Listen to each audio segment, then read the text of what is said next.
Hello, everybody. Welcome back to the Games Done Quick Hotfix. Today, we are going to be hosting CONDoR, the Crypt of the Necrodancer Online Racing community.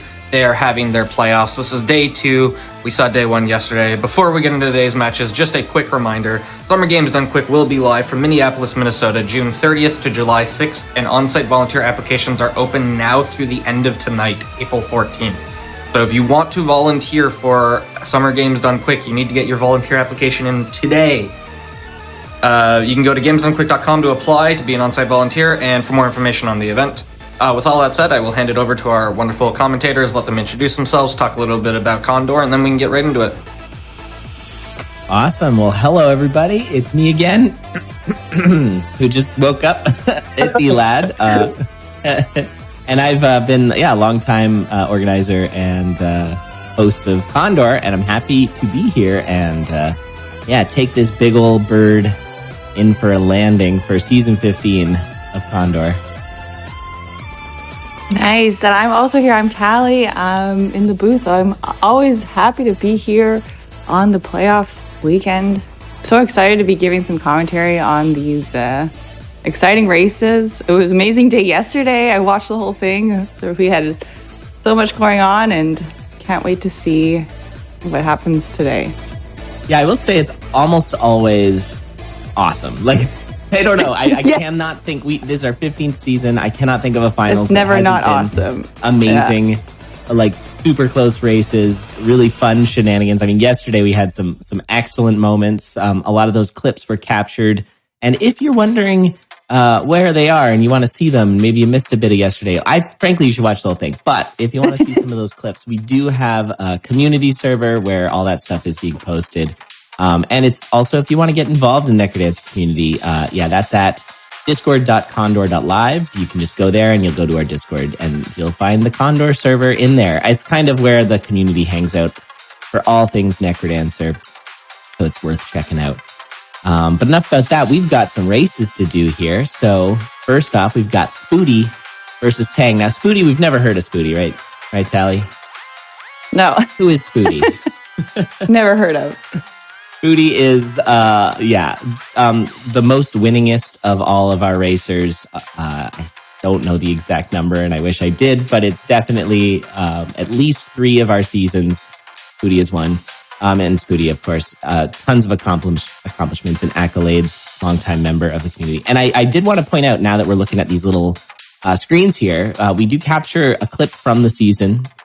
And this clip is kind of maybe a little innocuous at first when you look at Spoody's, but what's really key to it is the exact thing that I think these racers really do well, and that is focusing on exactly how to get out of the exit as fast as possible. You see Spoody got fully surrounded there, and yet still manages to find the mini bosses and make a safe exit, which is wonderful. Tang's on the other hand, do we love Tang? Tang has a just kind of a cunning escape with that bombland, which I think is quite a nice clip. That said, though, Spoody definitely the favorite. You'll see in the bottom there the MMR predictions of this best of 5. Spoody is predicted to hit 85%, but of course, I mean, these numbers are kind of meaningless. Spoody has done well, but you'll notice that their Season 15 face-off actually went to Tang, as Tang took 2 out of the 3 matches. So, very intriguing.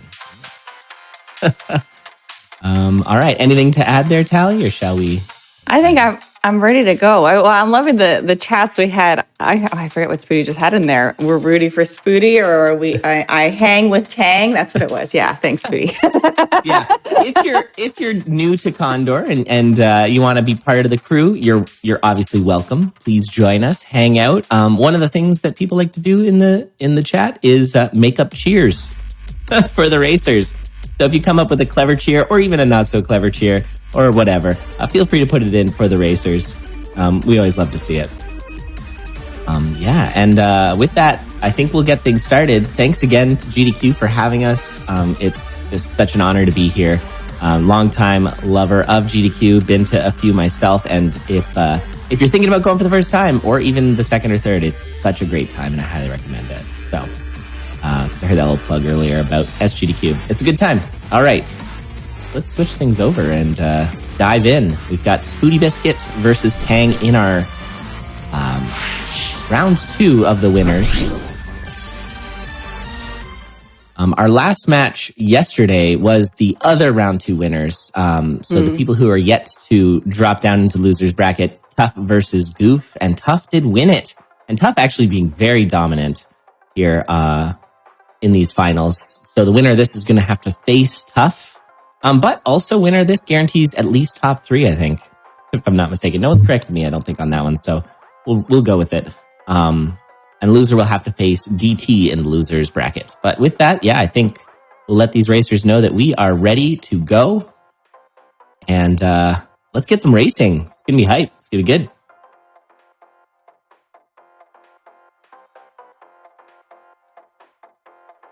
Thanks for being here, by the way, in chat. Always nice to see the words scrolling by on the side. And yeah, we'll definitely check in with you as well. And if you do have any questions, please ask them. We know that Necrodancer at times can be a little bit of a confusing game to watch, and we're here to help guide you. But with that, this race is going to start in 3, 2, 1, go. There it is. Both running directly into a wall. And you'll notice actually something really interesting just happened as Spoody reset. Doesn't sound that interesting, but Spoody actually saved a couple of beats by doing that quick reset. Totally legal. The only difference is it's going to change their time at the bottom left. You'll see it's about 2 seconds faster. We do have the RTA now. We do have the RTA. Which helps this a lot. Yeah. Because when there were deaths in the past, we did not know if they were synced or not. But now, thanks to Synchrony, that's funny, we now know that they're synced. Now we're synced, yeah. Right, yeah, early coupon actually isn't so bad, especially if we haven't seen the blood shop yet. That coupon allows you to buy things for free, including blood shops. But only one thing. You can only use that coupon once, and then I guess the shopkeeper tears it up or whatever. Yeah, so it's a single-use coupon, naturally. So. And an immediate boss shrine. And Spoody takes it, and I'm assuming, it's as we talked about yesterday, that boss shrine is kind of a bit of a 50-50 on if people are going to take it or not. And yeah, Spoody takes it, and I think because it was a heavy plate, which is the best armor in the game, that was, I think, pretty obvious for Tang to take. Now, interesting here is Tang is fighting into this boss room, possibly looking for the secret shop, which has yet to be found. And the blood shop is guaranteed on 1 or 2. And with that coupon, the blood shop could be really good, but unfortunately for Tang, it was just a waste of time.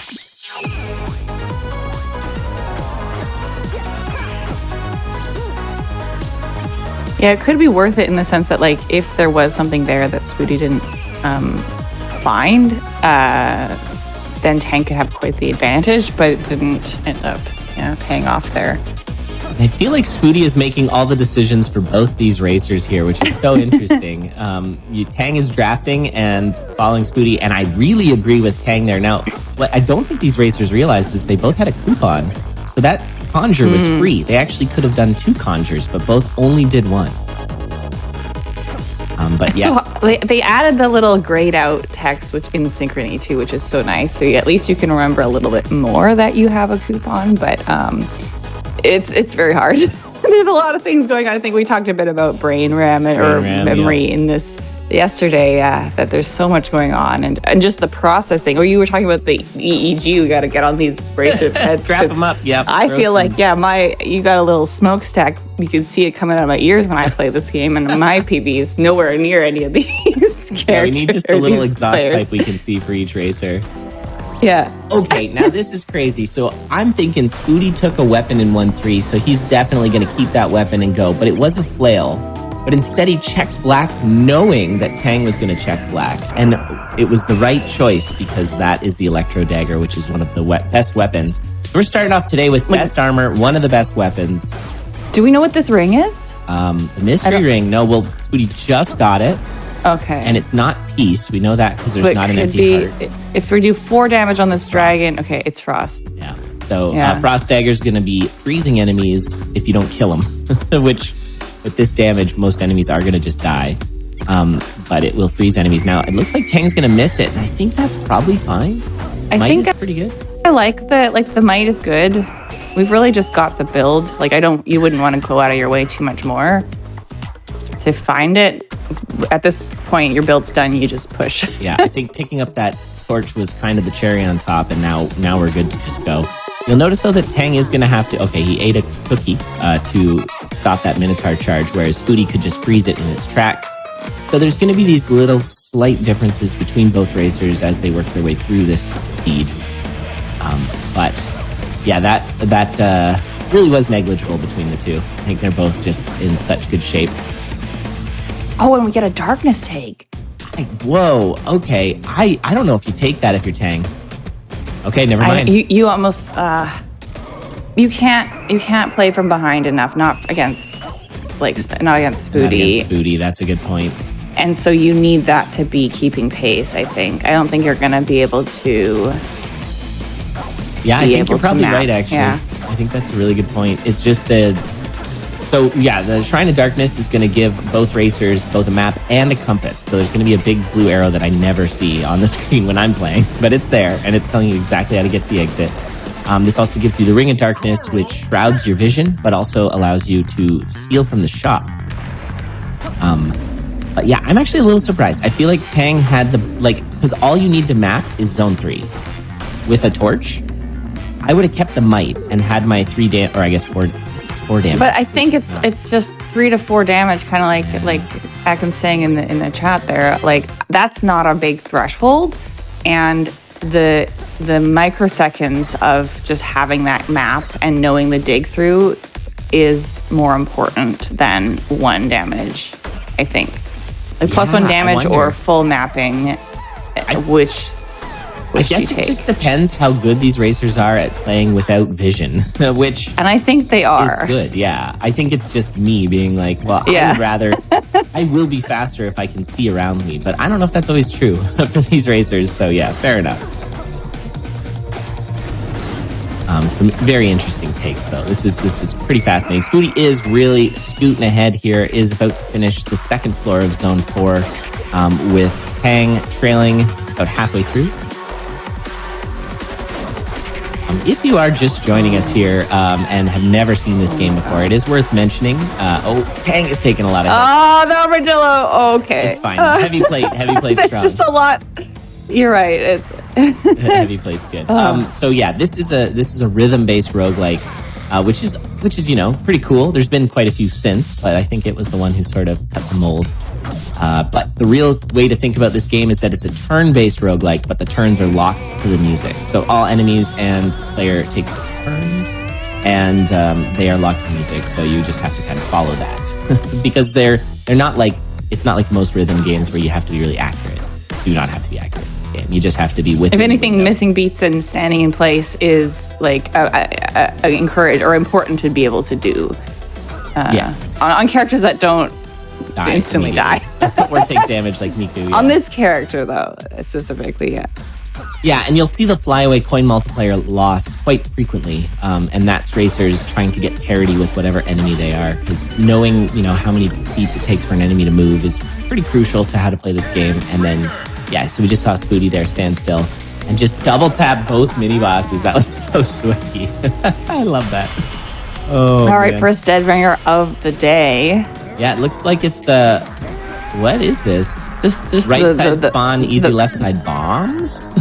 Just when you have when you have 13 bombs or 11 bombs, maybe that's just too many bombs. Faster? I guess it is, or it's just as fast. Anyways, bombs take just as long to put down as attacking the bells. I just never really thought about that, but it does remove the mini bosses when you bomb the bells.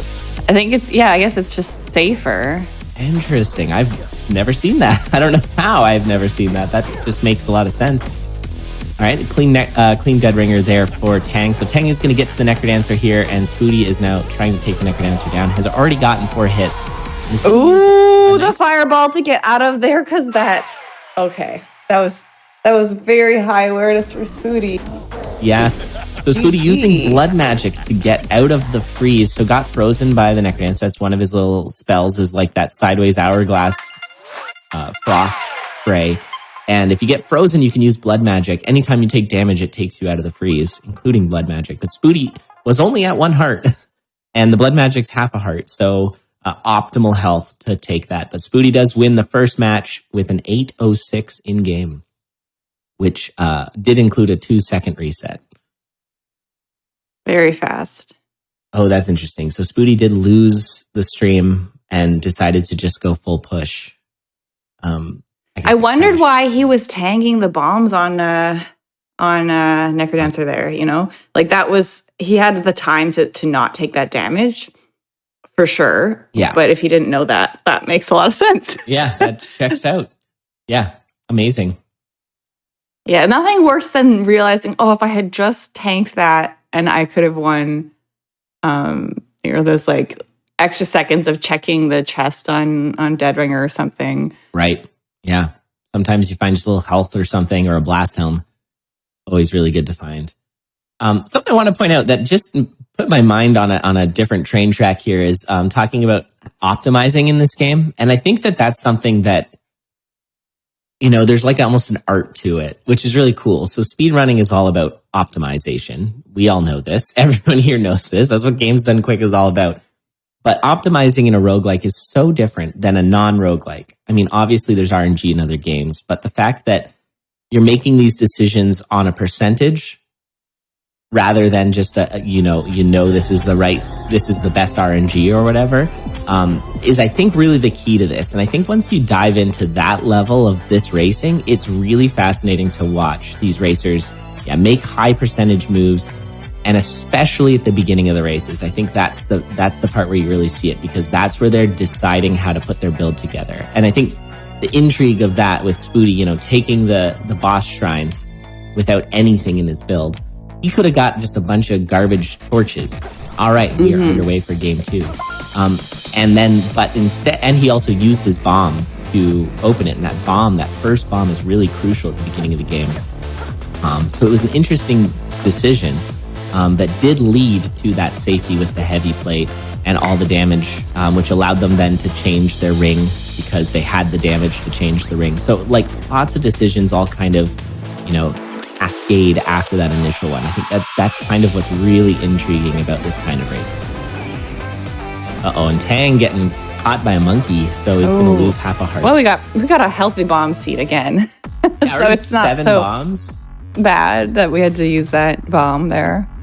Yeah, having bombs is just such an important resource in racing. There's these floor doors you'll find, little cracked floors that you bomb open to go down to the next floor. You've got so many quick kills on bosses with bombs, and then sometimes just tactical bombs. Like I can do a lot more damage with bombs. Like right now, Spoody probably should bomb. Never mind, he's got the pink torch.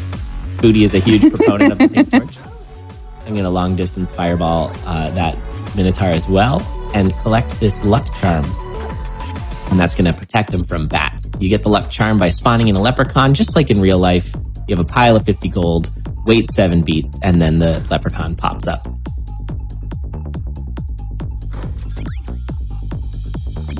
We got the Sap Dagger again. Yeah, so another Zap Dagger. So this is nice for viewers because they can get used to a particular item. This is the Zap Dagger. When you attack, it creates an arc around it. It does 1 damage. Might as well bomb this tier 3 cracked wall. It's never the food shop. Never the food shop, we know though. It. Yeah. So oh my! There's been so many monkey crabs in this seed. That's like the 5th one. Aggressive monkeys. This has got to be like a tourism site or something where there's monkeys and they like steal your camera and stuff. Yeah. All right. So yeah, one thing to note is these secret shops. The knowing what's going to be in them. There's different. Oh, another frost. What is this? It's the same seed, everyone? It's the same seed, yeah. Bomb spell. By the way, it's definitely not the same seed, but finding the frost. So Spoody's build is almost identical to the previous run. Tang is trailing just a little here. Going to be picking up that bomb spell as well. Sometimes when you're trailing and we do encourage screen watching, so both racers know where their other racer is, of course, unless their screen crashes. But yeah, Spoody there spotting because of the electricity. There's a little extra vision, and Spoody was able to spot this secret shop, and it is glass. He's going to be looking for the shovel and the armor, and it is there. So going to be picking that up and moving on. And I think Tang's going to not do it, and that's one of those optimization choices. But need that time save. Tang's been trailing this whole time, and the amount of time left to catch up is slowly chipping away. Yeah, the window is closing. It's the Indiana Jones moment of the giant stone door as it just closes, and you do have to. Yeah, you do have to make those little choices. See one of these quick kills with the bombs on Coral Rift. Just throw your dagger, and then the head pops up at the bottom of the arena. You can do that on the first two. That's right. Bosses before the health goes up and. Yeah, and actually, if that was Coral Rift 1, a slightly faster kill would have been using Fireball, but they didn't use the Fireball because Coral Rift has 4 health. Fireball does 3 damage, bombs do 4, so use the bomb. This is very that's close. That's a lot of riders. Hi. Ooh, we are both on the same floor here. Yeah, getting similar storms. Those riders are coming in for Scooty now. Not taking the battle shovel, going to keep that glass shovel. That's always so hard when you're getting swarmed and there's an item you don't want right in the middle of the swarm. Yeah, especially when it's like a weapon. Yeah. And you just don't want to take that base harp. I just want to get out of here, please. Exactly. Yeah, that's always kind of funny for us commentators, but not for the racers. And Tank going ahead is going to be beating this boss first into Zone 4 ahead of Sweetie. That's the lead that he needs. Yep. Yeah, and we're seeing that these micro decisions are starting to stack up. You know, that quick decision for Tang to just not go to the glass shop has given him a bit of a lead, but that also led to him taking the battle shovel over Scooty not. And that battle shovel could matter. But then also are you watching Spooty right here? Spooty is doing a masterclass here. These throws, because when you throw your dagger, it's piercing, and then also throwing into the Warlock, which teleports you, and then, that was just, I just had to appreciate that. Oh, yeah. No, the skill, the decision-making that all happens so quickly. Oh, but Spooty takes except we not. Spooty goes should have popped spell into a telemage. Oh, no. You had shield up. That's so painful. Oh, yeah, shield. It was just such a quick death. Yeah, those wind mages. They're not even supposed to be there. This is Zone 4. What's that? Wind mage comes out of the sarcophagus. And a wind mage into a telemage. The mage combo. Double mage. Amazing. But yeah, Tang here is going to be finding immediate protection. There's a conjure shop. I'm sure Tang's going to find some armor. Is actually going to go straight to the shop. Really go out of his way. Procedures. Yeah. That's right. Low play procedures indeed. And a damage up boots, a map, and now going to grab some armor here. It has quite a lot of coin to spend, so could look for something better than that Obsidian and Nagi. And we are on the X3, so taking the glass. Yeah, I think the armor you want is actually low tier, if I'm not mistaken, because it's not like fancy. It's just good. I could be mistaken about that. And a heavy glass is like a solid option, especially like we often say with these racers, especially when you're going to be doing slow play, you're not going to take more than 3 hits when there's only one zone left. Yeah. Yeah, exactly. Yeah, these racers are very keen, and I mean, unless you have heavy plate and all the regen and you're just going to purposely take it all, these racers, especially when you're this far ahead, you're not going to take it. Yeah, and Spooty doing we had a cat somewhere in this, found the blood shop, 1-2, just going to hang out, just going to wait, having that lead in case of death. Gun. Are we taking the gun? We're taking the gun. Oh, it's heavy glass gun. This is actually not the worst thing in the world. Yes. So yesterday we were talking about how, it's hilarious that there's grenades in this game, given that it's like fantasy themed. There's also just like a straight up like bolt action rifle in this game, because why not? It works kind of strangely. You can reload it up to 3 shots, but you immediately shoot on those next beats, however many times you reload. And Tang taking the gun for the fans. And I will say that the worst part of having the gun in this game is the kickback. Whenever you fire, it shoots you back. But, gonna just tank these hits to make sure this Dead Ringer stays on the rails. Nicely done. But with heavy glass, you have the heavy modifier on you. And I think if you... with kickback, if you shoot Dorian there, you actually set yourself up. But, with the heavy armor, you do not have kickback, and it's significantly better. Gun. All right. Well, I'm glad Tang took the gun there. That's good. Good times. Yeah. You don't see it very often, honestly. It's not good usually, but here it's fine. And it's actually kind of safe if you've got the time, because you can just clean it. It shoots a bullet that's 3 damage in a line. Oh, Spooty there dropping down. Spooty. Song ended. Spooty. Spooty ended. GG. Oh, Spooty. GG. Yeah. So Spooty was just waiting it out, and because the timer ran out of the song, Spooty dropped down to the next floor. But yeah, that was it. Tang taking a game off Spooty. I gotta say, Tang's been playing really well. We got Tang taking out Yuka, who was top 3, and now going up against Spooty, who's number 2. Tang was 6th seed coming in, so kind of amazing. Like, it hasn't taken Spooty out, obviously. All it's done is turn this into a best of 3, but yeah, big win there for Tang. Oh, that's interesting. Spooty talking about how Frost is not a common use ring. And now back-to-back Frost seeds.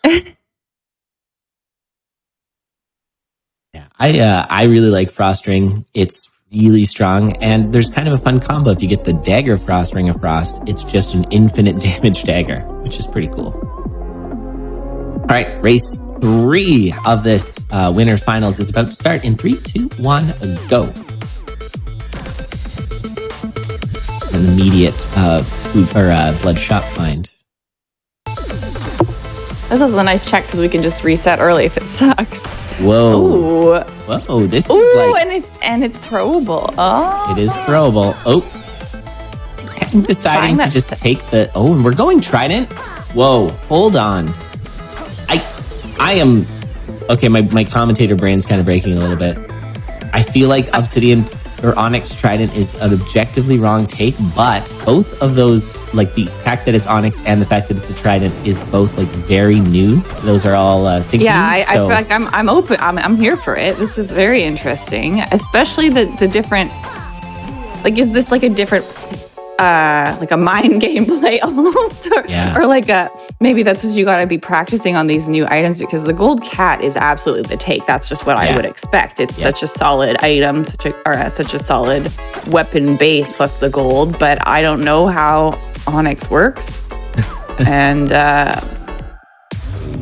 yeah, we'll see. I mean, Onyx is infinite damage, is a way to get infinite damage by attacking and not moving, and it's specifically put into the game to make non-move attack weapons better, which the Trident definitely is. So, very intriguing and a big find. And we get to open this and all of these free.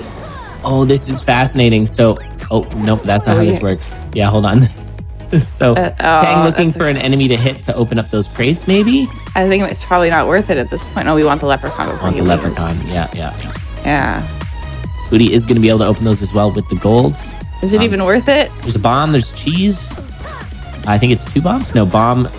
And a ring of pain. Oh, heal up before you step on that. Ooh. Oh, that is way better for Spooty. So, okay, so there's really interesting thing happening here where a big factor in most weapons is whether you move and attack or not. And for Onyx, you don't want to move and attack because then you do infinite damage on the next beat. And for... Oh, look at this. Yes, chat was saying earlier. Oh, no. Sorry, there's so much happening. This is one of the hardest things about commentating. This is just, there's so many things. So the Ring of Pain, after you attack, does a splash of 1 damage, which is really great for a lot of reasons. So you super want move attack for that.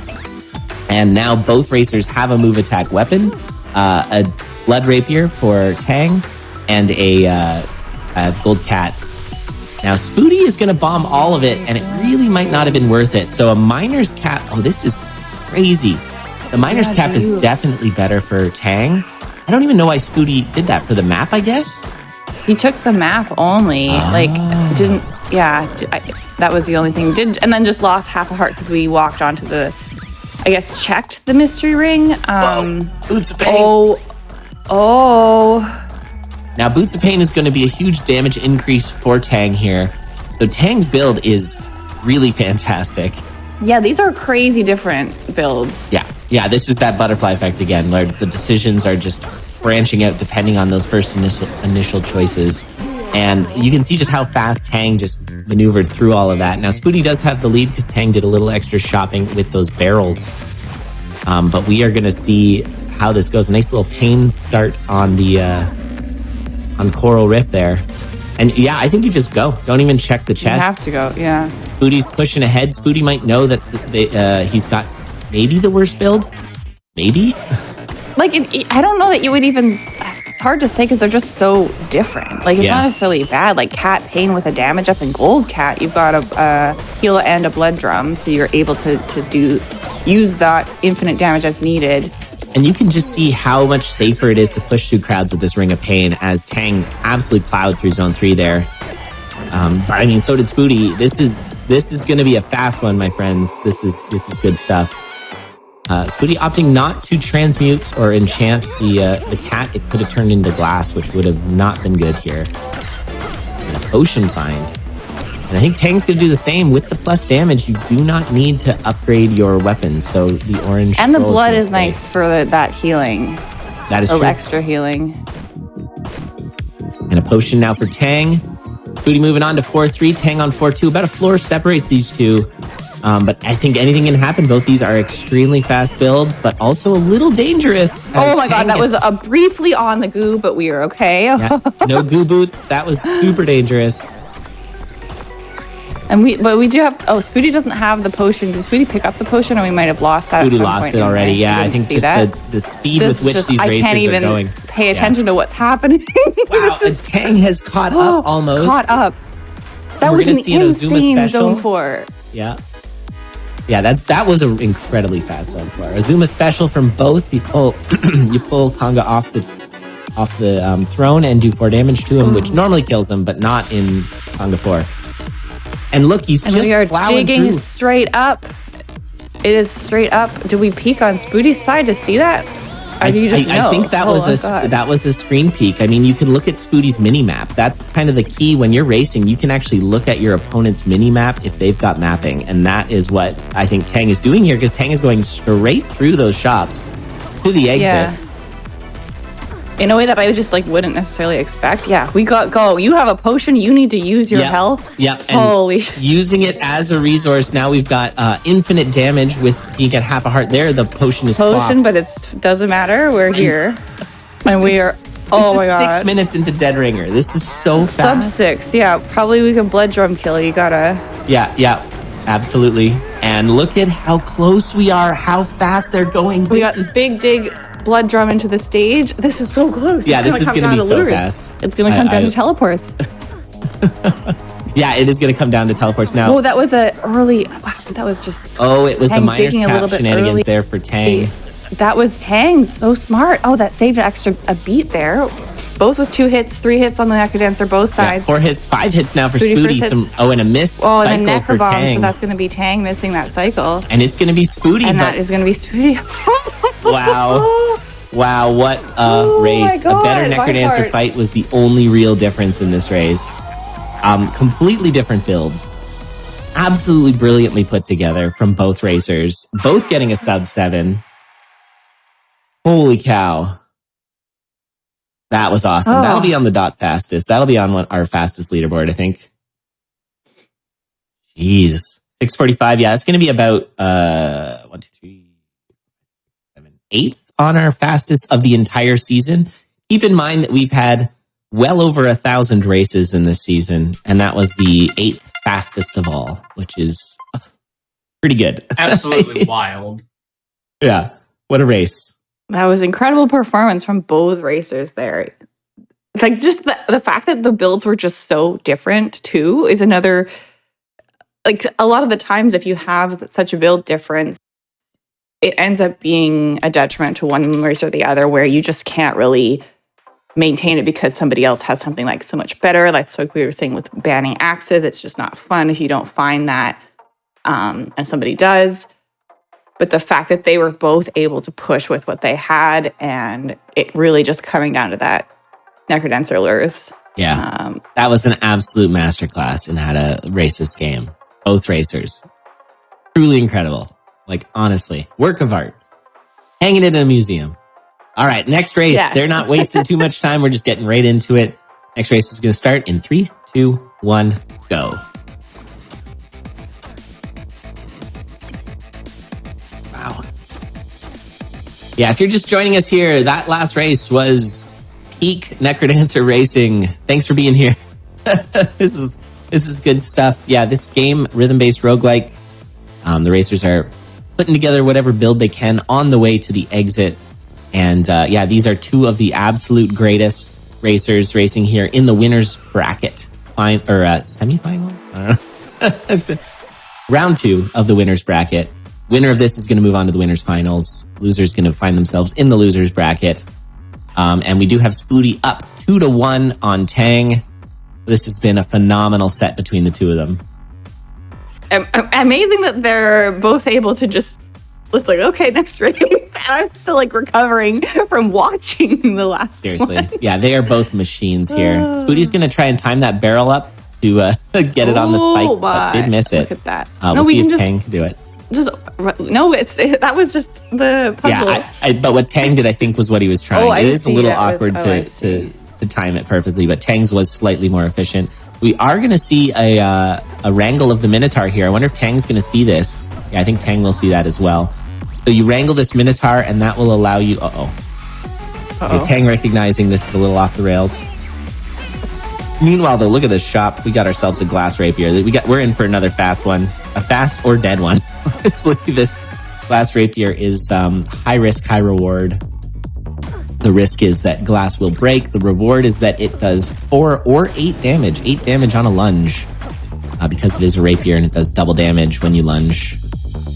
So, I just saw something that I don't think Spoody did. There is a mystery shrine, or maybe Spoody did because neither of them have a bomb. Maybe they don't really want... Yeah.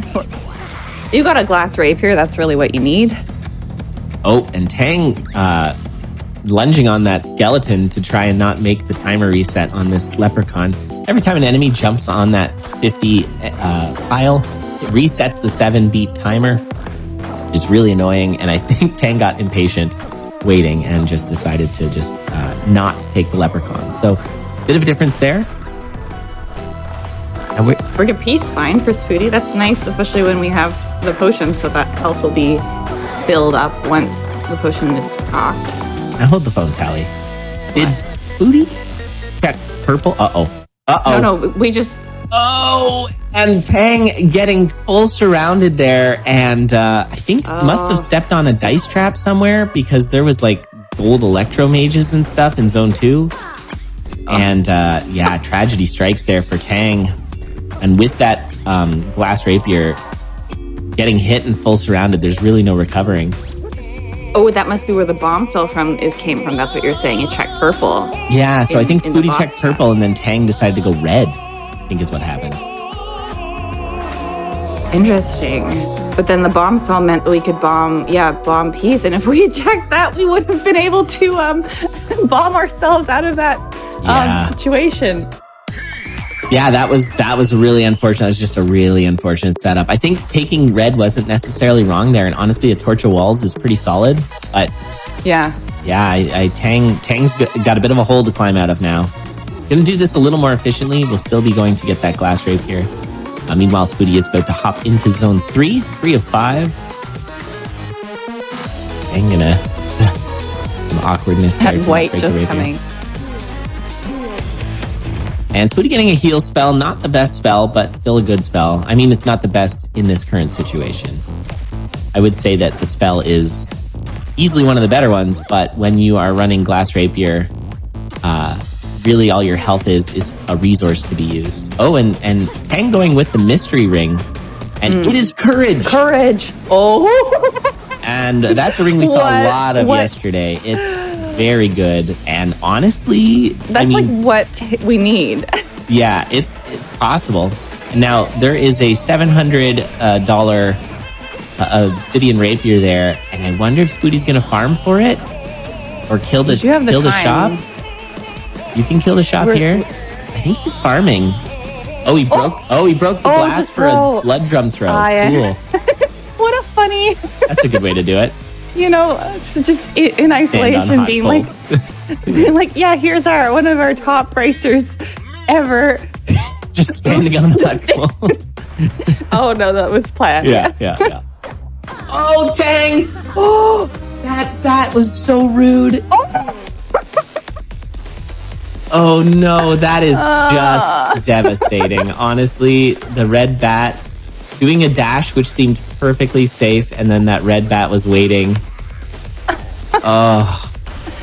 That red bat was hired by Spooty. Hired by Spooty, yes. Paid under the table. And, wow. That was so rude. And now Spooty has completely converted this build to something very safe. Whereas Tang is struggling on this fight here. 6 hearts and a potion.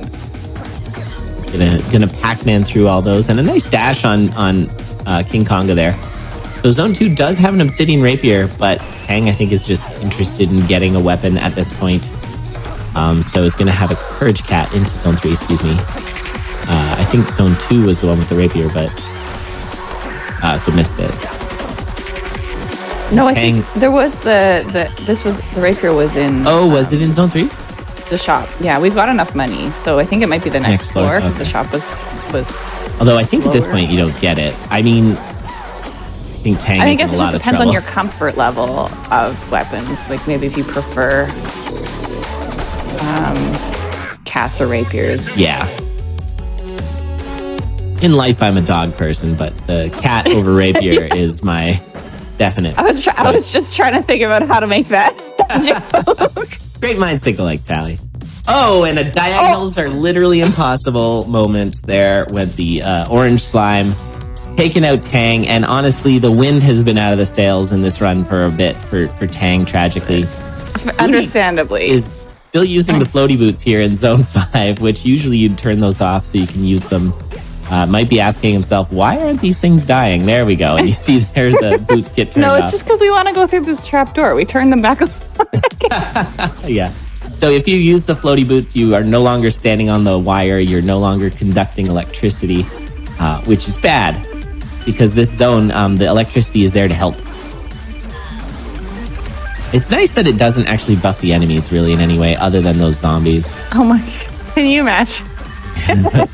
Is there a mod for that? I'm sure. There's a mod for everything now that we have synchrony. Yeah. So maybe the community will get on that. Oh no. Lures. Right. Nobody actually posted it, but Resident Sleeper lures. No Resident Sleepers.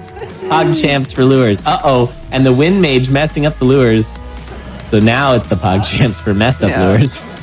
Spooty, the avid, I think it's Spooty. Yeah. The avid proponent of learn your lures and do your lures. And then we just get a blood drum because that was safer. Yeah, didn't blood drum, didn't want to mess around. I think if Spooty jumped to the right in front of the gong there, it would have actually caused him to start prep a dash. It would have been fun, but maybe was a little concerned that he was going to just hit Spooty instead, Dead Ringer. So. All right, well, Spooty with an enormous lead here. A bit of a different story than last race, but still exciting nonetheless. Spooty is going to finish this off and is going to be finding himself once again in the winners finals here of CONDoR. So GG's to Spooty. Spooty gets a bit of a rest here while we deal with the losers bracket coming up, where Tang will be headed. Is that brutal? Was that brutal of me to say? Yeah, I think I'm excited to watch it. Make it sound like a chore, like, oh, we gotta watch all these losers bracket races before we get back to the real. Not a chore. This is where racers are going to be scrapping for their place in this tournament. We're going to be coming up to, I believe, is it Tang? Is Tang racing again?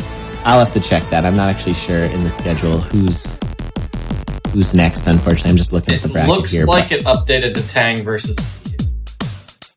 For the it is, yeah. Hold on, let me just check here. Winner of Losers 1 versus loser of... yeah, because it almost feels like we should run Goof Ravio next so Tang gets a break.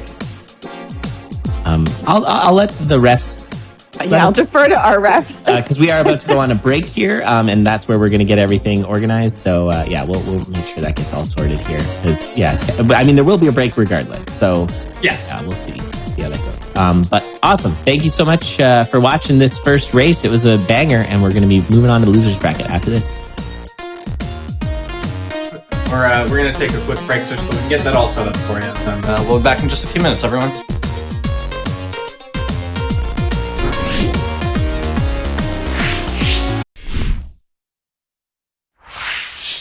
Hello, everybody. Welcome back to the Games Done Quick Hotfix. Today, we are showcasing the CONDoR community, Crypt of the Necrodancer Online Racing. They are having their playoffs for the season, and this is day 2. I'll hand it right back over to y'all. Thank you. Yeah, thanks, Church. Yeah, we're back. Me and Tally here to get you into this losers bracket, see what's going on over there. So I think if you look at the top of your chat, you will see there is a pinned challenge, which I'm sure is how that's pronounced. And you'll see that's our bracket and where we're currently at. We are in day 2 of the playoffs of our 5-week season. Yeah, we've been running 5 weeks of regular season, and now we're in our playoffs. And we're getting down into it. Now it's time to get some people eliminated, unfortunately, but that's just how it's got to be. So first up is going to be Goof versus Ravio. And these two have faced off, I think, twice through the season. And it's been pretty split altogether, but Goof is the favorite here. Goof had a bit of a struggle yesterday, but I know Goof's been doing a lot of practice, trying to get back into full form. Ravio got a win on Spoody, which was a win for Ravio. So we'll see how Ravio does against Goof today. I think we can flip over to the racer. Oh, good. All my windows just minimized. Love when that happens. Loving the cheers. Oh, I can't. We haven't switched scenes yet, have we? No, but they are good. Right. And we're gonna get this next race underway in a moment. We'll let the racers know we are good to go.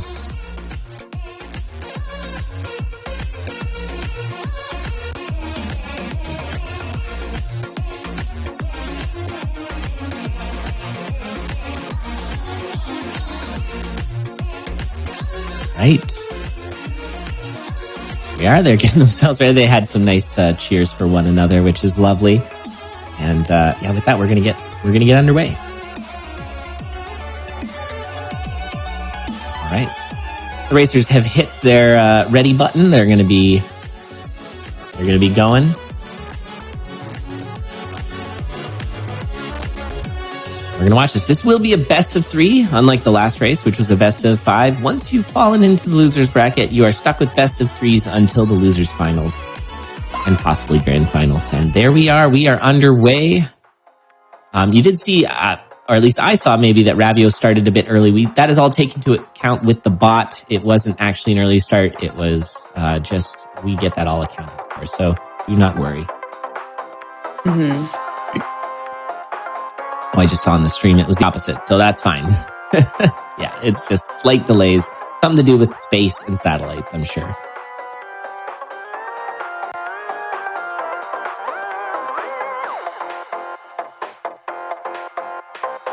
Yeah, nothing too special here so far in this one. No blood shop, no items. Yeah, there is a potion here. You can see it on Goof's screen. There's just it's probably a potion. When you see the 5x5 brick of tier 2 walls, that's pretty guaranteed to be a potion. And we're going to see a strat that I am a huge fan of. It does take a while, but Wranglin or Dranglin, the dragon, over to the shop is a great way to steal from the shop. You can get the shopkeeper roasted. Oh, that was a little inefficient there. That was a little bit, wrong side. Too early. And there's a lot of good items in here. It's nice because your shopkeeper stays alive, so you're not losing out on future shops. So we're going to get that blood shovel, piercing ring, and a good old carrot. Helps your eyesight. Yep, helps your vision. So you can see the whole floor on the floor you ate it on. I like the idea of keeping it. Goof did eat it, but you can use it for 1-3, and that's going to give you a better vision on that. Going to be checking this. They're really doing a lot of looking around. This is normally, like, we're almost 2 minutes out of 1-2. This is like slow, but that's fine. All you have to do is keep an eye on your opponent. We do encourage screen watching. So yeah, I love the farming. They're kind of, I don't know, staring each other down. Nobody's going for the sprint. Something I've always talked about, like long ago, is there's that Olympic sport of the bike racing, the bike sprint. I don't know what it's called. It's in a velodrome. Oh, gold. You know what I'm talking about? Yeah. And they're like, they just go as slow as humanly possible, one following the other for like 90% of the race. And it isn't until the very last second when the one's like, I'm going, and then they go like crazy fast. And sometimes you see that with Necrodancer Racing, where they're like, you know, keeping an eye on each other as they're looking around, trying to get a nice build together. But as soon as they find the thing they need, they're gonna cook. And I feel like that's what we're seeing here. Yeah, interesting that Ravio didn't grab the potion. Oh, what? That is. I maybe didn't see it, or like, because the dragon. What a pickup! What a check. Yeah. So Goof checking purple, which I think was right. Looking for a good spell. Did not find one. Found a Tome of Shields, and then Ravio saw that and went, okay, well, I'll check black then, just in case it's a good weapon, and it was. The Obsidian Cat, a 1-3 damage cat attack weapon. The move attack. It attacks like a C shape in front of you, depending on which way you go, but it can only attack one enemy at a time. But if it's anybody besides the spot directly in front of you, you will move while you attack. It's awesome. You know, that's probably the most confusing way to explain that ever. There's visuals online if you want to see what it looks like, but it's pretty intuitive once you figure it out. A nice little spell there for Goof. Goof seeing the shop, or the chest, I should say, with the monocle. The monocle reveals you places where items are, including shops and chests, and what those items are. So Goof here doing a little bit of a side adventure here to get this carrot, I think. And finding a trapdoor. Okay. Yeah, Goof has got to put on the gas real soon, because Ravio was behind, but it was only a matter of time until the extra damage comes into play. Yeah, exactly. Totally. And I feel like we've got Ravio sort of starting to sprint around the velodrome. Goof is still looking around. Like we got our armor pickup. We got some nice goo boots, or ice boots too, and we can see that those chests were pretty garbage. And Goof missing the flawless, not even gonna be able to get. Oh, but we can get this. The electro dagger. It's back. It's back Today again. was brought to you by Electro Dagger. Electro Dagger.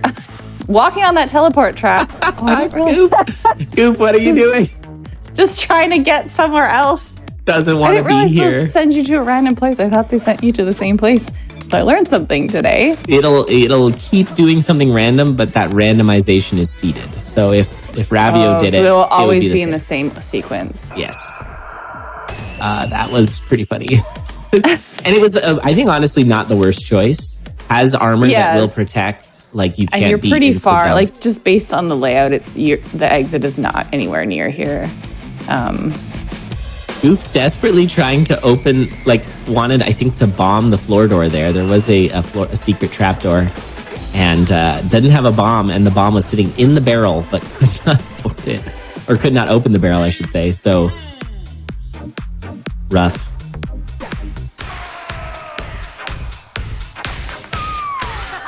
Got a berserk. Yeah, I'm gonna just berserk right down the stairs. Always pretty funny way to do that. Missing that regen, but that's okay. I think we want to keep this piercing for.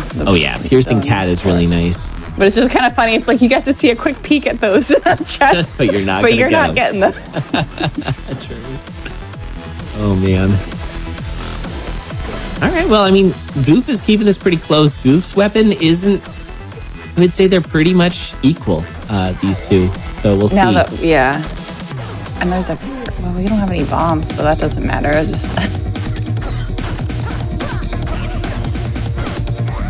Just the one bomb, but both have blood shovels. So the Necrodancer fight should be pretty fine as long as you keep your health up.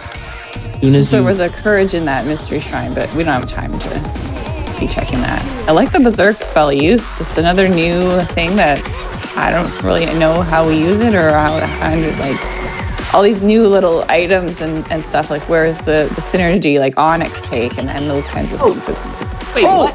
I totally missed. Hold on, I'm watching the stream back because I missed that. Yeah. I thought that Ravio was in really good shape. I wonder if it was just a goo death.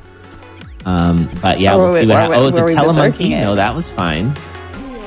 It was a berserk into a skeleton shield, taking a big hit, and then jumping into a golem that was attacking. And there goes that, the potion loss. Oh, true. Ravio could have had a potion. Oh. And I think Ravio is just too busy doing all the farming and missed that potion, and that is a really tragic miss for Ravio. And with Goop, we can see that replay on there. Berserk into the shield and then went up into the ooze golem. Golem. It's a golem. It's fine. Golem. Yeah, it was berserking into that shield. If that shield skeleton wasn't there, it's amazing how strong those things can be when the berserk literally infinitely damages I was just talking everything. About that, like the berserk is just very. I don't know if we all know how to use it yet. Maybe the top tier players do. I don't know. I think the first way you learn to use it is line up with the stairs and then berserk at the stairs. It's rough because you've got piercing, right? But then you turn off your piercing ring as you go crazy with your berserk. Yeah, wait a minute. I thought piercing worked. I'm actually a little surprised by that. I thought piercing worked with it. That might have been also what Ravi was thinking. Yeah. Right, we were berserking straight into the stairs. You think, oh, you can just get...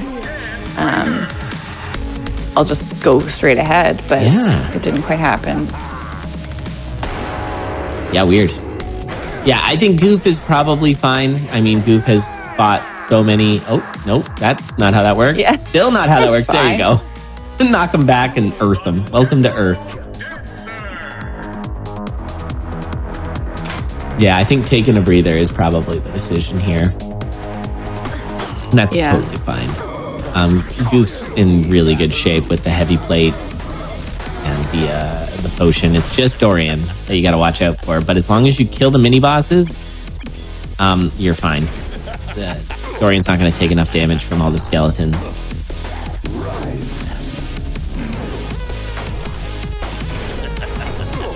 Because Dorian does have inherent pretty strong armor. That's the plate armor one. It's slightly worse than the heavy plate. But it looks like fun because it's Dorian's armor. And there it is, GG. So Goof taking the first game here off of Ravio in this best of 3. And Ravio's got to clap back here because this is tournament on the line. This is a best of 3. So if Goof wins, Goof is moving on and Ravio will be eliminated. So, yikes. This is always my least favorite part of these tournaments. I hate the losers bracket. Yeah, nobody gets to get eliminated. I don't want anybody to be eliminated. Everybody should just be there at the end. Oh yeah, we could do like a versus mode, like mega fight. Okay, yeah. All of this was for nothing. We're doing a versus mode mega fight. Yeah, there is an update to this all game. The top 16. Yeah, throw them all in a big fight. There is a mode now that's like a PvP mode in this game that's super fun and completely different than this. I'm a huge fan of it. And we've done a few tournaments in the past, versus Door or versus Doff, I think we call them. Oh, because it's not racing, it's not racing, fighting. It's fighting, yeah. Oh, Ravio just missing the bomb trap on that dragon. It's going to cost a few extra beats. Goof will be getting it, so Goof's going to kill off that dragon there. And both getting this Curse Heart. Curse Hearts are temporary heart containers, but you can heal them by eating food, and it turns into a permanent heart container. Another little bit of poke around for farming. Looks like it is really interesting to see the shift in meta, because I think if either of these people were racing Spoody, they would not be doing this farming. Like, it's just a really interesting thing to see. I mean, having more flexibility in your tool belt. Oh my god. That was funny. The mimic. Yeah, it's just like stuck there. You can't aggro it. You can just... Goofy didn't need to use a whole bomb. Goof used a whole bomb for that.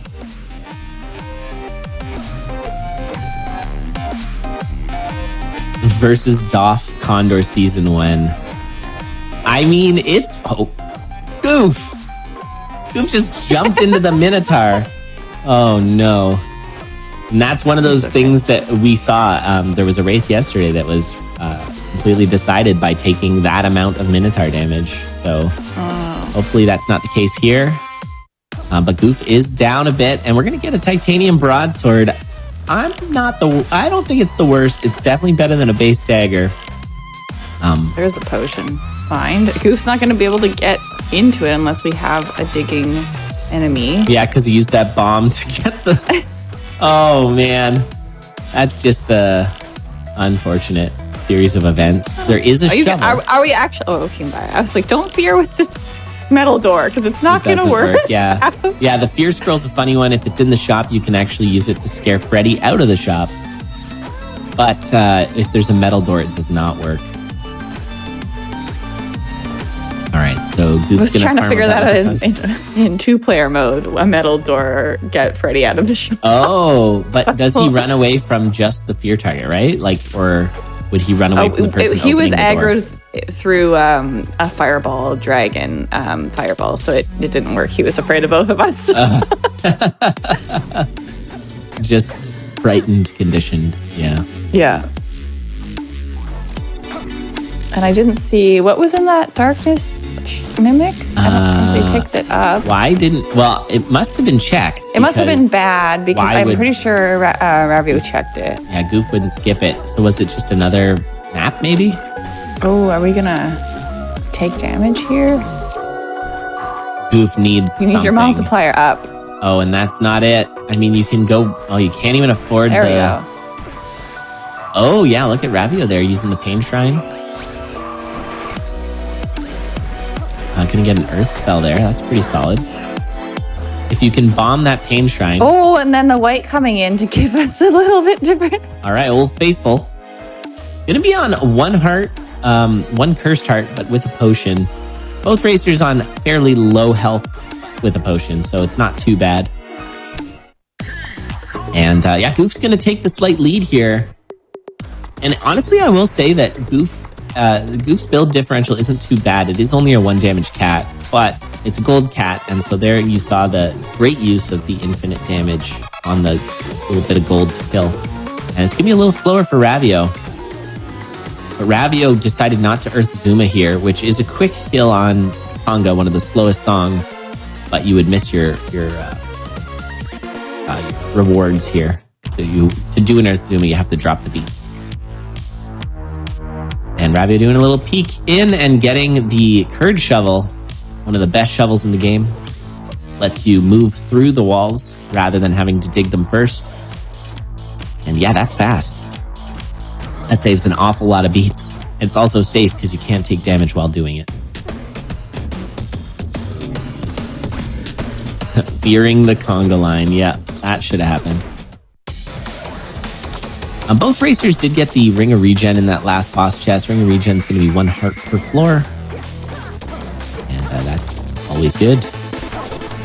Yeah, Ring of Regen, one of the strongest rings in the game. You can use that health for a lot of purposes.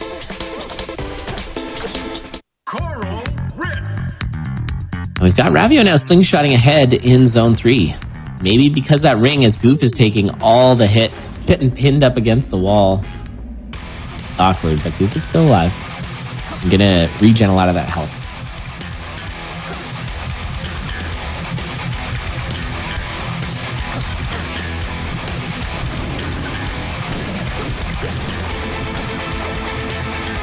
With this Pulse Tome, this could be a quick kill here. Oh, nope. The Goof. Goof, no.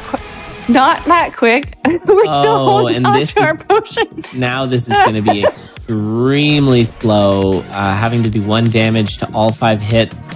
That miss on the pulse was crippling here, I think, to Goof's run. Oh, that's tragic. And so no flawless here. Goof's going to be on 1 damage into Zone 4. Maybe that black chest has something good, but probably not because it's 4-1. And any of the level 1s of each zone usually have pretty bad items. Yeah. Yeah, weirdly, it's not just a continuum. It's like They get bad again at the beginning of the zone. They get bad again at the beginning. Like, you don't need good items in 4-1. No. I think that was a gold kill there. That dragon really evaporated.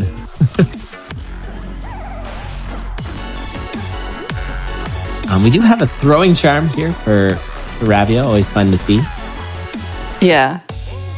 I think Ravio is seeing that Goof's doing a struggle and deciding to just push ahead here. I think that's pretty wise. There is certainly a lot that Ravio can do to make this build better. And then Goof goes down. Oh, no. Yeah, just could not handle... I mean, 1 damage cat trying to go fast through a bat closet is just a bad time. And took some damage from a Telemage and then jumped into a Skeleton Knight. And so, yeah, the door's now open for Ravio to tie this set up. Oh, but Ravio jumps. Oh, my God. Why does that happen? Why are we jumping into minutes? You know, we're seeing some unforced errors here from these racers. I wonder if there's just nerves. I mean, this is difficult. I mean, this is, especially for, this is you're on your last life here, so. Yeah, you're on your last life. There's a bit of, we can just buy this. There's a bit of safety. You still have your potion intact, so I think taking a deep breath here for Ravio and we'll be okay. Yeah, probably for Goof as well. Just, okay, we need to take a moment.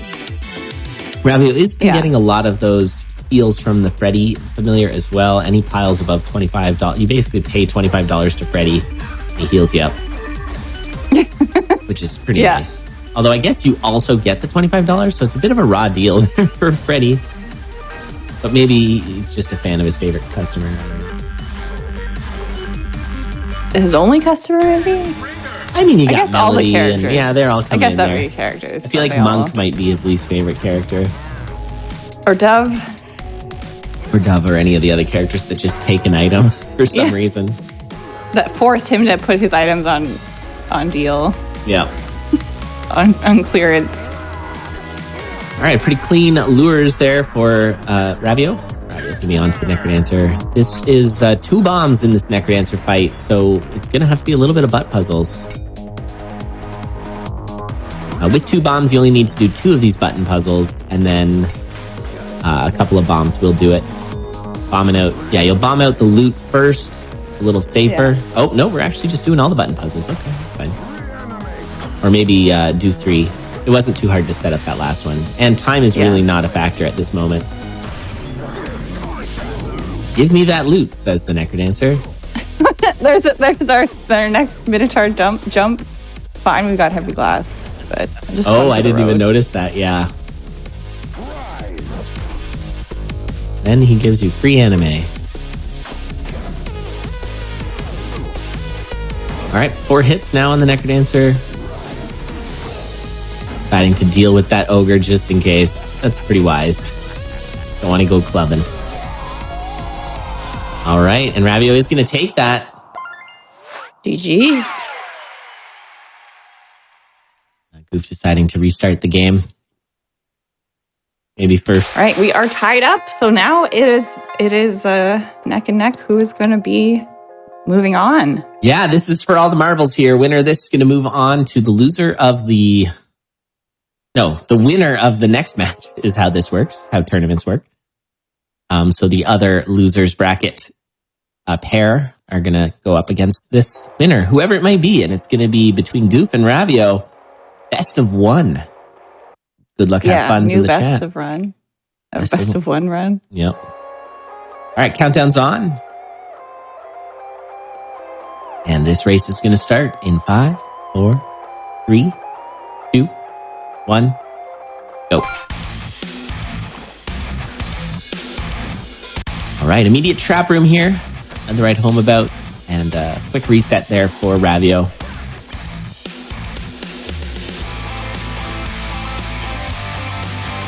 We can use this Minotaur to open up this locked shop.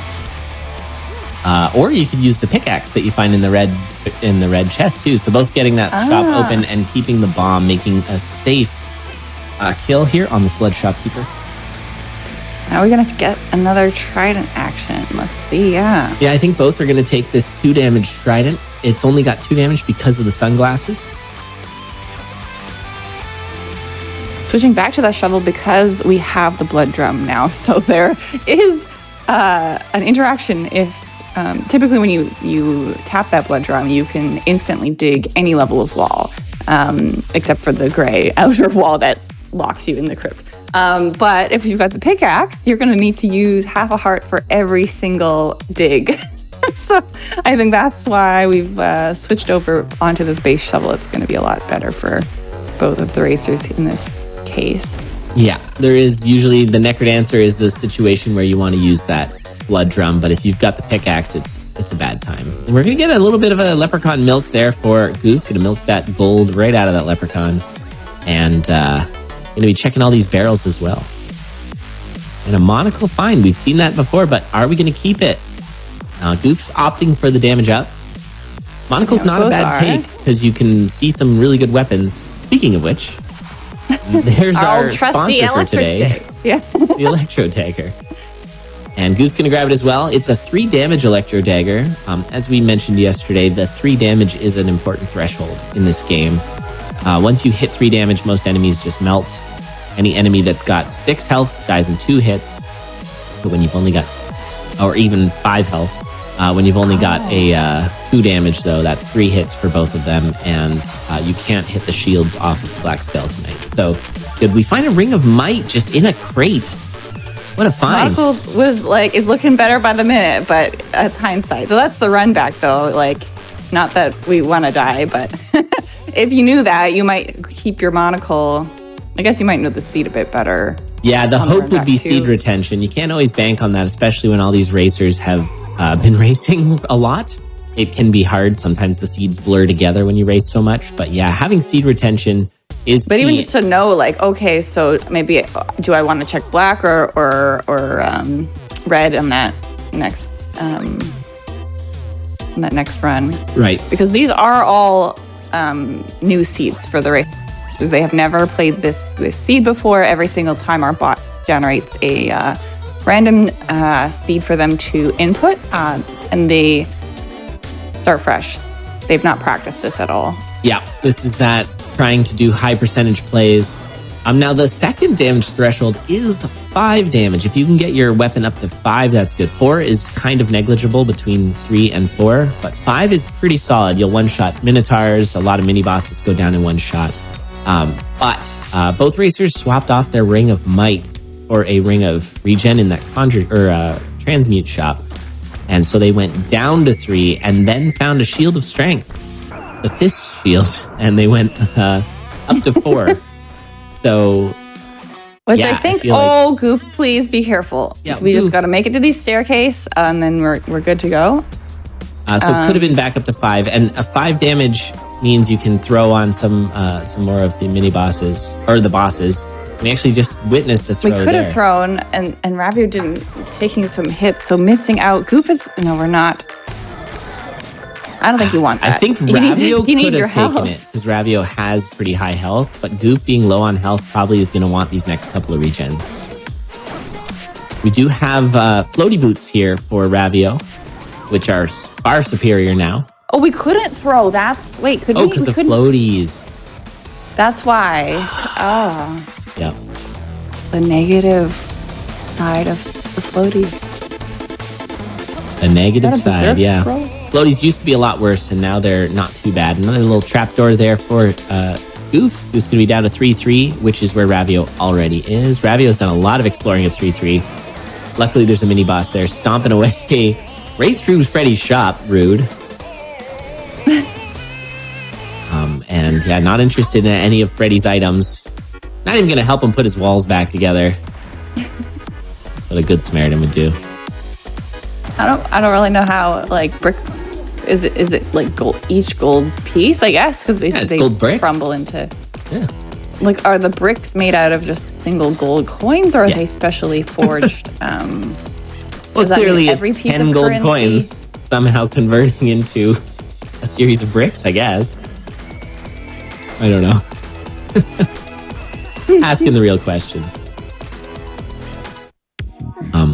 one thing I'll point out here is that these racers are trained professionals. Running around in a crypt with sunglasses on like this is really hard, actually, but they're not recommended. Not recommended, but they are. Please remove your sunglasses before entering the tunnel. That's right. But they're doing a pretty solid job. It's kind of hard to parse the enemies sometimes because they're all just a series of shadows, but you can see their eyes, and the racers have gotten very good at identifying them quickly. Though I still feel like those mistakes sometimes happen. This is a close race. I will remind you, the context we're in here is this is a best of one. Winner of this stays in the tournament. And we are now only about 6 beats behind on Ravio's side. Once again, not throwing to Coral Rift. You can do a throw double bomb on this Coral Rift fight. We're going to instead see the shield go down for a blood drum play. Interesting play by Ravio. And honestly, not too bad. And so Ravio's going to be... Did Goof do the same? I don't think so. I didn't see where we lost the shield there. I was going to say for Ravio, like, it makes sense to me.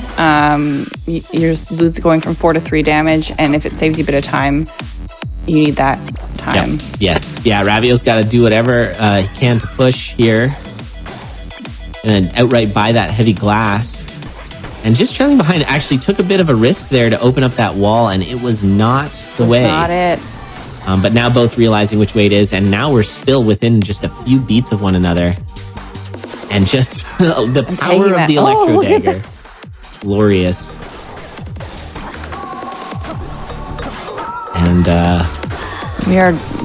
we've lost that heavy glass, but has kept our... Oh, and Goof goes down to a purple orc. And Goof just taking too many hits here in zone 5. Wrapping through. And yeah, that orc coming from the top. Orc's hurt. Orcs hit hard. No armor.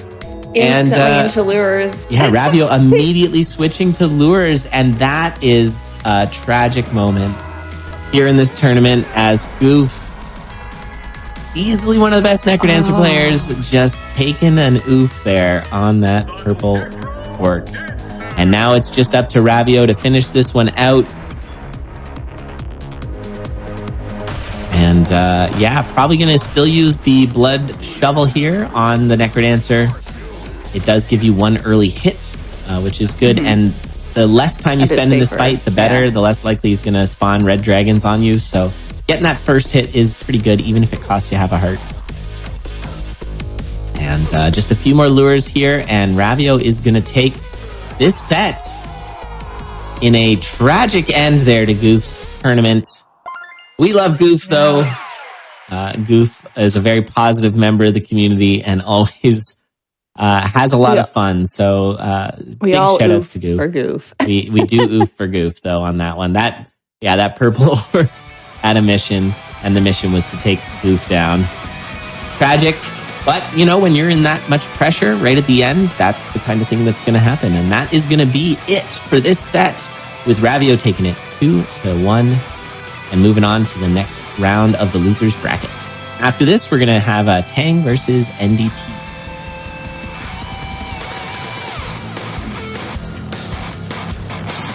And we're going to take a quick break so we can get set up for that. So we'll see y'all in just a few minutes, everyone.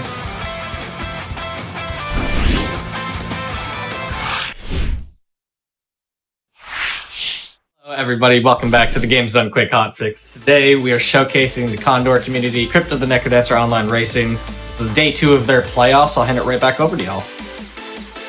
Thanks so much, Church. Yeah, we are back with our losers bracket, round 2. Tang versus NDT. We're getting into the end of this tournament. We've only got about, 5 or 6 matches remaining. This is going to be a good one. Tang versus NDT. You can see the stats there. Tang does have the win in Season 15, a 3-0. And Tang is expected to take this, but DT's been playing well. And we're going to see how it all shakes out. So yeah, I think with that, we'll switch over. I can see that Tang is currently doing the tutorial, which is great. Mm-hmm. There's some good memes from the tutorial. Good voiceover, honestly. Yeah. Yeah. I don't think we've done it today, but shout outs to just all the people who made this game possible, because this is a great game, and there's some really good voice acting, amazing sound design. It's just a solid game all around.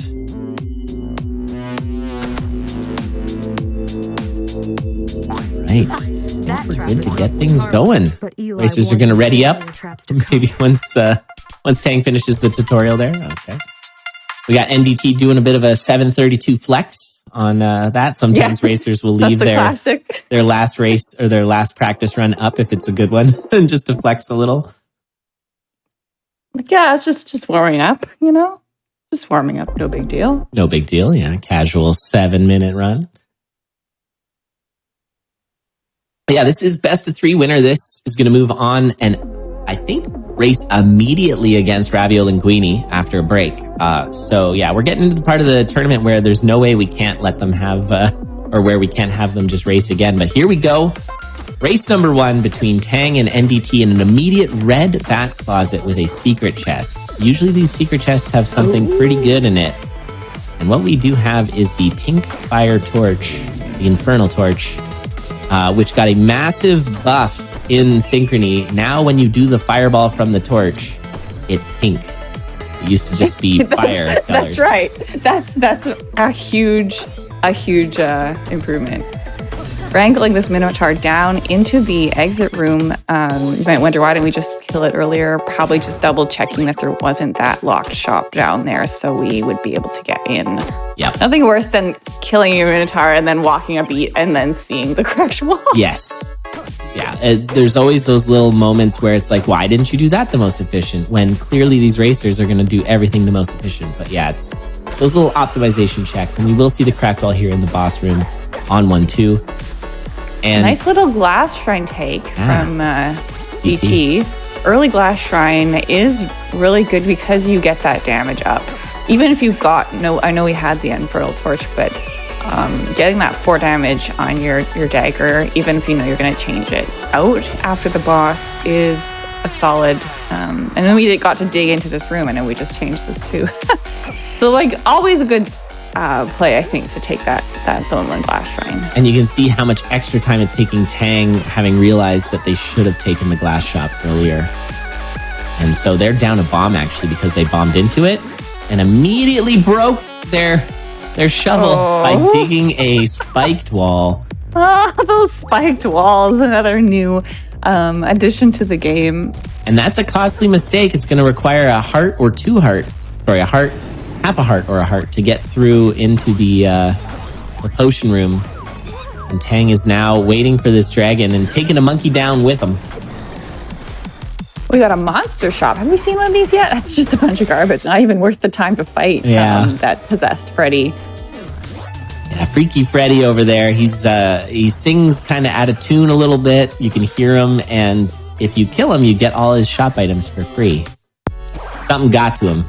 He's instantly aggroed. Yes. So it's not very good business practices. No.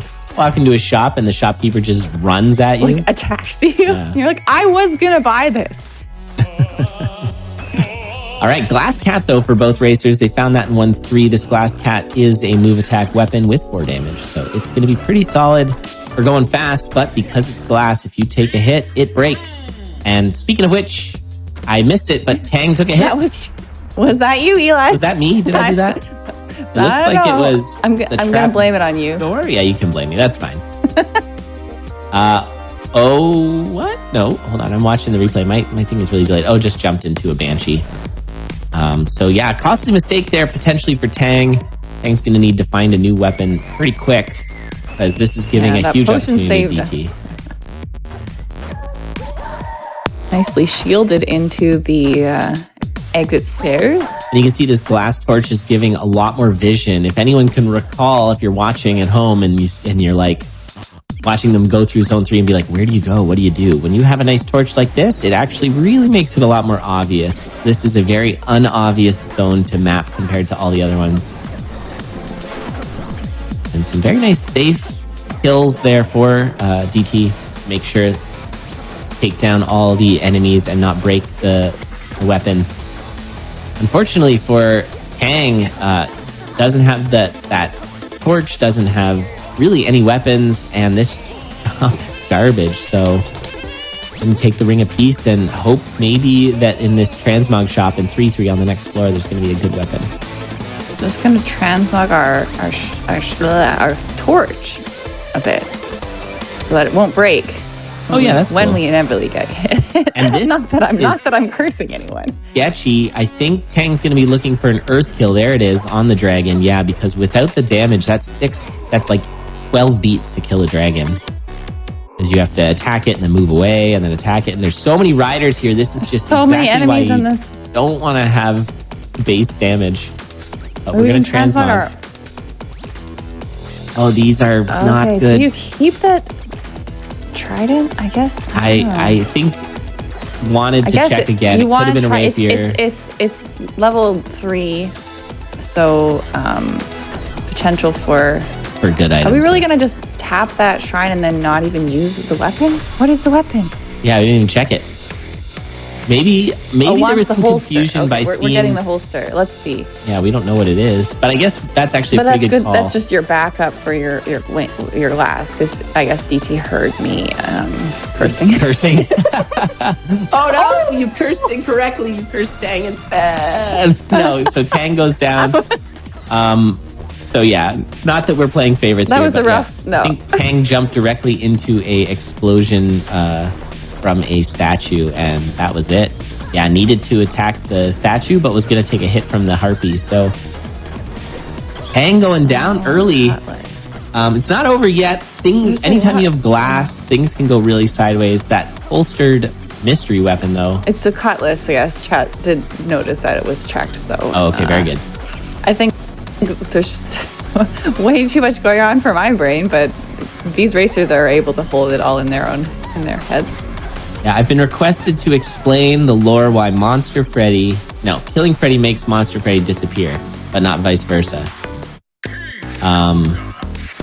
Maybe Monster Freddy is like Freddy's older brother, and he's just mad for all the times you've ever killed Freddy. But then when you kill Freddy, he's just like, I gotta just leave. I don't know. That's the best I can do. I like Cascabel's explanation of the mimic. It's a mimic that knows not to mimic somebody who's dead. Oh, I like that. Yeah, that's good. All right, so DT is going to be using this cutlass here just for safety. It is a safe weapon because, of course, if you're attacking and get attacked, it won't do any damage to you. You'll parry the enemy instead. So it's pretty safe. You can just let things hit you and they'll bump you around, but it's fine as long as you're always attacking something. A free Ring of War there in the you can see with the monocle, but DT's not interested. Keeping this Ring of Peace is a good call. The Ring of Peace, not only does it reduce enemy spawns, oh my god, that was that a flank of white? That was one beat. We got Gorgon statued, so we were frozen in place. DT was, and one beat. It was one beat away from being purple whited, and that was a psychic curse. I was about to say there is one way that DT could still lose this, but I didn't want to say it. But I thought it. Yeah. If we there's the white in zone 5 turns all of your heart containers purple if you get hit, and then our potion is negated. It puts you down to half a heart, and that would be one hit and you're dead. Yeah, the potion refills all of your empty heart containers, but if they're all purple and they go away, you don't have heart containers anymore. And if I'm not mistaken, I think it's insta-death if you have all purple and you get hit by another one. Yes. So I believe that's right. And there was, if I'm not, I'd have to see the clip on that one, but I feel like it was a flank of 2 of them. So I don't even know what happens there. That was very scary. My life flashed before my eyes on behalf of DT. But GG taking that rough start for Tang. I think that was just didn't really get going with all of the. It was the immediate break of the glass cat, and it was just trying to get back on track. It just throws you off a little bit, like trying to get your momentum going again when you're like, oh shoot, I just broke this already. Yeah, so the underdog does win here against Tang, and so we're gonna see how this goes. It is a best of 3, so with DT up by 1, another win will ensure DT moving to the next round and take Tang out of the tournament. But we are, of course, hoping for a best of 3 to go to 3. So let's see if Tang can take this against DT. It was just a kind of fumbled start, unfortunately, and so that was a tough one for Tang to recover from.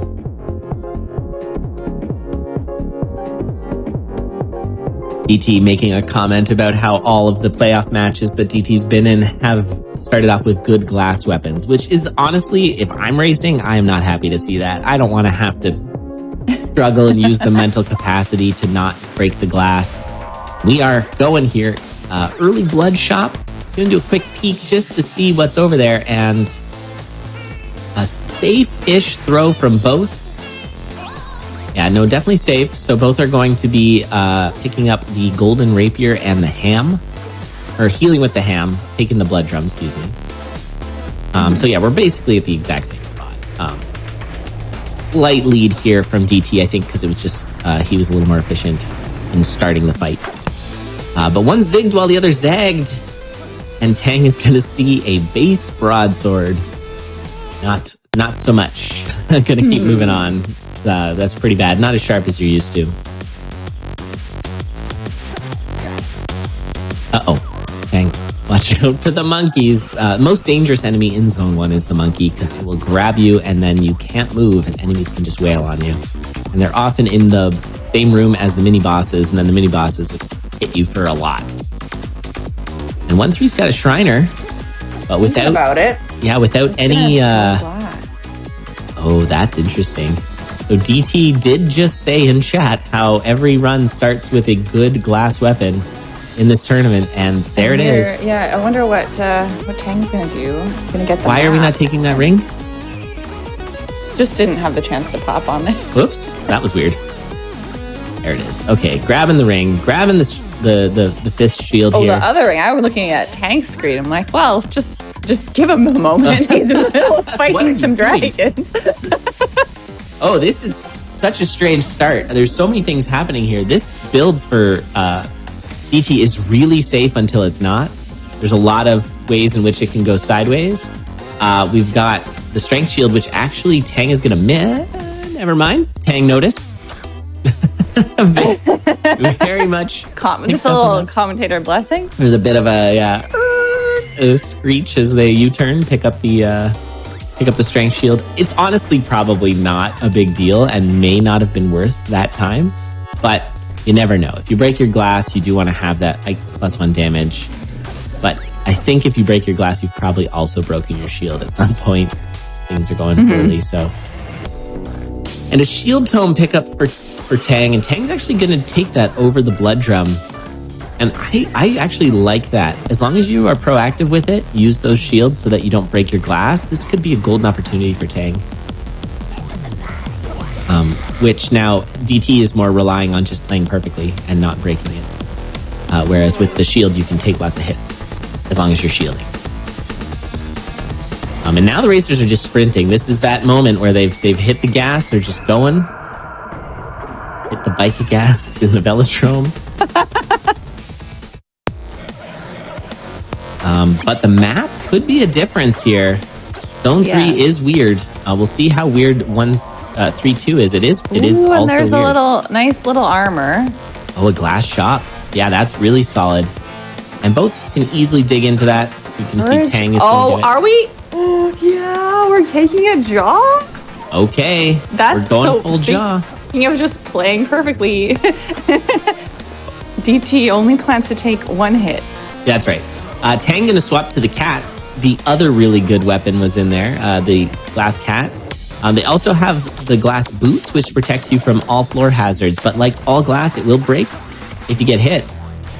And you can see... Oh my god, that black gray goblin is confused. Confused gray goblins are so scary. We're both on the jaw. Okay. Oh, we got super sync there. You love to see it. A heal buffer from Tang. Expert move there to make sure that Tang did not take a hit from the Klappa, the Yeti. And yeah, we're neck and neck. And what does Green Scroll do when you've already oops all glass? Yeah. When your entire build is already glass. Does it put everything off of glass? Does it become super glass? It makes everything heavy glass. Ooh. So like your weapon takes 3 hits to break. Love your that. shovel takes 3 hits to break. The jaw takes 3 hits to break. Anybody want a blood rapier? I don't know. So Tang did drop the armor. And we dropped the glass jaw for DT's pivoting cap. onto Blood Miner's Cap with this strength shield. Interesting. So that is a slower build ultimately, but much safer. And yeah, we're going to see how this goes for Tang. Tang is the heal. Yeah, Tang was about to die and used a heal to buffer the iframes. Incredible. Or buffer the iframes. I don't know. Cause an eye beat, I guess, in this game. And not die. So Tang staying in this with a really good one beat reaction. And yeah, this is pretty amazing. Like really close. Two completely different builds at this point. Another heal frame and another heal frame just to go fast. That was so fast because we didn't have to walk back. Yeah. You might have to like move out of the way for Fortisol. No, but you can see that DT saw Tang's map. Having a map gives the map to your opponent because they can screen peek. It's amazing. So you can see DT at first was like, which way do I go? And then now is like, oh, there's the exit. Which, by the way, is so amazing. Like we say, like, oh, they can just do a quick. I'm sweating. We can just do a quick screen peek, but that actually that's so much work.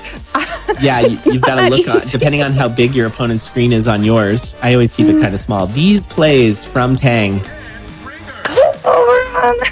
What is happening? I think the shield just got smashed. Blood drum, and the blood drum is going to be. Oh, and run infinite damage. Oh. So we just had to do that. And so that was so much faster for GT. Yeah, Tang had dino damage, had the 10 damage, but unfortunately lost the shield just before. So Tang actually could have just hit Deadringer. Deadringer takes damage only if you can do 10 damage to Deadringer. We lovingly call dino damage.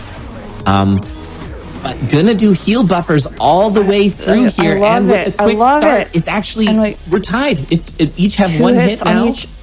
DT's kind of a bit of a head there. Tang had a bit of an awkward dragon spawn, and now a nice lure though. And 4 to 3. Tang now has 5 hits.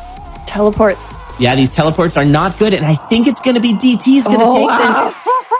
And another red dragon spawn. The Necrodancer was not friendly to Tang, and it's going to be DT with a sub 7. Wow. What a race. What a race. What a build. Still with that Josh at the end. Yeah, Tang. I gotta say, I feel like Tang deserves the win here. It's not up to me. It's up to the timer. But listen, DT played excellent. It was the blood drum. Like that was the difference. The blood drum on Deadringer. Yes. Losing the shield. Tang losing the shield right before, because that was dino damage. Had the 10 damage. So losing the shield like from an evil eye to not die right before. But the fact that Tang was able to actually finish out that run and go as fast as possible on a naked jaw for like zones. But DT did an interesting pivot, and that pivot was a wise choice. I mean, there's a lot you can say about this race. It's like, it's so hard to like in hindsight, it was a great play, but it's almost such a gamble, right? Like, was that a good play, or was it, like you're going down to what seems like you're losing your damage. You did have that shield, but maybe you accidentally lose that shield next beat. You don't mean to, but this game is this game. And then you're on 1 damage and you're kind of screwed, but it just how the chips end up falling. Yeah, you're kind of hoping your opponent either does pivot as well, or maybe just breaks the jaw, but like, some unbelievable heal buffers from Tang throughout. Like anytime Tang was about to do damage, that like had the finger on that heal spell. And of course, you take half a heart every time you do it, but you don't die. So it's, better. Really incredible stuff. Like that, truly a remarkable race. And the fact that Tang got eliminated because of it is really tragic, honestly, because that was really, really awesome. So yeah, wow, good stuff. What a day we've already had with our racing. And I believe we're going to be moving on to the next match in the losers, which will include Ravio. So we are going to take a break shortly. NDT and Ravio is going to be our next match, losers round, best of 3. We're going to get set up for the next match. We'll see y'all in just a few minutes, everyone.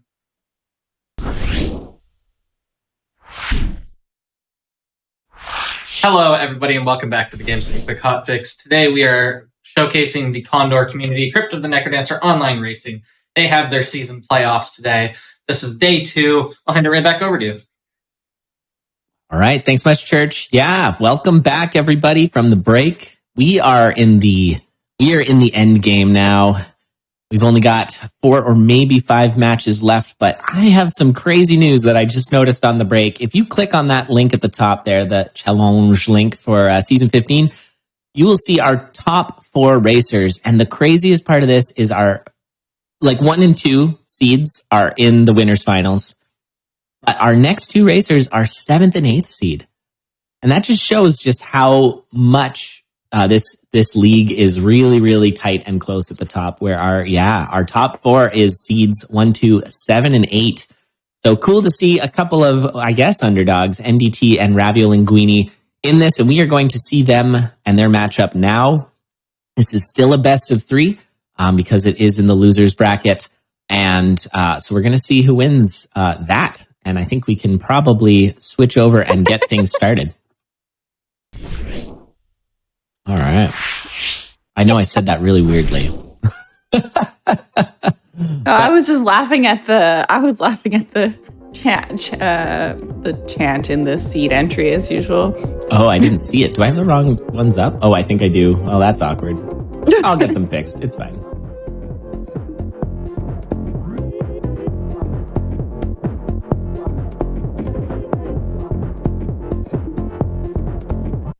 Oh yeah, I see it now. Very nice. All right, let them know we're ready to go, and we are going to dive into this losers bracket. This is actually our last best of 3. Yeah, it's all 5 after that. All 5s, except for if there's a bracket reset, and that's a best of 3. All right. And with that, we're going to get started in 3, 2, 1. Let's go.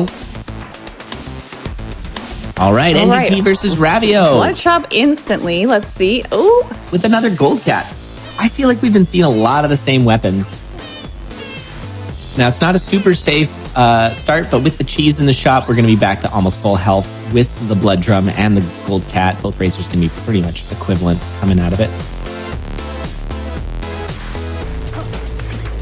And otherwise not much to write home about here. Gold weapons do allow you to have a infinite damage on the beat after stepping on gold, which can be really useful. Sorry, I just saw the second. I love these. They're so unique, everyone. Yep. Thanks for the cheers, everybody in chat. We are very much appreciating. One little difference here is that Ravio did a dig through and found a Ring of Luck, or the Ring of Quantum Chest, as we like to call it. And we're going to get a Opt Cat in this arena here.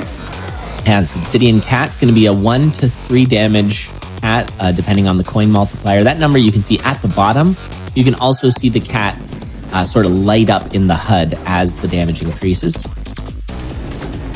That can help you know where they're at. That is just one other thing to keep in mind. I feel like Obsidian is, it's great to have damage, but can be that kind of weapon where it's just a little bit extra to have to keep in your mind. How much damage am I doing right now? Because one thing that people maybe don't think about is because in this game, when you input to the game, you basically can do an attack, a dig, or a move.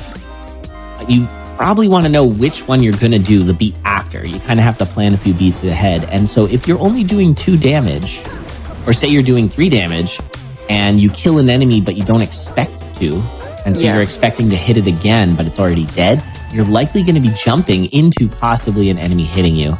And that is part of the struggle here. So being aware of your build at all times is really important. And with Obsidian, it adds that extra level of what you have to keep in mind. Looking red and getting the pink torch for Ravio. We're bombing piece on, I didn't even see what that, I think that was.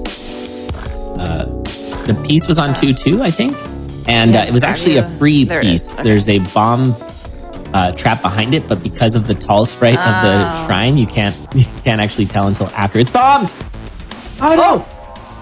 And DT just taking a death here, early death. I did not even say I was watching Ravio completely. I think it was a did you know that dirt golems do 3 damage kind of death. Dirt golems are, just jumped into it. Just jumped into a dirt golem. Those things hit hard. They hit like a truck. 3 damage is often how much health you have. And so 3 whole hearts of damage from an earth golem or a dirt golem. And that is a early death. That is how flimsy Cadence can be. It's actually pretty easy to die in this game. For anyone who's played it, you might be like, it is very easy. Yeah. If you're watching these plays, being like, oh yeah, this game's easy. No. these guys know what they're doing and they practice it a lot. Yep. Yeah, we're talking bigger brains than I do. Yeah. Able to understand everything that's happening. Yeah, at least thousands of hours these racers have. Probably multiple thousands of hours in this game. Just to be the skill ceiling in this game is extremely high. So yeah, they're probably still, there's still a lot more that can be done to get even better at this game. Not to say these racers are slouches by any stretch of the imagination. No. We had that partially empty bat closet. That's thanks to the peace ring, meaning that less enemies are going to be spawning. Also importantly, the ring will create your mini bosses to be the lower tier ones, which makes them easier and faster to kill. And we do in fact get, it is the food shop. Unheard of. Yeah, what? Write this seed down. There's actually a food shop on the seed. And now DT knows that it's a bomb trap and is able to save a bomb. Pretty fun. Yeah, so good seed retention there by DT. DT's got a lot of work ahead of himself to get back into this. Going up against a piece with a fast weapon is hard. And there's that golem, got a little revenge on the dirt golem. Meanwhile, we got Conga on the other side. Ravio looking for killing Conga, the Zone 3 boss. Using a blood drum dig, so half a heart down. But way faster than killing the Conga line, which is kind of the way that it was designed. To kill the Conga line, you mean? Yeah, kill the Conga line. Yeah, that's the sort of standard how it was made. And then bomb strats became a thing, and then blood drum became a thing. And here we are. Warning, Conga line in progress. You just need a warning about it. Yeah, very dangerous, those Conga lines. You got to watch out. There's that empty bat closet again, empty-ish with a Gigantism scroll. Gigantism's pretty cool, actually. People don't realize that it also provides you with extra defense. It's a lot less obvious, but you take less damage as a giant as well. Well, that's cool. We're seeing some stair dashes here. So the dash spell jumps you ahead like, I don't know, is it 6 squares? 4 chicken! Squares? We've got some gluttony going off of that chicken, Crypt chicken. Crypt chicken. Delectable. Yeah, and so right now Ravio's got all the health, but no armor. Never mind. There's the glass armor. We now have armor. There was also a glass cap, but you're going to see Ravio's going to keep this obsidian just in case. That might be something that DT will want to take. There's the warning Conga line in progress now for DT. Yeah, now I will mention, because I don't think I have yet, that each zone kind of has a bit of a different flavor to it. Obviously, there's the way it looks, but the way it's played is quite different. Each one sort of has a theme in terms of gameplay. And I would say the first zone is just your standard zone. Maybe monkeys is the factor there of enemies don't really hurt, but you can get trapped. But by zone 2, it's really an increase in health is the factor. There's just a lot more health, and so you really want to make sure you get damage before zone 2. By the time you get to zone 3, enemies are fast, and there's lots of floor hazards. So you have to be careful about where you are when you're attacking the enemies that are moving in at you very quickly. But then by zone 4, oh, what a dash that was. That was so sick for DT. Can we just take a second to realize that, like, DT is in 4-2 on this run back? DT's scooting. Yeah, it's 4 minutes. Almost 5 minutes into it. Yeah, scooting fast.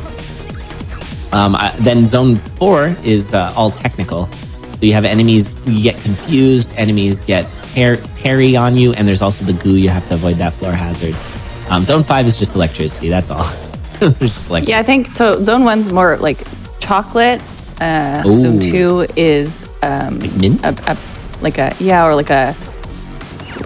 was gonna say lime, but mint, kind of just like a fresh, or pistachio, I think. And then zone 3 is a bit of a blue raspberry and then red raspberry. I couldn't try and think of more of like an orange, sort of like fiery. Oh, okay, an orange, raspberry orange fruit. And zone 4 is grape, and then zone 5 is cherry and banana, electricity, and the yellow shock monkeys.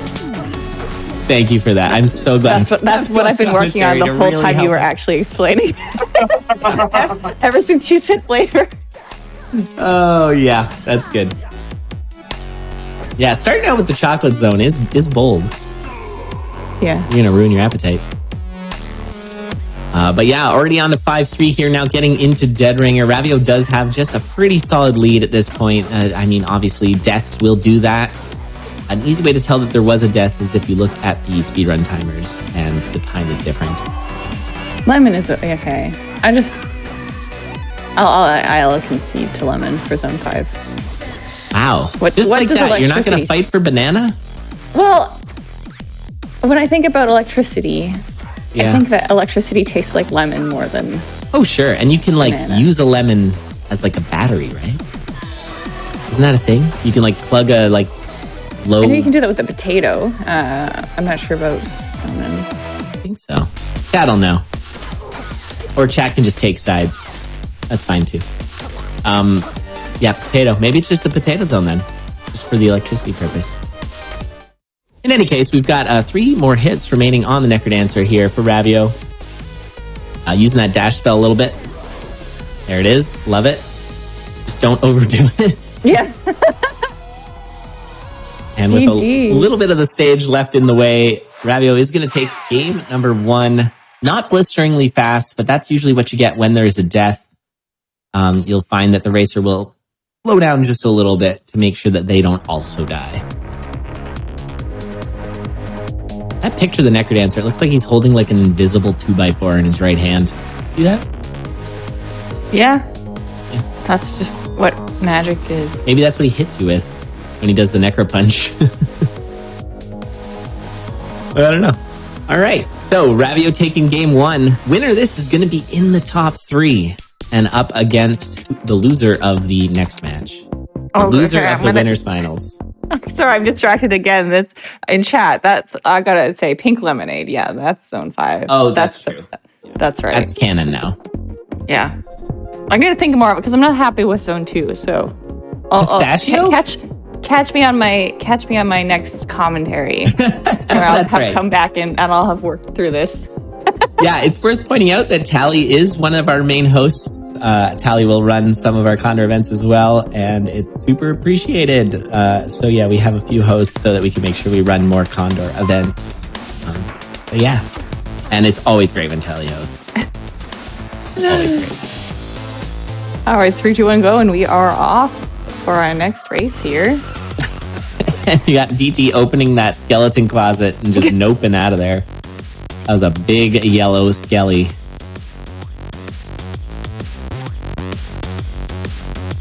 Yeah, I feel like zone 2 is just kind of mold, but that's not really a flavor.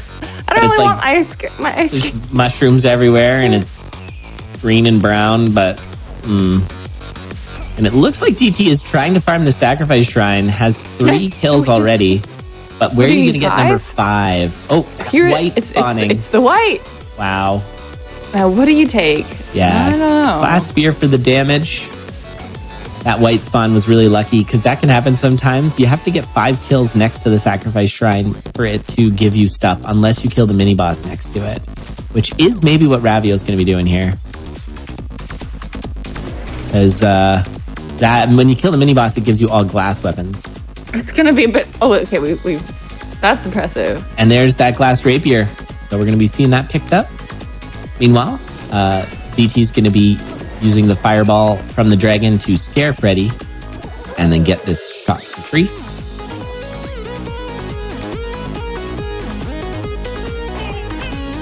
And then you hope Pretty doesn't like book it onto some spike traps, because that sometimes happens there.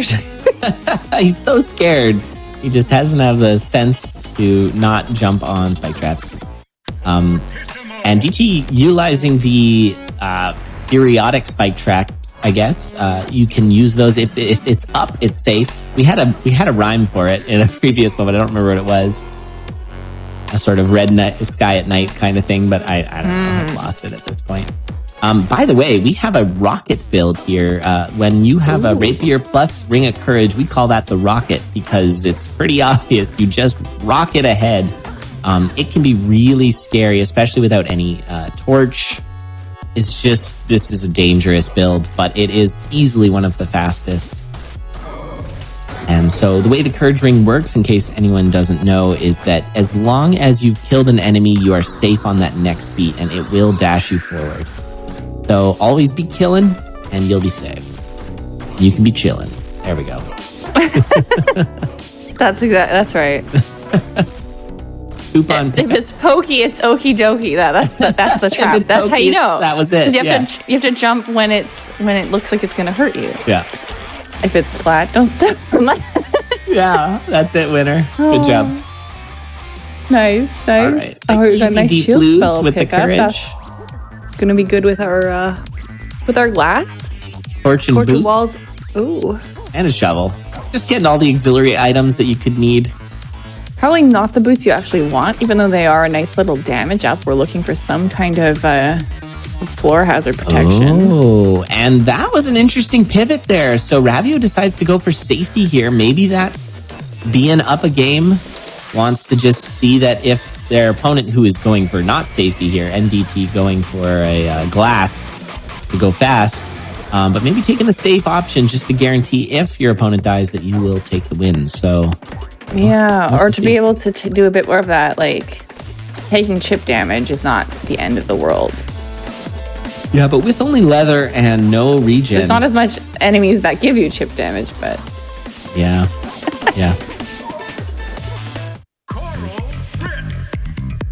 The Bold Faithful, yeah. Yep, Bold Faithful. We've seen it again.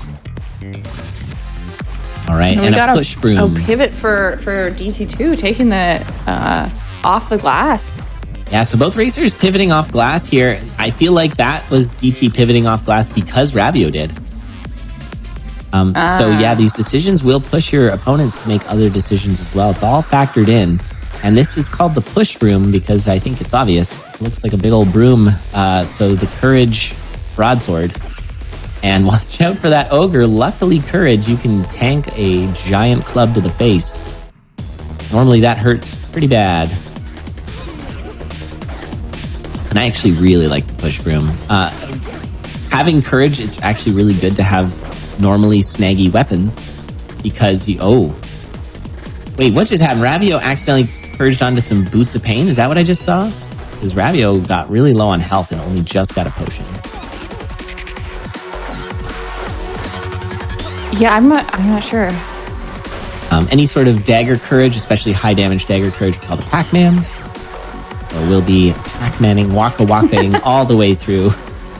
Eating all the things. Oh my god! That's a lot of everything. But with the shield spell, that was a really safe exit, actually, even though it looked really scary for Ravio. And we are really close now. This is a 6 damage dagger. And look at how close we are. This is so exciting. Both racers have enough bombs to deal with the Necrodancers, so it's just a matter of who's going to go fastest. Yeah, we got to jump in there, take our potion. Loss, rather. 6 damage evaporating that dragon for Ravio, but with the push broom, you can attack dragons from diagonal, so you don't have to line them up. So it ends up being about the same sometimes, depending on the dragon's parity. And clever play there from DT using the shield spell to stop the Minotaur from going on a vacation. Very nice. 2 beats behind. Ravio's 2 beats behind. Well, I'm loading into that level. Nicely shielded. I mean, the dagger is the least snaggy. What just happened? Oh, was it a blood shield? It was a blood shield. I think Ravio just hit the shield button. Oh my god. Because I don't think anything hit Ravio. Both those skeletons had their arms down. Yeah, press L and O so we can see. Yeah, please press L and O. I think I have a cap on my volumes. That's me so much. Yeah, let's see what happened there as DT gets into this fight. And heart and a half, which is how much the shield does. Oh, killed by Black Skeleton. Okay. No, it was Black Skeleton had arms. Like, I think it was. Yeah. The arms were in the air.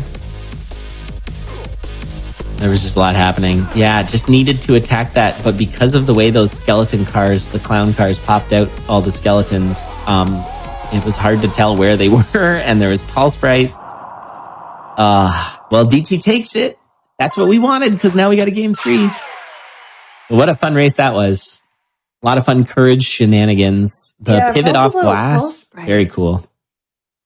Wow, that was so close. That's so unfortunate. That's the worst. Like, I hate it when you have such a tight race and it ends up being like a death at that point, because I just want the racers to push to the end and have that. That's so much more exciting.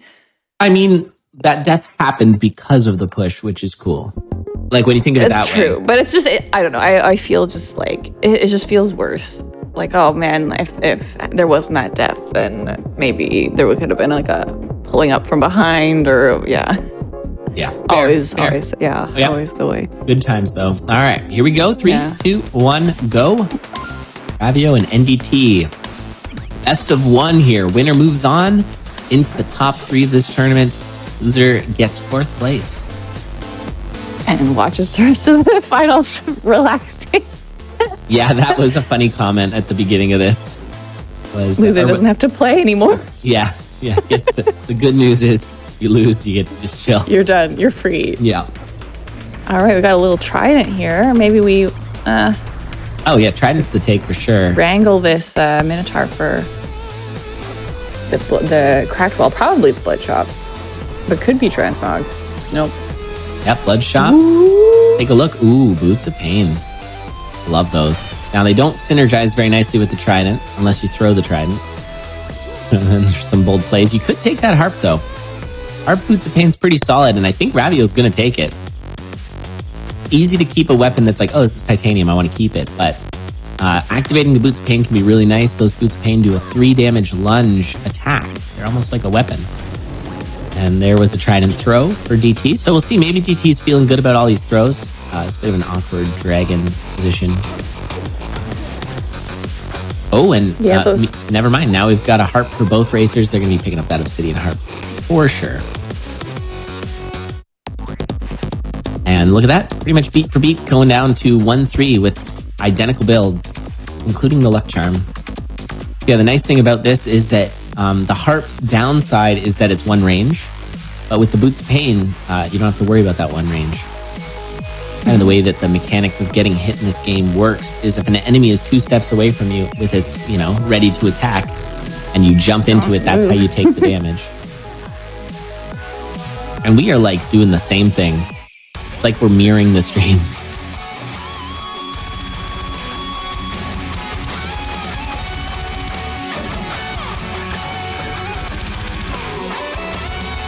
All right, what are we gonna check? I expect it looks like a red purple. check. I was gonna say purple. Oh, okay, just the left side walk of the stairs throws me left side off. walk, easy left side walk. Quick potion pickup. Oh, and a torch. Those torches, nice, is it worth going out of your way for? Maybe. Sometimes you just guess right, and then you were right to not take a torch. But we'll see here. And a wooden shield, why not? And yeah, we're just like mirroring each other. This is so cool.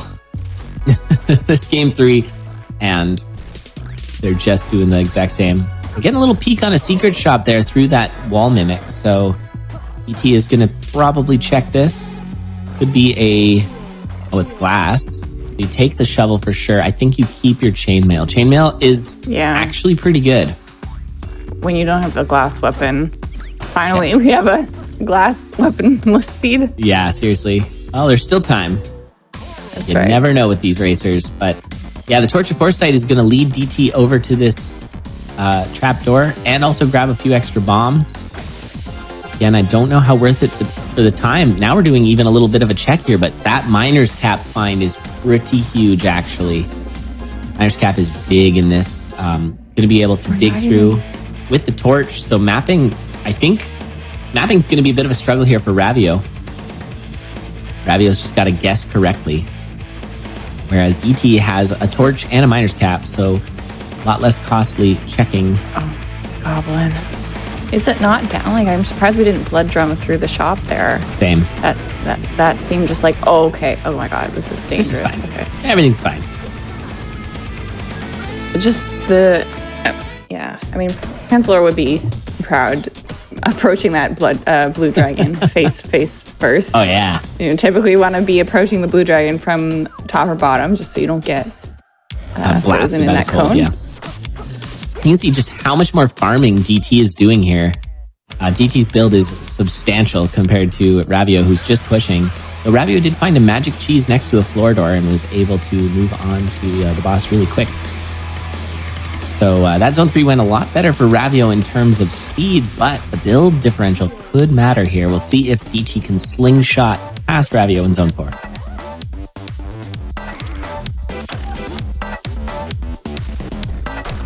Yeah, I would say that no real mistakes were made, just different choices at this point. The scoots just stress me out because I don't know what I'm doing. They know what they're doing. But you know what? You see this trail of harpies behind DT, and it's handled, I think. Yeah. But when I try to do that, I just die. Oh my God. Yeah, some really great plays from both of them. These scoots, I mean, this build is one of the builds where you can let a lot of enemies accumulate behind you because the harp does attack behind. So it's fine, but you can also very easily find yourself on a pile of goo. And that's a one-way ticket to restarting. So, and bit of an awkward spot here now for Ravio. This is going to be a costly amount of time to get through this, which will give DT a bit more time, assuming DT works through it faster. And I think we're about to witness that. And a cat find, where'd that come from? The titanium cat too. The build's just completely different between DT and Ravio, and you can see that that is allowing DT to gain. I'm going to be able to easily dig through this throne. Oh, going to just Earth Zuma to go fast. And here we are. We are all tied. It's all coming down to this. Zone 5. A cat versus harp. For Ravio, Ravio's going to have to just try not to use the harp. Try not to kill things. Going to have to hopefully use the boots because it's a move attack and just go fast. Closing the door behind on that egg, popping that potion, just taking a ton of damage for speed. Hoping we got to keep enough health up for Ravio to be... That was a monster dig through. And a lot of blood drums for Ravio. Luckily, Ravio did see that. And we need to have enough health for Ravio to be using... There's only one bomb. Oh, yeah. Ravio needs the health. Like, we can get half a heart each floor with the stair heals. But this is just so fast. Oh, there's the bomb. This is an interesting case study in just go fast versus farm. That's what I'm feeling here. Oh, and we almost got absolutely dominated by Deadringer there. Okay. Ravio is low on health, but did find bombs. So Ravio's okay, but honestly, this might be too much. I think that's too little too late at this point. And Japanese strat is going to be off the rails for Deadringer and getting just pasted into the ground by that ogre. And big GG's from Ravio. DT is going to be moving on. Incredible. You love to see it. If you wanted a Cinderella story, you got it. DT moving on to the losers finals. Going to be going up against the loser of Tough versus Spooty. DT went out early against Tough in the very first match. Remember when Tough got that like 618 and DT got a sub 7 also? It was the first match of the entire finals. DT dropped down, beat BGM, beat Tang, and now has defeated Ravio to go on to the losers finals. This is incredible. What a play. You love to see it. Very fun. And congrats to DT on moving on. And thank you to Ravio. Came back for this tournament and did an amazing job coming in fourth. So GG's to Ravio as well. And so I guess coming up after the break, we're going to be seeing the winners finals, Tough versus Spooty, two titans absolutely duking it out. It's going to be awesome. You're not going to want to miss it. Such a good time. Yeah, such a good time. So excited for the rest of these races. It's been really fun hanging out with everybody here today. Oh, of course. Yeah, this is we're I'm leaving. See you later. Bye, Tally. Thank you so much, Tally, for being here. Awesome help. You help so much with all of CONDoR, so thank you for being here and co-hosting. Thanks for having me. I'm so excited to watch the rest of today. It's gonna be top tier. It always is. Always, yeah. All right, so we'll have Rat in the booth. Thanks again, Tally, and we'll, I guess, take a break. Yeah, thank you so much again, Tally. We are going to take a break. We'll get ready for the next match. We'll see y'all in just a few minutes, everyone.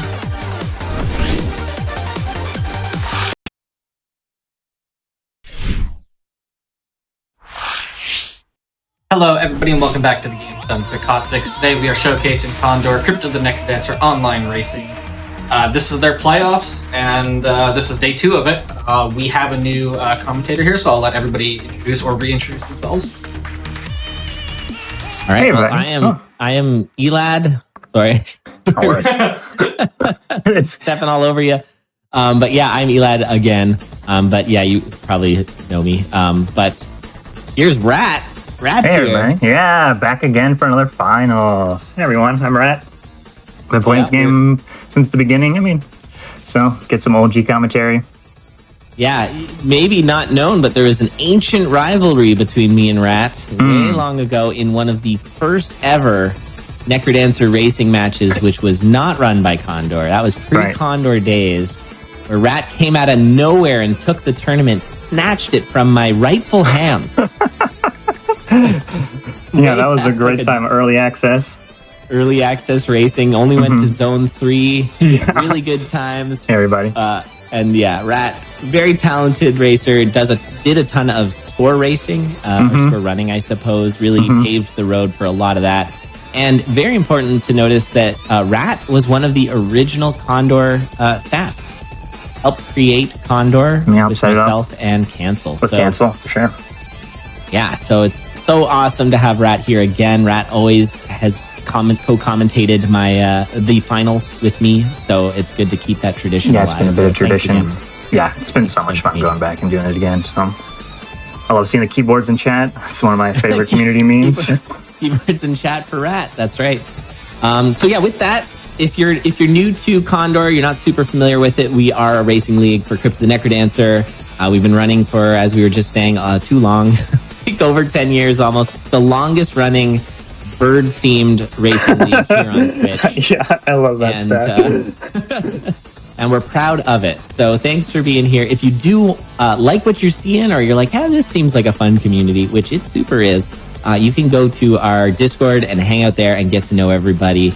There's tons of resources on how to get involved in this game. It's been going for so long that there's just all the resources out there, because this game is a little tricky at first, but boy, is it worth it if you can get into it. So yeah, go to our discord.condor.live. You'll find it there. But that's not why we're here. We're here to first thank GDQ for having us here. Thanks again. Really appreciate it. Shout outs to the GDQ crew and the CONDoR staff for making this happen. But the actual reason we're here is this unbelievably hype match we're about to have. 2 complete titans, goats, the goatiest goats here. Right. Huff versus Spoody. Truly 2 of the best racers in this entire game. Long time racers, been in CONDoR for so long, and they are the top and second seed coming into this, and this is our winners finals. So this is going to be the best of 5. Winner of this goes to the grand final. Loser goes down to the losers finals, which will also be a best of 5 against NDT. So, which is super exciting. Lots of racing for you. And yeah. Congrats to DT, by the way. Man, excited to watch some more races with him. Yeah. Way to go, DT.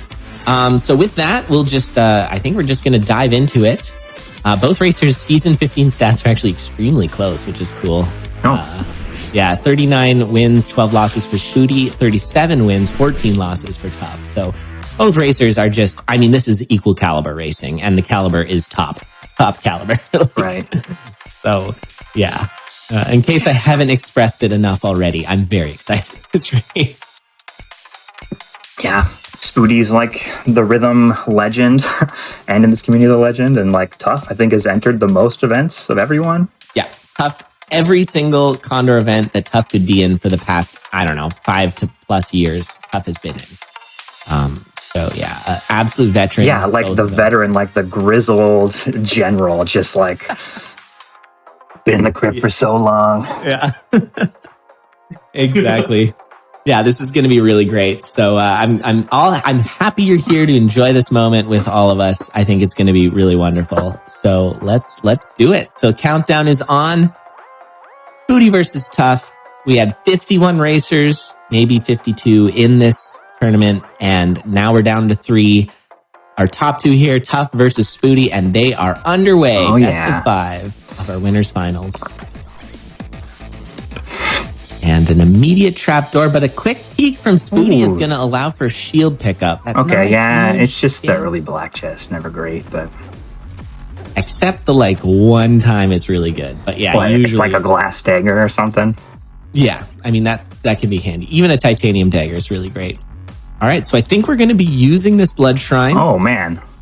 And the reason is that they switched it. Now the blood shrine, when you use it first and then bomb it, you get the ring of regen. Whereas before you had to just bomb it and not take the blood weapon. It's been switched. Oh, okay. Yeah, because So it's like a little more risk reward for hitting it, like losing all your health. Yeah, exactly. And so now Tough is going to swap up to a full glass heavy plate. Actually, sorry, glass plate and a titanium trident. Have you used the trident much there, Rat? Yeah. Pretty cool. The trident throw is the best part of the trident, right? You get this like 3 wide throw. Yeah. Yeah, it's so Yeah. cool.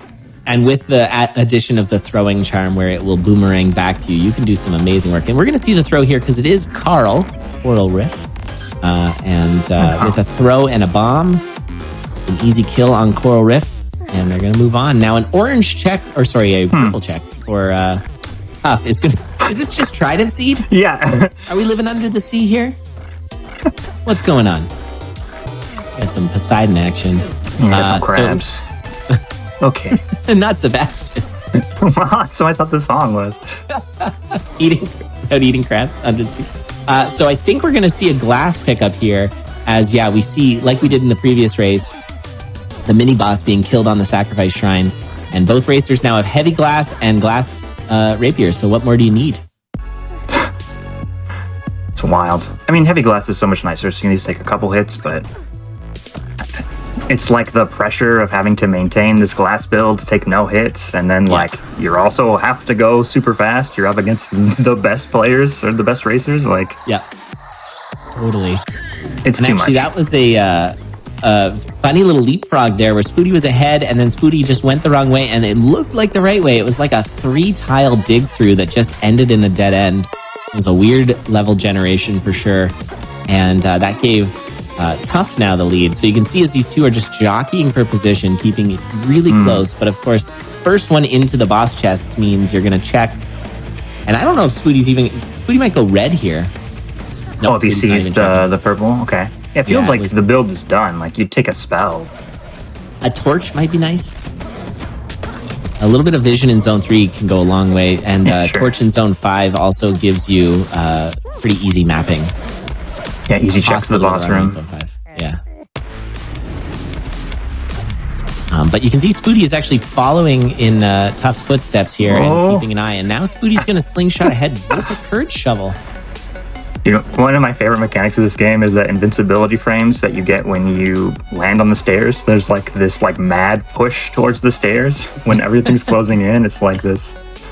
Yeah, the door closing behind you. Yeah, absolutely. So cool. All right, so Spoody does technically have the faster build here with the Courage Shovel, but at this caliber, it could be the difference of how do you kill the Necrodancer and the... Oh my What? What? You absolute mad lad. Yeah, I don't think that was intentional. I think he just dug open a wall and there was a monkey, and then he's in the mini boss room. Yeah, I mean, if it was intentional, that's very impressive to we are respond now- that quickly.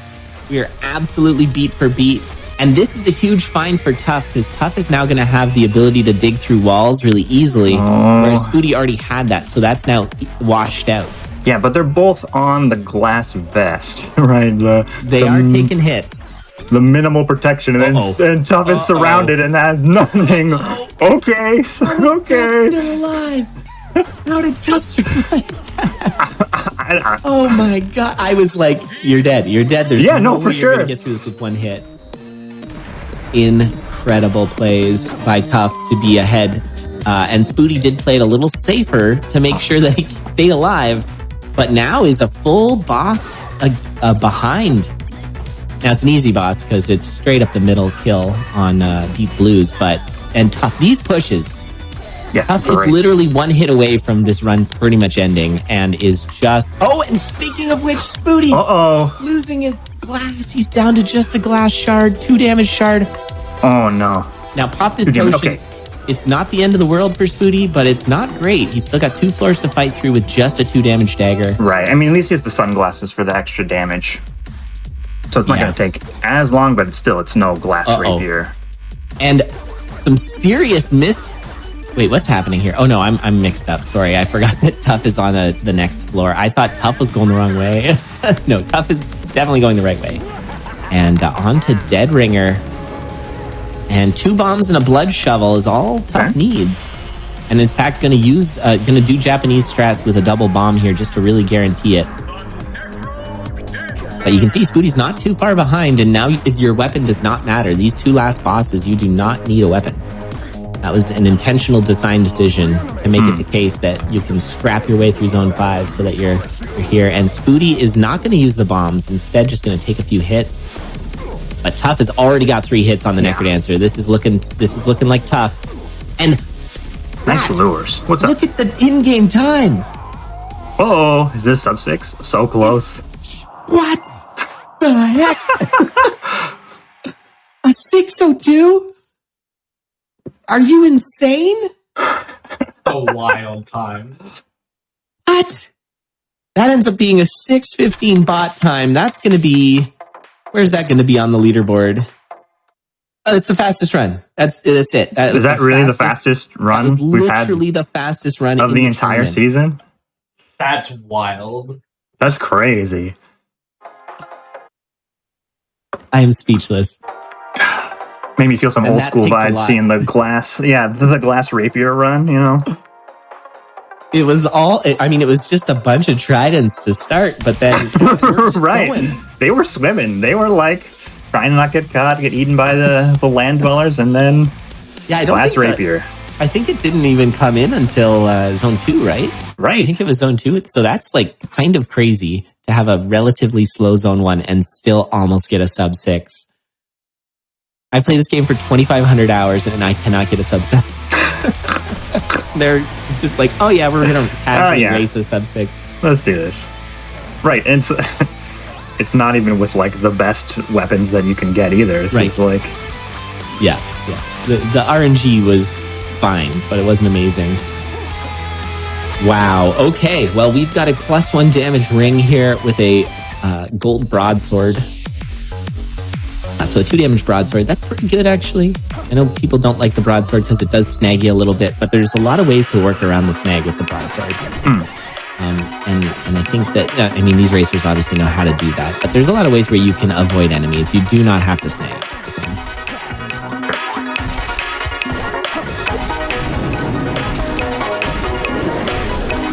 Okay. It's okay to have this gold broadsword. Sometimes you get some gold kills, like around the corner. I like that gold leprechaun kill. That's pretty cool. You don't see that every day.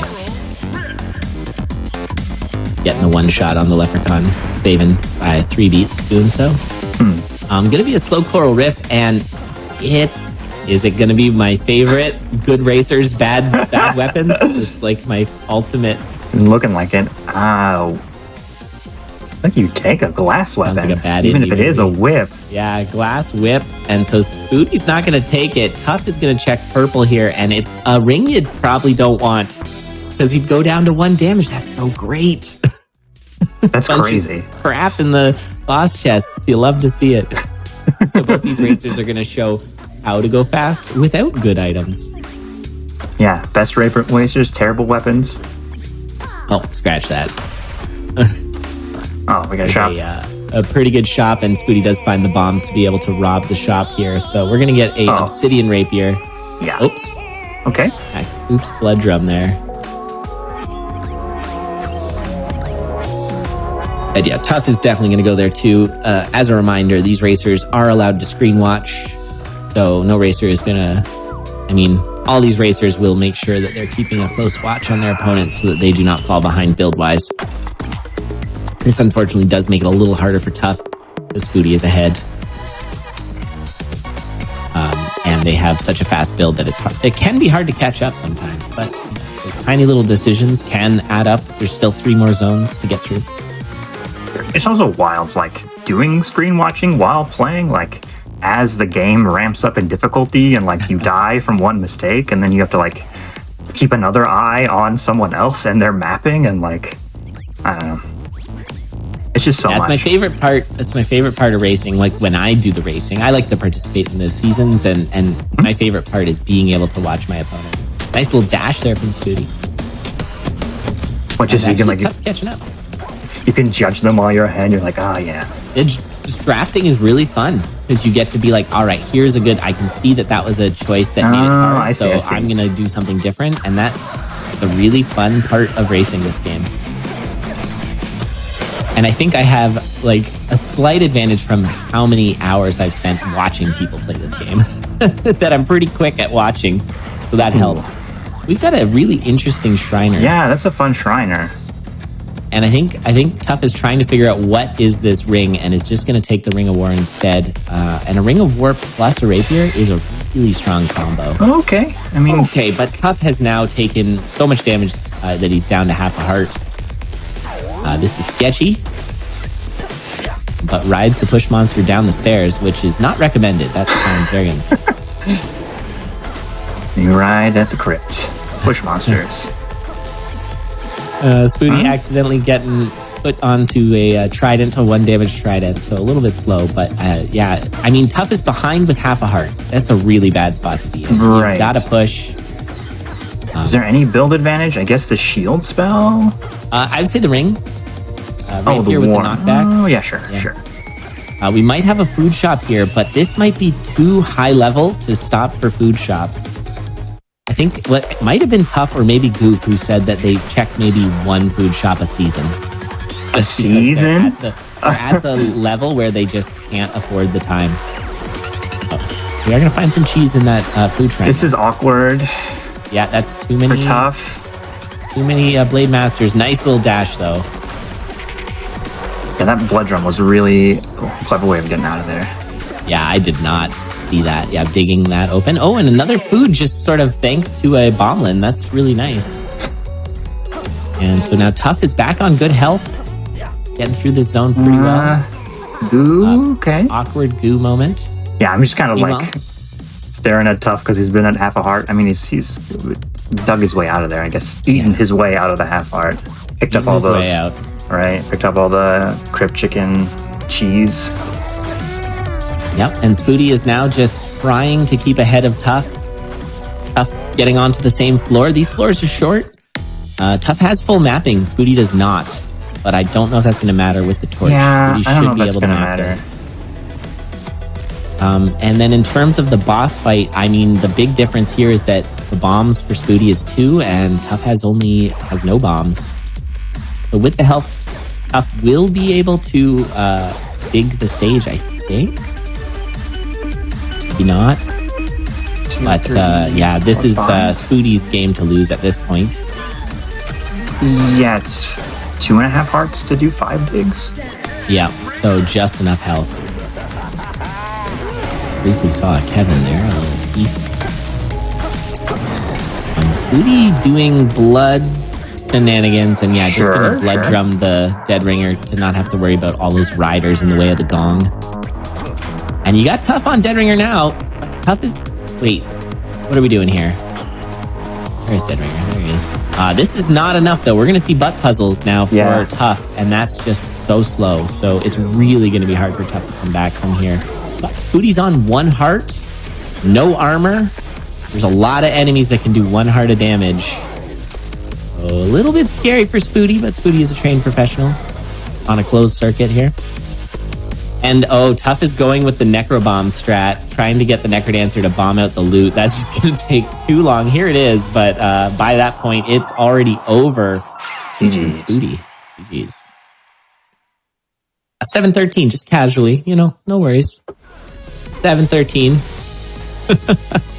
I know, right? I was like, look at the time. I was like, well, we're 6 minutes into the Necrodancer already. Yeah, and honestly, Tough, once he got the loot, that wasn't that much slower. 7:29, finishing out the run.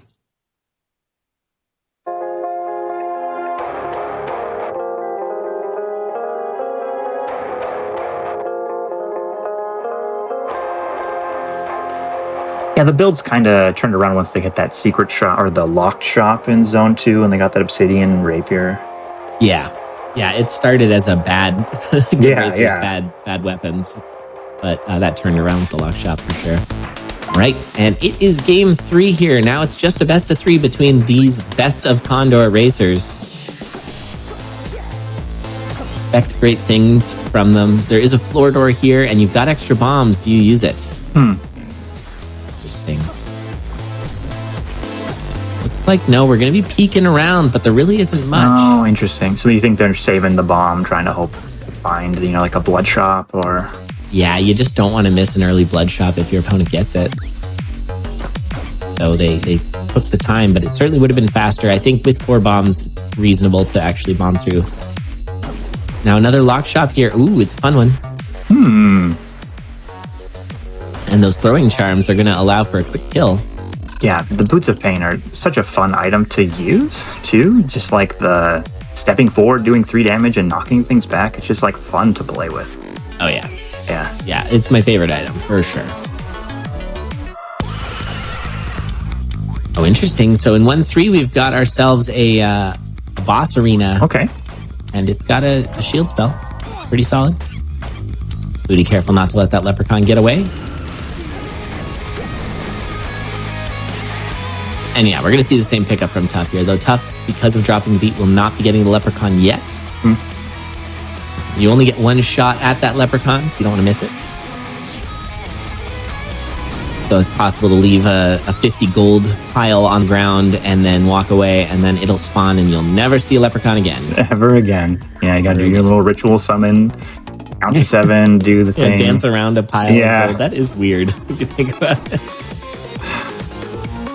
Maybe it's like fishing or something, like it's bait, right? You're like, all right. Yeah, I think so. Yeah, that checks out. Garbage in the red chest. So I think, what was that, a blood spear? Is that what I saw? Well, this bat just kind of messing with the whole conga line for Tough. It was a blood spear. Ugh. Yeah, not great. Spoody's going to be picking up the glass staff with the job. We are currently at dino damage. Very exciting. So a 10 damage threshold. 10 damage is a lot, especially when it's a laser. Oh, man. So it's like a 10 damage laser gun we've got right now for Spoody, and I think Tough's going to be picking up the exact same thing. The dinosaurs stand no chance. Yeah, those dinosaurs are going to take all the damage. Yeah, and Tough doing some really nice jumps with the boots of lunging as well. Or sorry, not lunging. Boots of pain. Boots of lunging do not exist in this mod. We've removed them because they're too good. They're a fun meme, though. Ridiculous. It's like forces you to zoom out, move 3 tiles at once. But yeah, very fun. I did not notice the weapon swap. Spoody has moved on to a titanium rapier, which is definitely better, but there are places where you'd rather have the staff. Is the jaw the same? It still kills you if you get a hit? You get hit? Yep. Okay. Yeah. So Spoody is currently on a naked jaw. Any hit will kill Spoody right away. Spoody does have the shield spell, and honestly, Boots of Pain are a bit of safety. They will kick things away from you. Currently, Tough did not find that rapier, and is going to find a quick trapdoor and actually get right onto the same floor as Spoody. So Spoody's lead has shrunk a little bit, but Spoody does not have time to look for safety. You could switch your headgear here, Spoody. Okay. Interesting. Spooty is just gonna run with naked jaw. Cass doesn't want him to lose the dino damage. Oh, there's a glass. Oh, armor yeah, there. sure. Okay. Very good. And a potion. Actually, this is a really friendly floor. So yeah, I mean, big. Well, I think Spooty does not have dino damage, right? Because he's got the. What is Oh, yeah, the he switched off the glass. Or no, it's sure. dino on a lunge, I think. Right? 'Cause 4 double times to 2, 8. It's 5 times. It's 5. Yeah. So it's 10. 5 times Yeah. 2, yeah. Nice. Ooh, a shield pickup. And actually, I didn't notice, but Tuff did lose his armor. So Tuff is on a naked jaw now. But with... Finals commentary, you wanted some arithmetic real fast? Yeah. Yeah. Quick maths. Nice. Look out. Armadillo coming in. The telemonkey right into the bounce trap. Wow. The diagonal just in the goo. Get back in the goo. It's like Yeah, it did not. It was funneling into that goo. Tough use of the shield spell there was really clutch. And with this dino damage, the dino damage teleport. Did you see that, Rat? Yeah, Tuff just shot Death Metal, but there happened to be a telemage right near the exit. So ended up killing Death Metal in one shot and teleporting and using this Gorgon as as a mobile battery. Like a Metal Gear Solid crate to hide behind and shoot. Little time crisis action there. Very nice. Yeah. Okay. This is nuts, by the way. Yeah, this is super close. It's like a beat apart, 2 beats. This naked jaw is keeping Tuff in this by doing just so much damage with these lasers and having really effective shields? No shield needed? Who needs a shield when you're just good? Oh my We're goodness. on Dead Ringer. We've got the dino damage from Tuff. We're going to see it. I think we have dino damage from Spooty as well. Is Spooty going to use it, though? There it is. I know. Yeah, there it is. Okay. We got the dino damage. A little bit of ping love pong. to see it. A little ping ponger. Okay. And Spooty taking a hit at some point. Oh my goodness. But with the potion is still alive. They were like almost on mine, like identical. This is crazy. And now 7 of the stairs. there is one particular strat Tuff can do here with the 2 bombs plus a dig. Oh, very nice. Yep. And so Tuff's going to be the first one to get the Necrodancer off the stage, but we are bombing. pretty Okay. much neck and neck. A 1 hit for both. Tuff coming in Some with that weird second teleports. hit. Spooty looking for a lure and doesn't get it, but gets a quick lure. Oh after man, that. yeah. Another hit for Tuff. Tuff is up by 1, but there Spooty got the 3rd. Now that's the 4th for Tuff. 2 more hits for Tuff. Spooty's got 1 more hit left. Where did that come from? Where did that come from? Yeah. How did Spooty and this is a get good 2 spot hits for back to Spooty. back? Oh my goodness. And it's going to be Spooty in a 631. Come on. What are we doing here? A 4-second difference between these 2 racers in the bot. A 631 in-game, a 632 in-game. 4-second difference. Holy You're moly. like getting ready to press done as fast as you got your like .d pre-prepped. You're sweating, tabbing over, pressing as fast as you can. This is truly an incredible match, these 2. I can't even.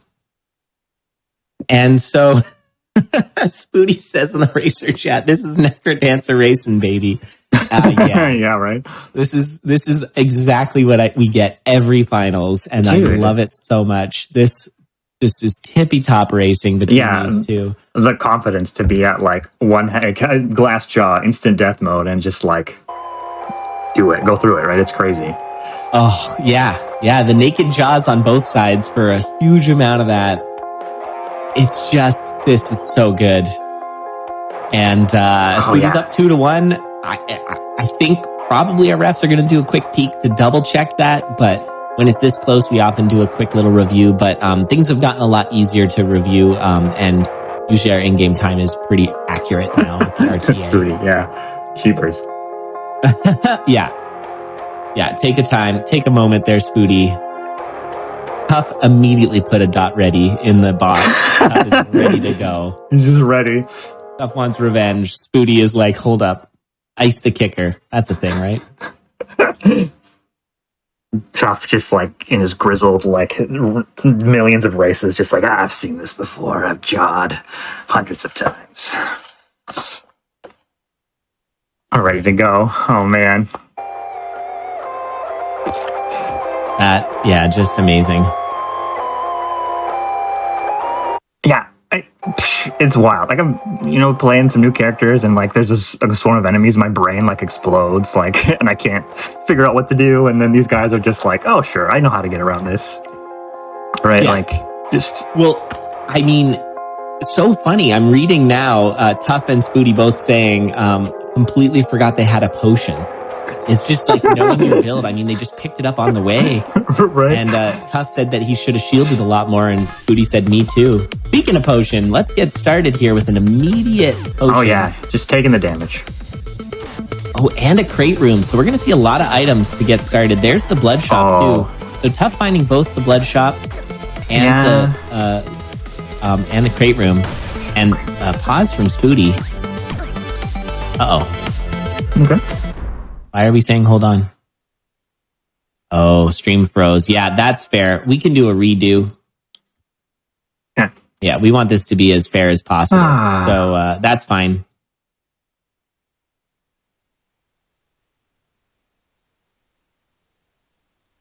Right, the barrel room with some more Boots of Pain.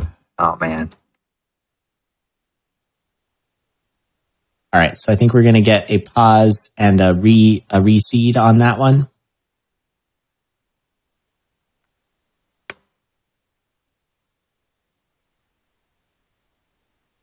Yeah, I think that was a really cool seed to start with the potion, the barrel room, blood shop right there. But yeah, so like, so we got like a dot fastest right in this, and these runs have been really fast so far. Is it like the competition brings out the speed? Like this is being at the very end, or do you think that you're just like going as hard as they can because it's the finals, or like I'm just like 100%. Curious of why? I think it's that because we're seeing like how many of the leaderboard have we gotten? I mean, these racers have raced 50, 60 matches or 50, 60 races, and they're all getting on the top of the leaderboard. These are fastest races. It's because of that. All right, race is happening in 3. Windows. 3, 2, 1, go. All my windows closed again. All right, this is probably not going to be nearly as fun of a seed as I slowly bring all my windows back. But it's also like in the regular season, sometimes you can be like, yeah, I'm just going to go crazy, right? Like, I don't need to win this round. I can just like push as hard as I want to. Yeah, there's definitely racers who try to just get on the leaderboard. Yeah, for sure. Yeah, no, definitely. One racer who was in the Crystal tier, but unfortunately could not race this weekend was Moraconda. And I think Moraconda's on that the most. And I do think that that's part of Mora's MO in the season. He's trying to get as fast as possible every single race. Yeah. This is this really Minotaur awkward wrangle. Yeah, it's kind of just going everywhere. I almost wonder if it's just worth it too, because Spooty's already gotten the oh god. Okay, here we go. Nope. Yep. Yeah, just gonna bomb it. Just bombing it. Oh boy. Not even a very good one. Like that was so not worth all the time Tuff spent to do that. Meanwhile, Spooty has gotten a ring of peace. I think it was from a Mimic on 1-3 or 1-2 somewhere. Okay. Yeah, I was just watching this Minotaur, like visiting his family. Like he had one of those like calling his cousins. You know, I'm gonna need a vacation after this vacation. Yeah. Yep. And Tuff is now doing all the farming that. Oh, gonna kill the shop for this even. Wow. Okay. Just for mapping. And that's kind of interesting. So Tuff is gonna take mapping from behind, which does give you the opportunity to slingshot back. Spooty trying to set up a gold kill, but just blood drums. But yeah, what a difference. I mean, we've had races, we're like a third of the time already for our first race of today. And he's not even at a zone yet. It's just the difference in the meta, right? Like you can really have a lot of farming versus going fast. That's so funny. And a transmute here. I think Tuff is really looking for something to slingshot. Yeah, that makes a lot of sense strategically too, right? Like your Minotaur went on vacation. You got to do something to like get back, right? Yeah. Oh, and I think we're going to be getting courage here. Yep. So you're going to take 5 hits against Pain with a bomb, and that's a courage ring. And is it Courage Trident we're going to go? Interesting. Huh. And you can see Spooty is an entire zone ahead at this point. But is Spooty's build good enough? Or is Tough's good enough to catch up? I don't know. Right. This will be interesting. Yeah, full zone as they're on different bosses here. But just watch this courage build go. It's the slingshot moment too, right? This is where screen watching comes into play, where you can kind of, all the layouts. I mean, he has a map too, but He does have a map, yeah. Yeah, being ahead with map, and there's a bad weapon for Spoody. Spoody is right now looking at just this bull charging from behind and like needing to be like, I need something, I need a weapon, I've got to start farming, I got to find stuff because I am not going to be able to sustain this lead for this entire race. Yeah, you're hoping it's like a Ferdinand Bowl, a friendly one instead of like a Tuffafo Bowl. But it's a Tuffafo Bowl. The name's right there on the... This is no Ferdinand. He's not smelling flowers. He's not opening chests. He doesn't need chests. He's got Trident, He's got all he needs. Yeah, and honestly, with Tough's skill, this blast helm is one of all the safety he needs. You can get some really nice iframes with that blast helm, and just gonna go. And yeah, look at the push.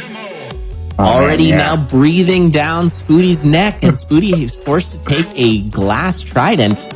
Not what you're looking for. It's broken. Oh boy! Oh no! Oh, but we had a death. But is Spoody dead? No, he's Spoody not dead. Okay. He used a blood drum at the right time and with the catch up. But, all right, but there's a shop right here. Let's see if he gets out of it. Telemonkey. Okay. Yeah, so the immediate ring of regen to make this safe. Sure.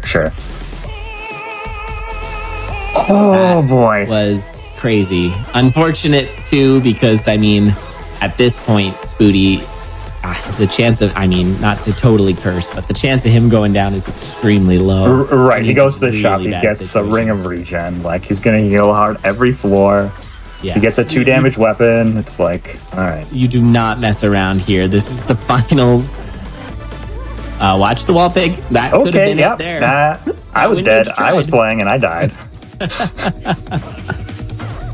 Jeez. All right. Yeah. Even just taking out those statues, checking barrels for health. Mm-hmm. And the ring of regen's going to help. There's a better weapon. Sometimes your best defense is a good offense. Oh, takes the time. Gets the leprechaun. Yeah, sure. Yeah, you can see Spoody is really just trying to guarantee this win. It's not guaranteed yet, but it's also like a few minutes to kind of catch your breath. Like there was a tough train, and then you're like running from it, and then all of a sudden it's like, stuck at the station. You're like, okay, I got a few moments. There's a delay. Yeah, there's a delay. Yeah. You're like racing to get to your train on time, and then it's like, Tough gonna take the vacuum. The very rare, or the dog on a leash, as we call it, the courage whip. Dog on a leash? No. Dog on a leash. Yeah. One of those out of control dogs running around. Or the vacuum. You like just vacuum pulling everything left and up. right. Sure. Yeah. Yeah. I mean, it's not terrible. Because the worst thing about the whip is that it has snag, but if it's not snagging, it wants to like make friends with like everything it sees too, like it's pulling towards everyone. I love that. Oh, well, tried to escape, but there was an armadillo in the way, and armadillos don't take damage when they're rolling. And that was a death from Tough, and I think Tough is gonna probably just be like, I gotta race NDT immediately after this. I'm going to have to just... Yeah, that's the next match. It's losers finals. And it looks like Tough's going to go there. And, it's worth mentioning that Tough was flawless into this match, I mean. Tough was 6-0 in these finals already. And Spoody had his number. This is the first time they raced all season? No, they've had a race at like a Crystal. Yeah, I've got the playoff stats, or the season stats. It was pretty even, but I think Tough took a 3-0, and then Spoody took a 2-1. Oh, okay. So it's 1-1, basically? Though, pretty well known that Spoody had just a shockingly bad week 1 for some reason. But Spoody's rest of the season was incredible. So, I don't know if it was just like a little rust or something, but yeah, Spooty seems to be doing just fine now.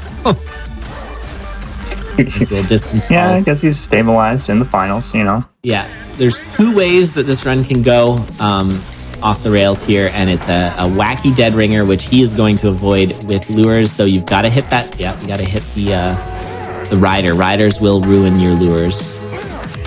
And Yeah, well it's aware. like Okay, Spooty saying you have to get the fastest time to beat me, right? Yeah, With these runs, like pretty jeepers. much. And yeah, a nice easy dead ringer there. Nothing to worry about. And then the other way, of course, is Dorian getting dunked here. Don't dunk daddy.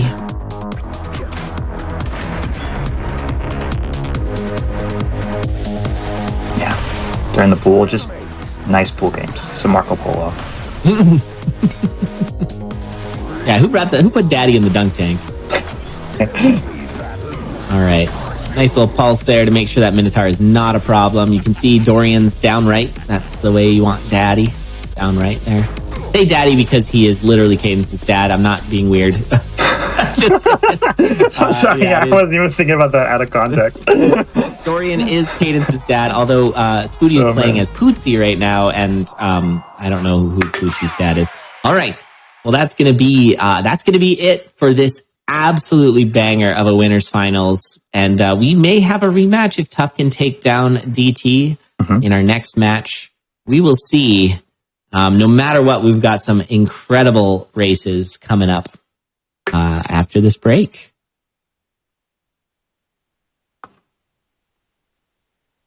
All right, I'm unmuted now. Yeah, we're going to take a quick break so we can get ready for the next matches here. See you in just a few minutes, everyone.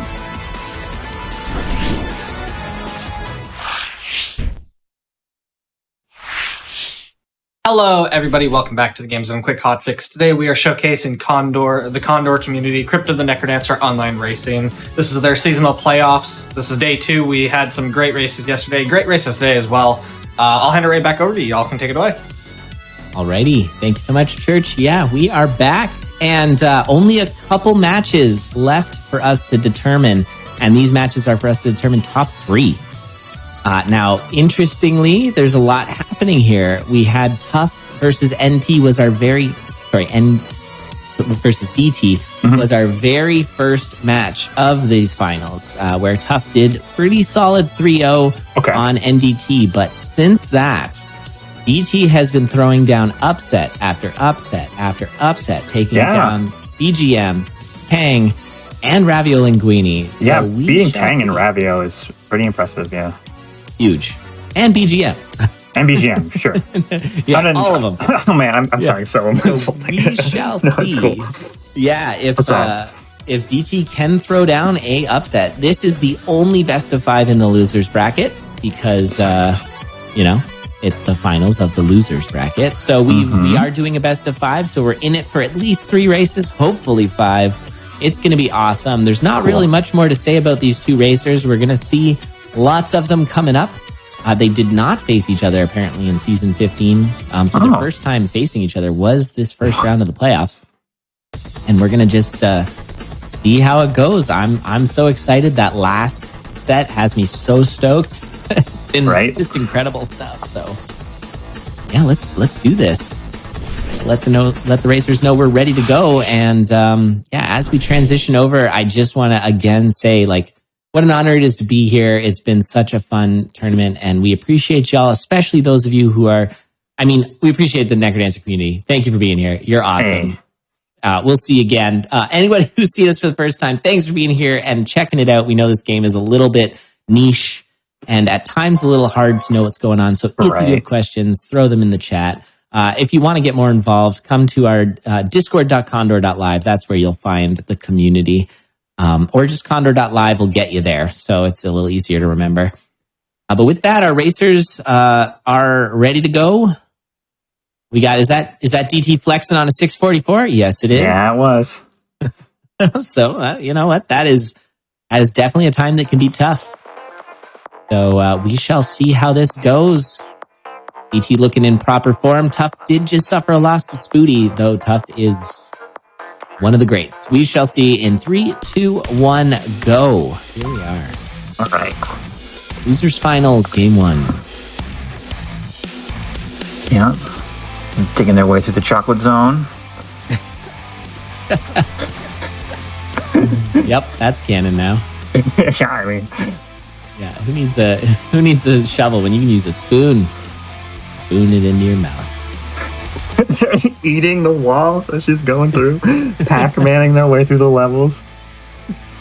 I wouldn't put it past the modding community to actually mod each of these to be some sort of food theme. I'd love that. This is All a pretty garbage bloodshot, though. Pretty bad.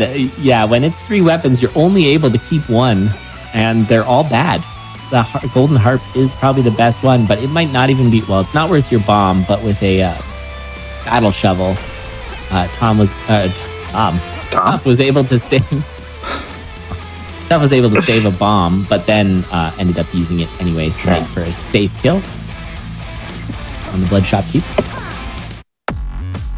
Yeah, and that's totally random. If they don't have a bomb, you can just die. It's Yeah, it's random, but now seeded, which is nice. Very nice. Yeah. Yes, because we've had races decided in the past by just for one person the throw worked and for another it didn't, and that has since changed. And we're so thankful to the team at Synchrony, the Synchrony team, Vortex Buffer, who made this entire, basically remade the game. We talked about it a bunch yesterday, but Necrodancer was made and done, and then somebody who's a fan of the game, Maru, decided to just be like, hey, what if I just remake the game so we can do online?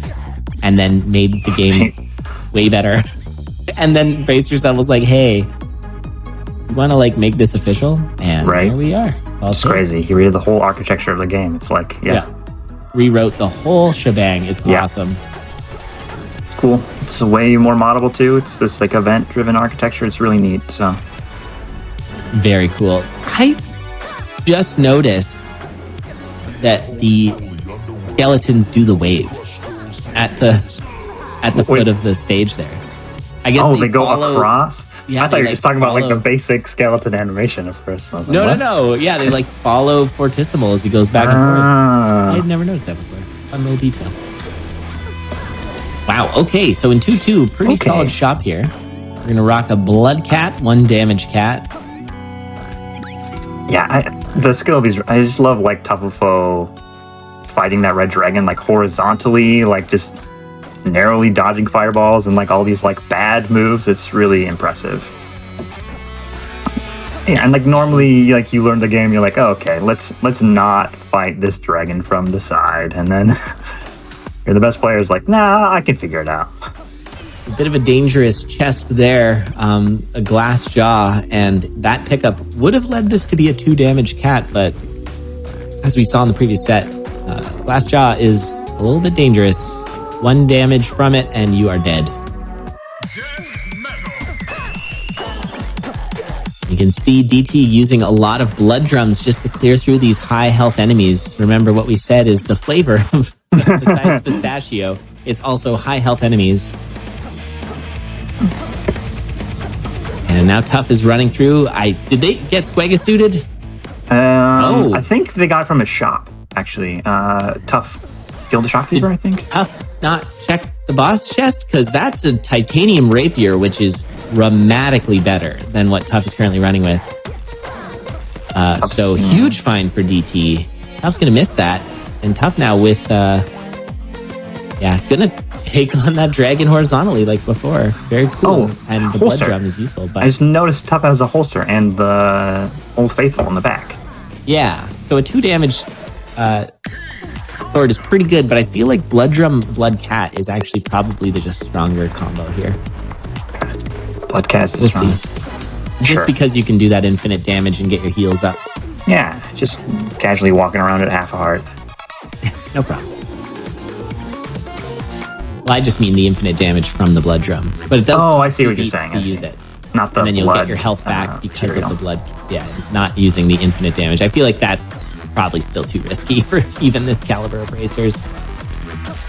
Yeah, but I've seen it, so you never know. And what you're saying in the last race about how they never go to food shops, the best players don't. There was just a food shop just there, just two beats away, and they're just nah. Yeah, not worth it. My opponent's not doing it. I'm not doing it. we're this close, it's not worth it. Only if you're, your opponent's dead. Yeah. So, I mean, Tough is maintaining a pretty solid lead here with only 1 damage, which is pretty impressive, given that the Titanium Rapier is one of the best weapons. It's 2 damage up close, 4 damage on a lunge. It's that holster strat. He's like switching between that and the Old Faithful, the Titanium Longsword. Yeah, that's awesome. Yeah, that's just extra knowyourbuild.com. Like, you gotta really know what's going on to be able to do those swaps. And sometimes you can use holster swaps as a beat buffer that allows enemies to get more on parity. Oh, man. A lot, but with that Bombland, everything gets kind of cleared out. But it's still kind of a mess. Let's see if DT can handle this a little better. I mean... Yeah, I think with the Rapier, it shouldn't be too bad, but that was an excellent boss room by Tough. Early bomb, just to make sure. Okay. And actually using the Bombland, that was way more efficient for DT. That was incredible. Yeah. Right in the wall. Man, these plays. Okay. Yeah, I guess maybe he's not able to check the chest if he's using blood. Sometimes blood drum strats don't let you. No, it's pretty easy to get hit by Coral Rift when you use blood drums. Yeah, and if you don't have range weapon, right? I guess could have done it with the sword. Oh, sure. Duh, we're just talking about holster strats. Yeah, I don't know. But just trying to go fast, I guess. Didn't want to spend the time switching to the longsword. And yeah, it's kind of amazing that Tough is keeping this lead. Honestly, this is like really good play by Tough because DT is storming ahead with a very strong, consistent build. Well, he's got some, I don't know, Tough's kind of a little bit of bad mapping. DT is getting a chance to like catch up some, right? Like they're in the same hallway. Yeah. I just mean like, what Tough is doing is using every little piece to his advantage with the battle shovel, using the blood drum just to get all the infinite damages when it's a high health enemy. Yeah, really so cool, like taking that Necrodancer onion and just squeezing it as hard as possible. Yeah, no, like getting blood out of an onion. It's a phrase. Squeezed an onion? Yeah, it's squeezing the blood out of an onion. Okay, whatever. I'm not gonna justify these phrases. That's a new one to me. Onions don't have blood, right? I'm aware. Okay. I'm also aware phrases don't have to make sense. Okay, I guess that's true. Stuff like, too much food on your plate. Sure. It doesn't make any sense. Why would there be food on your plate? All right, so we are just going to be blood shoveling in here. And actually, that's just going to be not enough health. Tough is going to require the Necrodancer to Necrobomb this open. They do it? Oh, whoa! What was that? We got some turnips off the top turnbuckle. Holy cow. Just getting absolutely drop kicked by those little mummies. And down goes Tough. And in an unbelievable twist of... What? Yeah, wow. I'm just like a little shocked. Like, oh, man. DT is going to take this. Drop kick. Dude, yeah, just like off of the ropes. The turnip was like, send me in, Necrodancer. He did. He bombed them off. He did, yeah. This was a tag team event. He rocket launched him. Oh. Tupperfo has a family. My God. Yeah, man. Squeezing the turnips for the blood. Yeah, there you go. Right. Oh, man. The turnip squeezing blood out of Caden. Amazing shadow. And the first blood DT. Incredible. That's a crazy twist. I'm not going to lie. We're talking top seed versus bottom seed. It was a quick 3-0 from Tough in the first round, and now DT has taken the first game off Tough. It's like we wrote it. Here we go. Game 2. I feel like I didn't have time to like prepare for the death. It's like just so sudden, just like, and a turnip off the stage. Oh my goodness. Necrodancer with the steel chair. Oh shoot. We had man. This start here. Sorry, we're gonna have to pause. Yeah, a bit of a stream freeze there. So that's it's just on the runner side. So we're gonna do a game that happened, but that's okay. We're just gonna get a reseed as well. I'm really enjoying this like world of WW Necrodancer. WWN. Yeah, and like He's walking in his like theme. He's like reading his anime book, and then he like throws it on the ground, or like throws it to the crowd. Even It's free anime. Yeah. yeah, right. Oh my goodness. Yeah, that's wonderful. I mean, there was a time where Necrodancer and professional wrestling kind of we had introductions with music and the years of Toon. There was a second league, totally underground Necrodancer racing or exhibition, something like that. Yeah, and it was fun. I don't know, I felt like a little before its time, wanted to mod and balance the game, and here we are again in the main event. Playing the game. They have some balance patches. All right. The reason the issue happened has been resolved as well, so we should not have that issue anymore. We're going to reseed and start over again. Sorry for the... There we go. Okay. Readying up, and we're going to get this next race. Race 2 underway. It's the internet. Sometimes that happens. Yeah, CONDoR did run a race. I think last year we ran Toon 0.0, maybe 2 years ago. Oh, really? Okay. Toon 0.0, which was our take on Toon, which was a lot of fun. All right, let's get this underway. 3, 2, 1. Game 2, start now. Early shop. There you go. And a black chest next to it, too. Wanted to see action with those tridents. I wonder if there's a safe way to throw with the trident since it is wide. I wonder. I don't know that it would change anything. Yeah. Need some science. Need some science on that. Yeah, probably wouldn't. One thing that's kind of interesting is because the throw's consistent, if you see your opponent's throw and you see where the shopkeeper teleports, you can actually guarantee yourself a safe throw. Oh, yeah, you can even adjust your starting position. Yep. Oh, that does not help. All right. Thank you, Etham, resident necroscientist in the chat. All right, we're going to pick up a gold flail. We haven't seen a lot of flail, and that's because it's bad. So that's why. But it's a super snaggy weapon. Yeah. It attacks in that same C pattern that the cat does, but it hits all of those spaces, and you do not move attack when you do it. Yeah, it's like everything you want from the cat, but terrible. But snag, yeah. Yeah. So, and you can see just how long it takes for Tough to wail through that it's closet. So many hits. Is Slime character functionally the same as Cadence? That's a great question. Yes. Yeah, it's just a reskin. Our racers are running the same characters, but one of our rules, just for funsies, is to allow our racers to reskin Cadence, the main character, as well as Cadence's clones in Zone 2, and Dorian at the end in the Necrodancer fight. Those are allowed. That's the artistic license we give to our racers, and that's it. Nothing else.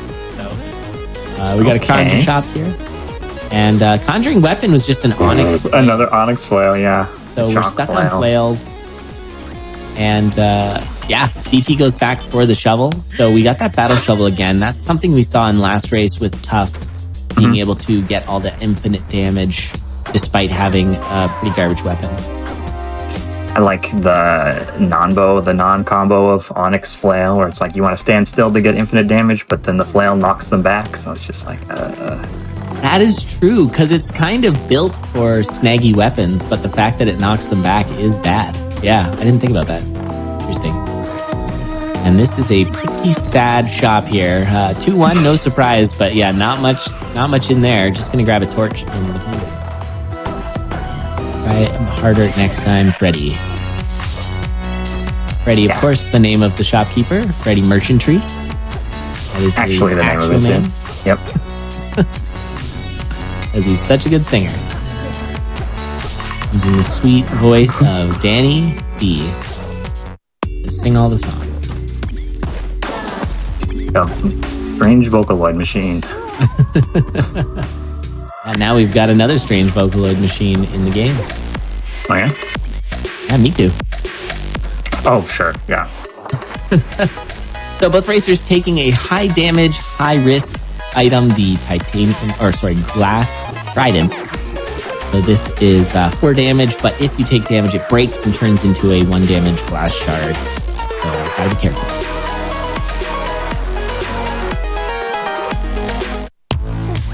That's right, Phantom of the Chopra. That's the ghost of Freddy.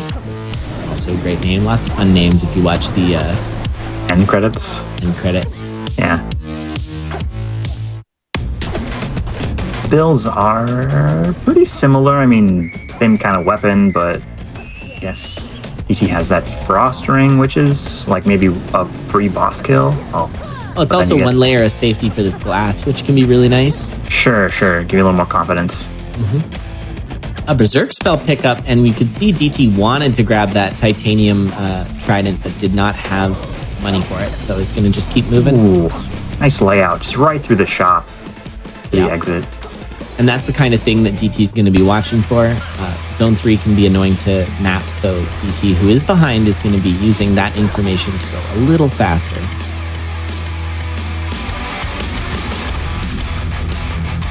It's even like a wall mimic. Good. That is true. Oh, and in the secret room was just like an obsidian rapier. Sure. Yeah, it's so funny. They both got a rapier on the same beat in different places. So, and a berserk down the stairs because DT does not need that titanium rapier. As DT, he's already got an obsidian one. Obsidian's nice 2 to 6 damage rapier, depending on how you're attacking and what your multiplier's looking like.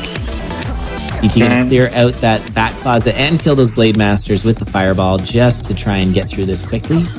Okay, sure. Tanking bombs is fine. You have a blast helm, so all good. It's like, and on the same floor. Yeah, and that was a really awkward exit room for like both of them. Just tons of enemies. Yeah, Blade Masters, and then of course when you have every move beat Banshees that hit like a truck. And then also warlocks all around them. It's very hard to kill the warlocks without taking a ton of damage. Potion? Very nice. We do have a tier 3 wall surround box that that you see for a potion. And so both racers are going to go snag that potion for a little added safety. And you can see DT is slowly gaining here on Tough. That might just be the increased damage. Might be the floaty boots. Floaty boots are helpful, but they stop being get around the goo. Next zone. Could be the obsidian versus titanium. That's right. And there's a quick dig through. Both races will find that, I think. Yeah, there we are. Maintain that lead. DT tried to line up the boss stairs to do a fireball, but missed it. And Tough doing a little mapping for DT here. It looks like it's on the right. Okay. And a double tap of the fireballs there to soften up that Earth Dragon.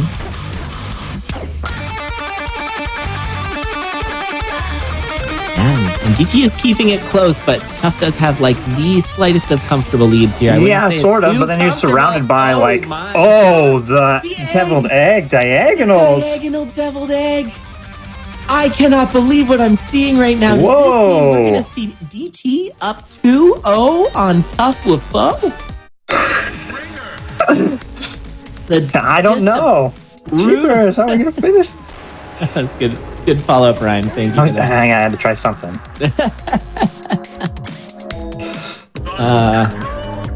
Yeah, oh no. Oh no. Yeah, that was... Yeah, getting yourself a little hidey hole, but then these diagonals come in and are just like breaking all the rules. Yeah, that was rough. And we'll go to a word from Dove on that one.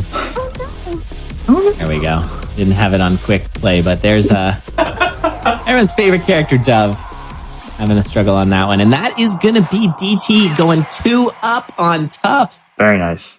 If you're Spoody, what are you thinking right now? Is it like, good, I get to play against the low seed? Or is it like, oh no, I underestimated DT? I mean, it's been a couple of deaths from Tough, admittedly, that has led to this. But these deaths are not coming without the effect of their opponent, for sure. DT is pushing Tough. Tough needed to go fast there. Wow.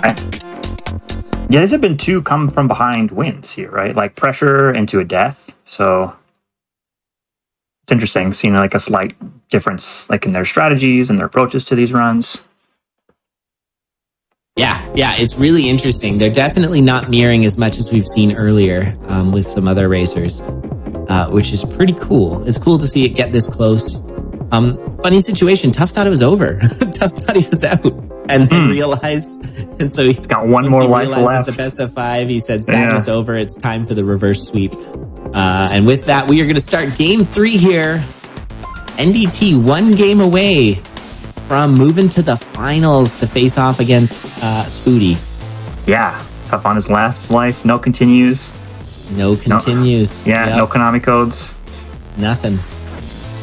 I really could only beat Contra with the Konami code. That game's hard. I think I tried to replay it and it is very difficult. Like those NES games, man. Yeah, Konami code. Critical. Anyway, so nothing to talk about really with this race. Both racers just looking around, trying to start something. And you're seeing there is such a variety with regards to how these seeds can start. Where earlier we saw Spoody and Tough spend almost 3 minutes in Zone 1. And now, quick bloodshot. But I imagine we're just going to keep pushing. There's not a lot of stuff. And DT just skipping it? Saving the bomb?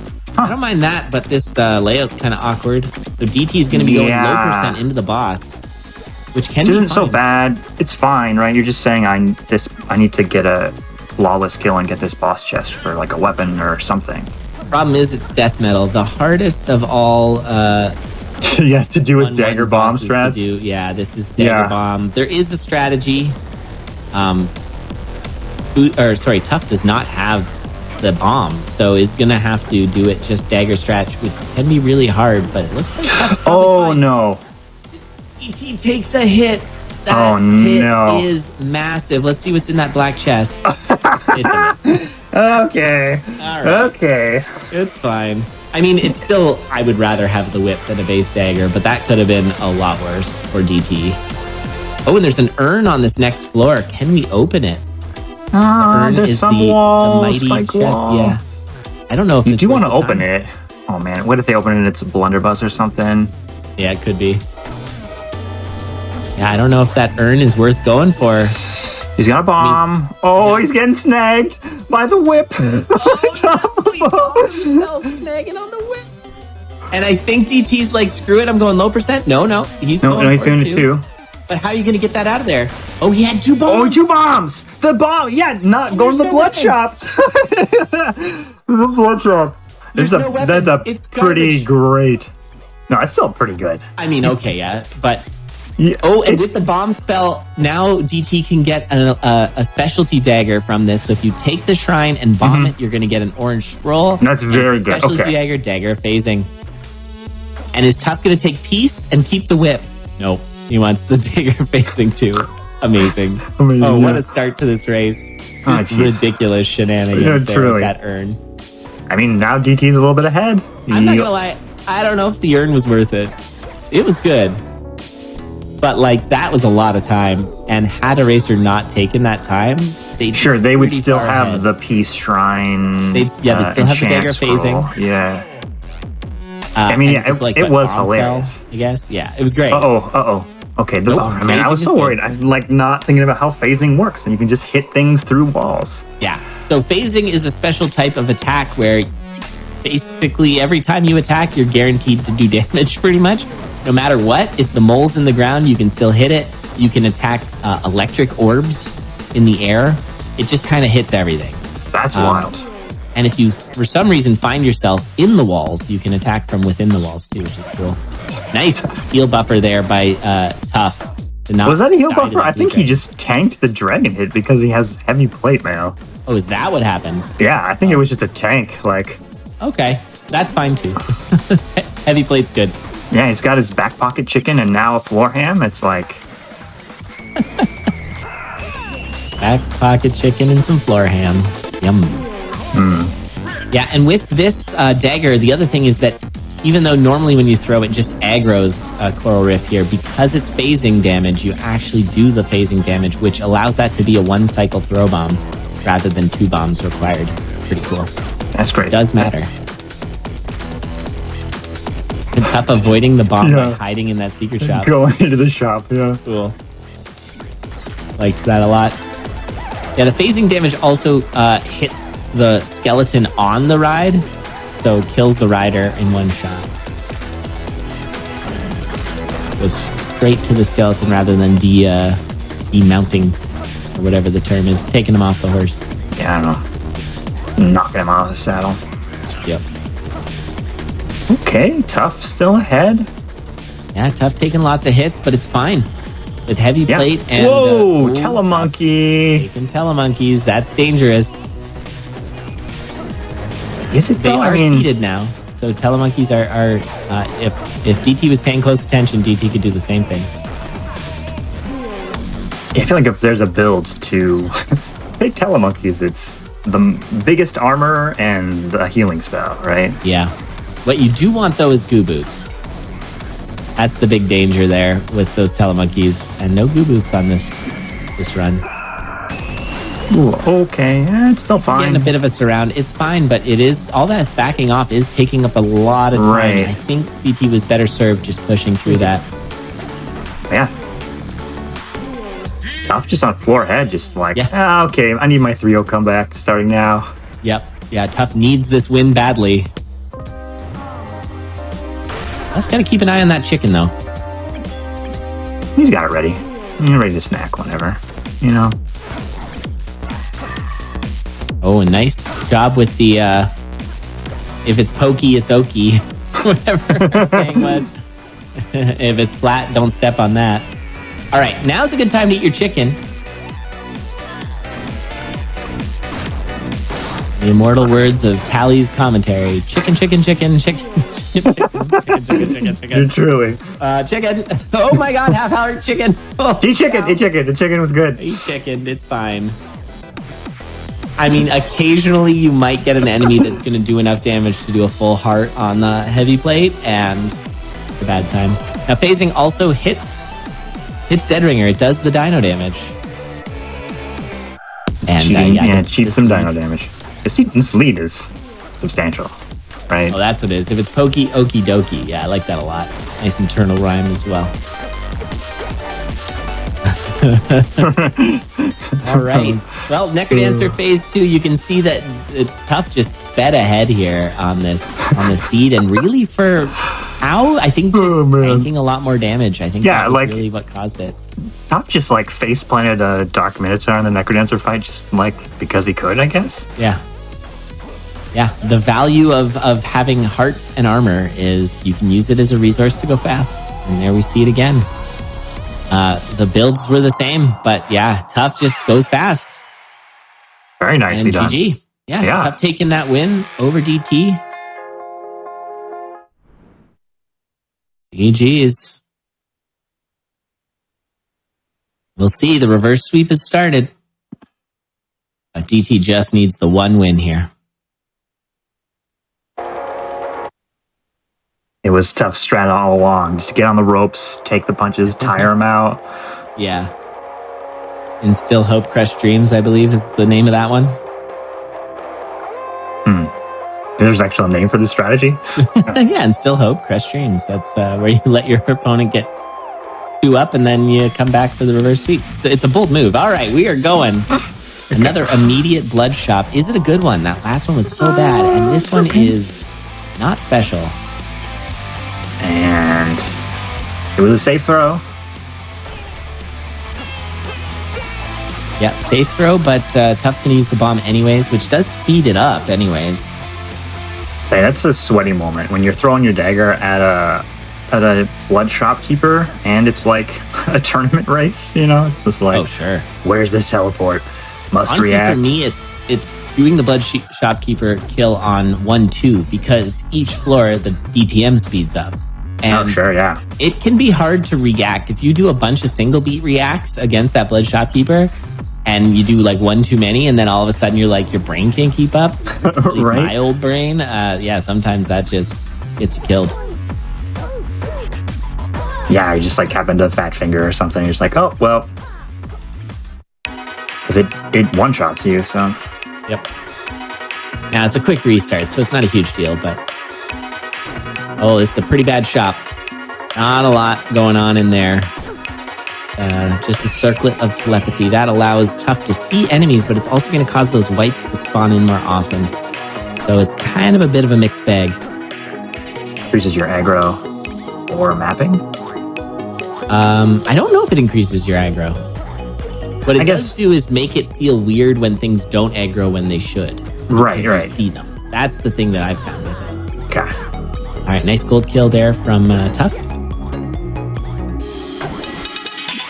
Okay. Secret shop. Yeah, this is going to have a glass rapier. And DT's already got it. Not a safe up the middle strat, so DT's going to take a little more time to make sure it is safe. And we'll be checking purple here, and it's bad. I guess if you have a bloodshot, yeah. I guess Tough is going to go for... Oh, Tough almost got knighted there. Needed to be careful. That knight was ready to pounce. Tough is taking those. Now, those frost tomes are pretty good.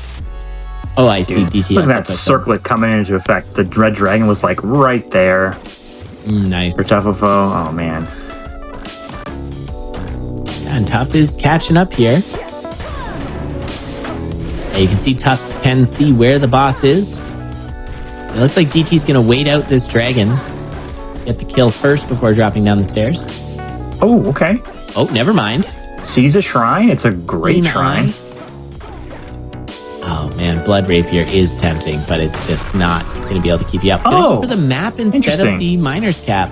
Yeah. I can see that. That's a reduction in swarming. Huh. Interesting. Yeah, that's interesting. Yeah, for sure. I will point out with those frost tomes, they are something that's for safety, but also they can be quick boss kills. So if DT wanted to have a quick boss kill here, he could freeze. But he's going to actually just... do the Ozuma special, yeah. Do the Ozuma special and forego the flawless chest. Nice little run back there by Tough. I thought Tough was getting hit, but scooted through and it's fine. It's like dancing over those hot coals. Yep. Slightly more efficient from DT, gaining a little bit of ground there. Tough got the Ring of Protection, which was also buffed for Synchrony. Before it used to just be half a heart of protection. Mm-hmm. Now it pops on death and saves you and keeps you at half a heart. Oh, really? Yeah, which is pretty awesome. Good. That's a way better thing than just the protection. Yeah, armor, yeah. And another ring swap here, and is that Courage? I think we now have Courage Glass. I think that was the rocket play, but DT goes down, breaking the glass on the exit stairs. I'm going to take a look at the screen here to just know exactly what happened there. And I think Tough is about to swap back to the other ring. Yes, if he does, that would be great. Because it was diagonals. It's literally diagonal slimes being impossible. It's one of the hardest things to notice in Zone 3 is those diagonal slimes. Yeah, truly. And a total build swap for Tough, going full safety. Which is the perfect play, right? Like, instead of being on the glass rocket, which is a wild build. It's super fun, but... Can I point out, though, that this is like slow. This is like a bad build. This is not like an okay pivot, honestly. I feel like with this distance between the racers, it's pretty unlikely for DT to catch up. But I will say that, just a 1 damage. Like, this actually has... Sure, it took him 7 extra beats to kill the death metal, right? You just wail on him with a staff, Just go melee wizard on him. Weird staff shenanigans here. Zone 4, you can shoot telemages off screen and teleport to them. And if you also shoot a Golem, you will teleport to where they were on Goo. It's bad. So there is some... Oh, wow. Okay. They're just lining up the monkeys. But yeah, this is going to not be fast. This is going to be a very slow... And a 4-1 transmute is not great. Oh, yeah, but then you just instantly transmute into Ring of Shadows and make everything free and get whatever you want. But are we going to get something good here? It is a rifle. Wow, I didn't know you could transmute into a rifle. That's funny. But yeah, this is all garbage. He's going to go through all the base weapons, all the gold weapons. Okay, that's something. I mean, eventually Tough will find something good, but because we're in 4-1, it's going to be all the worst weapons to start. This is going to take a while. Right. I think. And didn't want that Onyx Rapier. Going to keep going. Looking for something good. And all this time is DT catching up. Okay, gonna stick with the Titanium. Okay, and keeps that helmet too, I guess. Sure. Titanium Trident. Yeah, I mean, sure. It's an upgrade. It's not a blood staff, but it's really not amazing. Oh, maybe he was worried about just how long bad. that was taking. Okay, you can transmute like that. Could have transmuted that armor too, but what do you? Furious slow play procedures here. Oh, this time DT took the miner's cap. I like that. That's the play. Trying to catch up. You want to cause some errors. You want to be that bull chasing down Tough this time. Oh, sure, yeah. Yep. You want to be the ball. Cause them to be afraid. But I mean, in that, Spoody did win that race, so I guess This is true. The bull died in that one. Yeah, that was not. That was. That was unfortunate. That was a really fun race. Oh, right. There's some heavy plate. You can actually berserk. There it is. Don't exactly know how he stopped berserk. Yeah. That was weird. But yeah, Greater Berserk does attack like a trident, 3 across as you berserk. So that's how he killed the shopkeeper.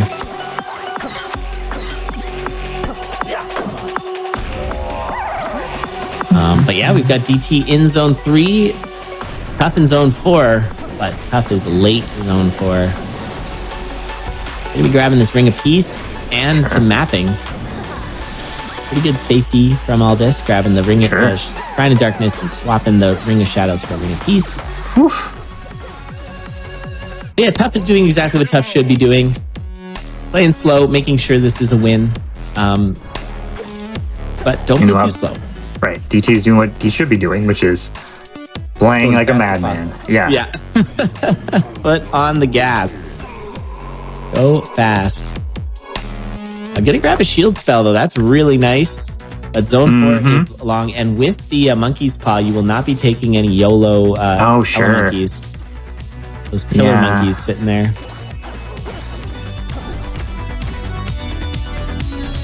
But still a pretty quick 4-1 for DT. That was a fast 4-1.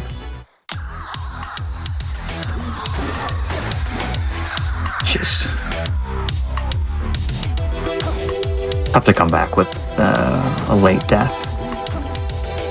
Yeah, that death was pretty late, so it is really hard to come back here. Yeah, Tough's build is pretty strong. Got the bombs for Necrodancer. I mean, a little bit of snag from Deadringer, maybe. I don't know if it's worth throwing your Trident away to make sure you don't snag. It would be bad, though, if the enemies get in your face and you can't kill them. Can you still ring the bell without a weapon? Yeah. Okay. Yeah, you slap it with your hand. Huh. Slap the bell. Slap it till dragon comes out. You know, that's how bells work. That's how bells work. Maybe no one's tried hard enough to see that happen. I mean, DT's in zone 5. That's pretty awesome. Yeah, so he's having to do a lot of bobbing and weaving with this glass rapier, though. Yeah, making sure it doesn't get hit. But yeah, cool to see DT going that far, getting this close. But with a few more hits on this Necrodancer, 4 more hits on the Necrodancer, this is looking like Tough is going to tie this losers finals up at 5. Very exciting. And we'll have our best of 1. A final It game. is. Yeah. Wow. So, a couple of deaths, and Tough's back in this. How about this for a strategy? Just don't die. That's honestly, I race in these seasons because it's a lot of fun. That is my strategy. I am don't die. That's my strategy. Yeah, GG. And I do pretty well in these seasons by doing that. Just not dying is a very good strategy. It's not the fastest strategy, but it's good. It's a vulture strategy. Yeah. You draft, you hang behind, you hover. Yeah, exactly. Yep. And then slingshot at the end if you can. The only problem with my strategy is that I'm bad at zone 4, so it's hard to slingshot. All right, here we are. Game 5, losers finals. Winner of this goes up to face Spooty. Loser goes home in 3rd place, which is pretty solid. Yeah, it's pretty amazing. That's pretty good. Let's see how it goes, how it shakes out. What's in this red chest? It's the blood drum. Hey, not bad. Yeah, who needs a blood shop now? If the blood shop's bad, then just ignore it. A little bit of a tickle from a skeleton on top of him. Yep, all the old skelly tickle. You know, taking that half a heart. I would peek that upper room. Yeah, Tough did a little peek there just to see. Maybe the blood shop is right there. Oh, and this is a bad layout. Yeah, you hate that. Like, we start digging into the walls trying to shortcut to the exit, but there's a big old... but Tough does an extra peek gets and finds a bailed trapdoor. out, yeah. Total bail out there. Well, this Lucky gives... trapdoor. I feel like the right play, DT side, is just like, actually look at floor 2, Yeah. right? You might find some items, but I don't know. I don't think it's necessarily wrong to just be like, all right, fine, I got to get down to the next floor. Yeah. It's like, oh, there's the exit. Sure, I'll take it. I'll screen watch. I Tough guess. kills for a cat. A cat and a titanium shovel. No, and DT's got a mystery whip. Ooh. Oh, I'm so scared for a death metal trapdoor here. Okay, yeah, kill the mini It's boss. obsidian, okay. The obsidian whip. I don't think either racers are going to want this, but what this did allow Tough to do is make sure to get that mystery ring. So Tough has sort of the advantage out of that. I don't think DT's going to want to keep that. And this is a plus. Oh, is it plus damage ring? Yeah, it's might. Wow, that worked out really well for Tough. Yeah, really worked out for Tough. So this has got to be a good move attack weapon for DT. And it's a That's better. That's better. It's not bad. I would still rather have a 2 damage cat. But Tough gets nothing out of those boss chests. Yeah, this is definitely an improvement over a whip. Right. Whip, arguably the worst weapon. Yeah. Yeah, worse than a base dagger sometimes. Yeah, no argument. Maybe just full dunce hat. Just like, yeah, okay. The old dunce cap item. All right, free spell found for DT. That's a good something. find. Yeah. Yeah, that gives you a lot. If you can get some health up, get some armor, start to use your health as a resource to blood magic, you can do a lot of work with that thing. Oh, little sneaky peek there for Tough. Gonna check it there, grab it as well. It was very good of Tough to go back and snag that free spell. That's just how strong it is. Tough was like already almost out the door and then had to go back for it. Those are the kinds of things you want to make your opponent do. Really spend the time to get the things to make their build on parity, or make the decision to not take it to stay fast. And that's what we saw there. I feel like zone 3 is where you're going to see the cat start to take off from the harp. Right. Oh, nice little freeze from DT there to make this a quick fight. Expo. Oh, Expo is a terrible weapon. No, I mean, it's a dagger. It's a dagger. I would rather bow or whip or crossbow. Sorry, crossbow or bow over whip is, I think, my preference, but sure, yeah. Not for everybody. I could see that. Whip, you snag on things without realizing it, and I think we saw a death earlier because of that. And that's an easy way to go down. All right, are we going to see a berserk here? No, DT doing a good job, though, moving the Minotaur over to guarantee it didn't run all the way down. Getting the leprechaun and these bombs. Okay, sure. Cool. A little bit of farming. Yeah, leprechaun's nice. We have lead boots, so we can walk on the ice. Sort of an odd berserk there from... Yeah, it's up well, just like getting mad at those walls. Like, was that opening a crate, maybe? Might have been. Because I think there was 3 bombs in that crate. The bomb count's about the same between the two. Okay, trapdoor. That is not a potion. First kind of looked like one for DT. Yeah, lack of move attack weapon is a big problem here for DT. Certainly one of the faster weapons, this harp, but move attack is just too good. So about a half a floor separates these two. I don't know which is the better weapon here. It's probably the cat. But the harp's pretty nice in zone 4. Negate a lot of the swarming. And this, okay. Seems to be a little bit, I don't know, it's kind of a big old swarm following DT around. All right. Yeah, we're down to half a heart. This is getting a little scary here for DT. Yeah, I had to use the freeze. Okay. Good freeze. Hits the panic button. Yep. And there is chicken on the floor. I just saw it. That barrel has some chicken, but how are we going to open it? With a bomb. Or Yeah, use not. a bomb for sure. I Bomb don't know it. if DT knows. Yeah, that's fair. DT's just going half a heart here. It's so sketchy. It's so hard to play perfectly while also... Oh, the Blade Masters. Oh man, those like two blade dancers like Yeah, the cross crisscross. parrying, and it was very cool. Yeah. Oh, Tough taking a hit. And 2 hearts. No armor for either racer. And nice. Oh, there's a pixie for a pixie kiss. Very nice. Pixies, we haven't talked a lot about them, but they will heal you if you don't kill them. It's pretty counterintuitive for all the other enemies in the game. Right? Yeah. Definitely can't freeze here. But yeah, with the harp, Tough. that's an easy harp. Okay, a little surrounded, but it's all right. These the 5-1 enemies aren't that high damage. Yeah, except for the orcs, like the late orcs. do a Yeah, the ton. late orcs will do a lot. But yeah, this first 5-1 is not so dangerous. And yeah, Tough just keeping this lead. Really lucked out with the mystery weapon being a whip. I think that's kind of the story of this here. That allowed Tough to not take it and instead go and get the +1 damage with the cat, killing the shop right away, which we were questioning, but that failed, I think, a little bit. Tough having to back off just a hair. Trying to mystery is one of those like coin flip things in races where it's like, well, first that's person good that job. does it, gives information away. Yeah, but you kind of gotta.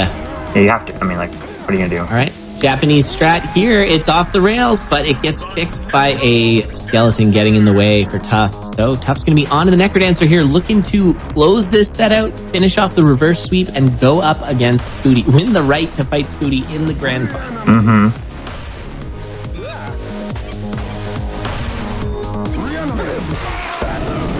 Meanwhile, DT's got to do everything in his power to catch up. Hope something happens to Tough. Maybe it's Dorian. Maybe that's the dream. Could be Dorian. I mean, frankly, Tough has a heart and a half and no armor, but only 1 more hit left on the Necrodancer. This is going to be it. So Tough completes the reverse sweep. GG. Yeah, reverse sweep. Very nice. GG. Scary moments for Tough in this tournament. Going down 2-0 to DT, but DT is going to finish way above ranking and wind up in 3rd place, getting clubbed. Fitting end there to the not actually a fitting end. We should all hoist NDT up on our shoulders, Right. and march him Great. around, because he did awesome, really, really excellent stuff. But it is going to be a repeat of the winners finals in the grand finals. Spoody versus Tough. If Spoody wins, it's over. If Spoody wins 3 games there, Spoody wins the tournament. If Tough wins, though, we do a bracket reset, because Tough is coming from the losers bracket. But that bracket reset will be a best of 3. But first, our grand finals will be a best of 5. Very good. We're going to take a break, I believe, and then get into our grand finals. We're going to take that quick break just to get ready for the next set of races. Next set of races. Yeah, exactly. So we'll see you in a few minutes.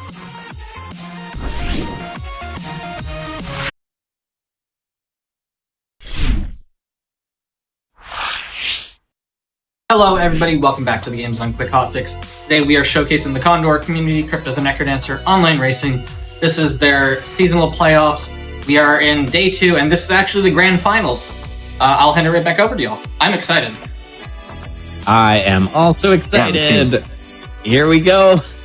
So it's the repeat of the winners finals, which was truly incredible. We're going to see Tough versus Spoody again. Spoody, coming from the winner's bracket, has 2 lives in this finals. If Tough manages to beat Spoody, it's not over. There's a bracket reset. It's best of 3, and that'll finish it off. But if Spoody wins here, that's going to be Spoody's tournament. Now, we are looking at 2 absolute giants of racing. Tough, who won the last season, which was season XIV. If any of our keen Romans in the audience would know, that is 14. And then Spoody won the season before that, which was known as season 14. Don't worry about it. We're very good at Roman numerals here at CONDoR. But yeah, they both won a season 14, and they are now going to see who can win season 15, which is the name of this one, CONDoR 15. So it's going to be very, very exciting. Before we get into it, I do want to get some hype in the chat. If you've got a favorite emote, let's see it. There's so many good emotes out there. And we're going to get ourselves really hyped up for this. It's going to be incredible. These 2 racers, truly 2 of the best. And I think it's going to be awesome. And as we get that hype in the chat, I do want to say once again, like the most massive of thank yous for being here. We normally run all our tournaments on CONDoR, twitch.tv/CONDoR_live. And we will be running plenty more tournaments in the near future there. So if you do enjoy CONDoR, come join in. It's a good time. We've got lots of fun out there, lots of fun in games. And if you're like, wow, the racing looks cool, but I'm bad because I've never played this game, that's okay. We have a lot of tournaments for people who are not at the tippy top as well, because we love to encourage people to get good at this game. And there was a time way back in the day. In fact, it was our very first Conduit, which is our junior league, where a certain young, bright-eyed, bushy-tailed Spoody Biscuit won the whole thing. Yeah, won the very first Conduit. Famously, Spoody won the first Conduit as a rookie racer, and is now turned into the absolute behemoth that he is now. So with that, I think we dive in and we see what's going to happen. I don't know. You got any predictions there, Rat? It's a battle of champions, right? We got 2 tournament, like the last 2 tournament winners, both 14 winners.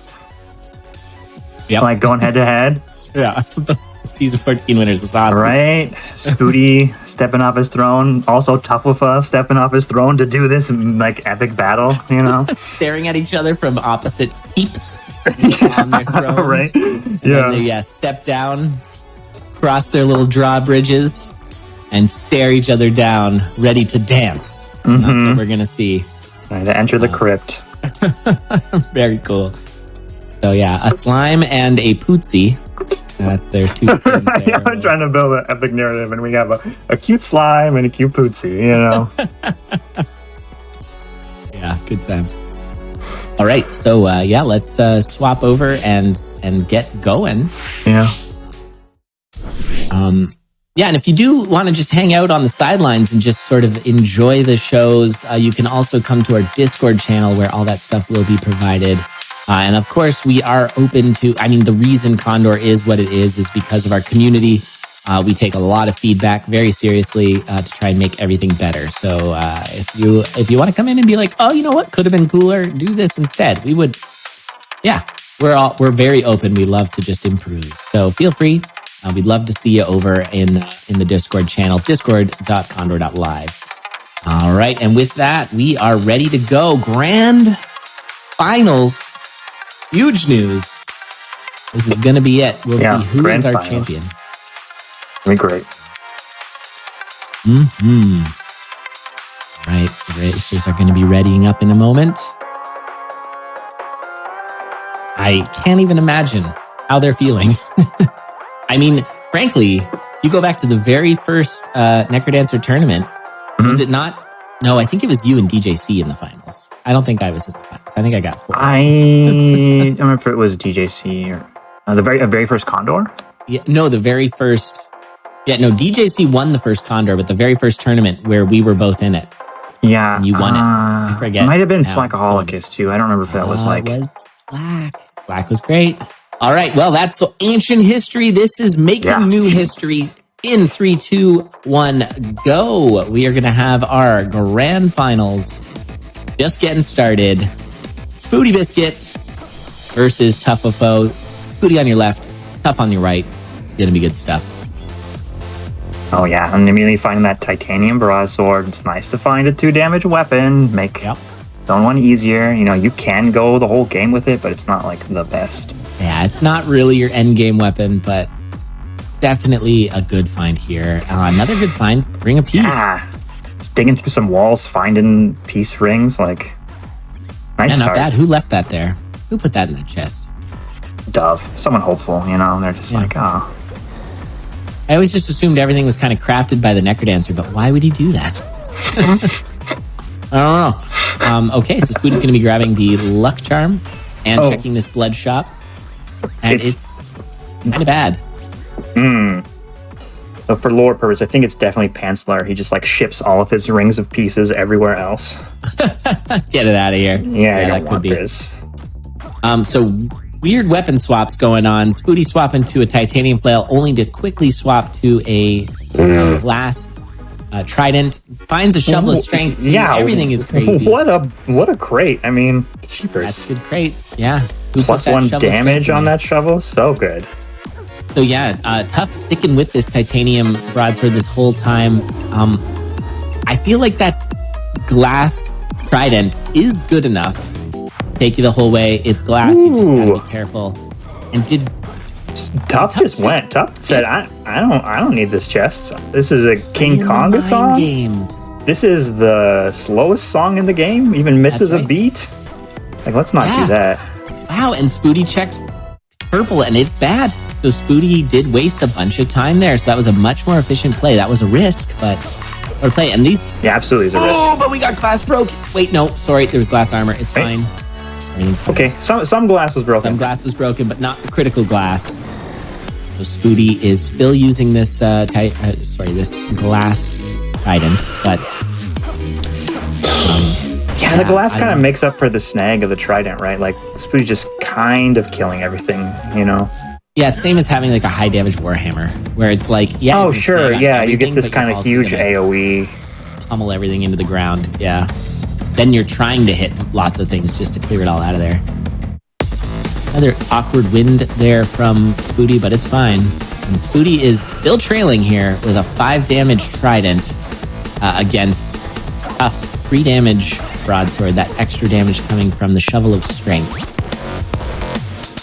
Shovel Strength also has the big dig, where you dig the wall and 6 I love walls the goes big away dig. rather than... Oh, I shot. Oh, yeah, shop.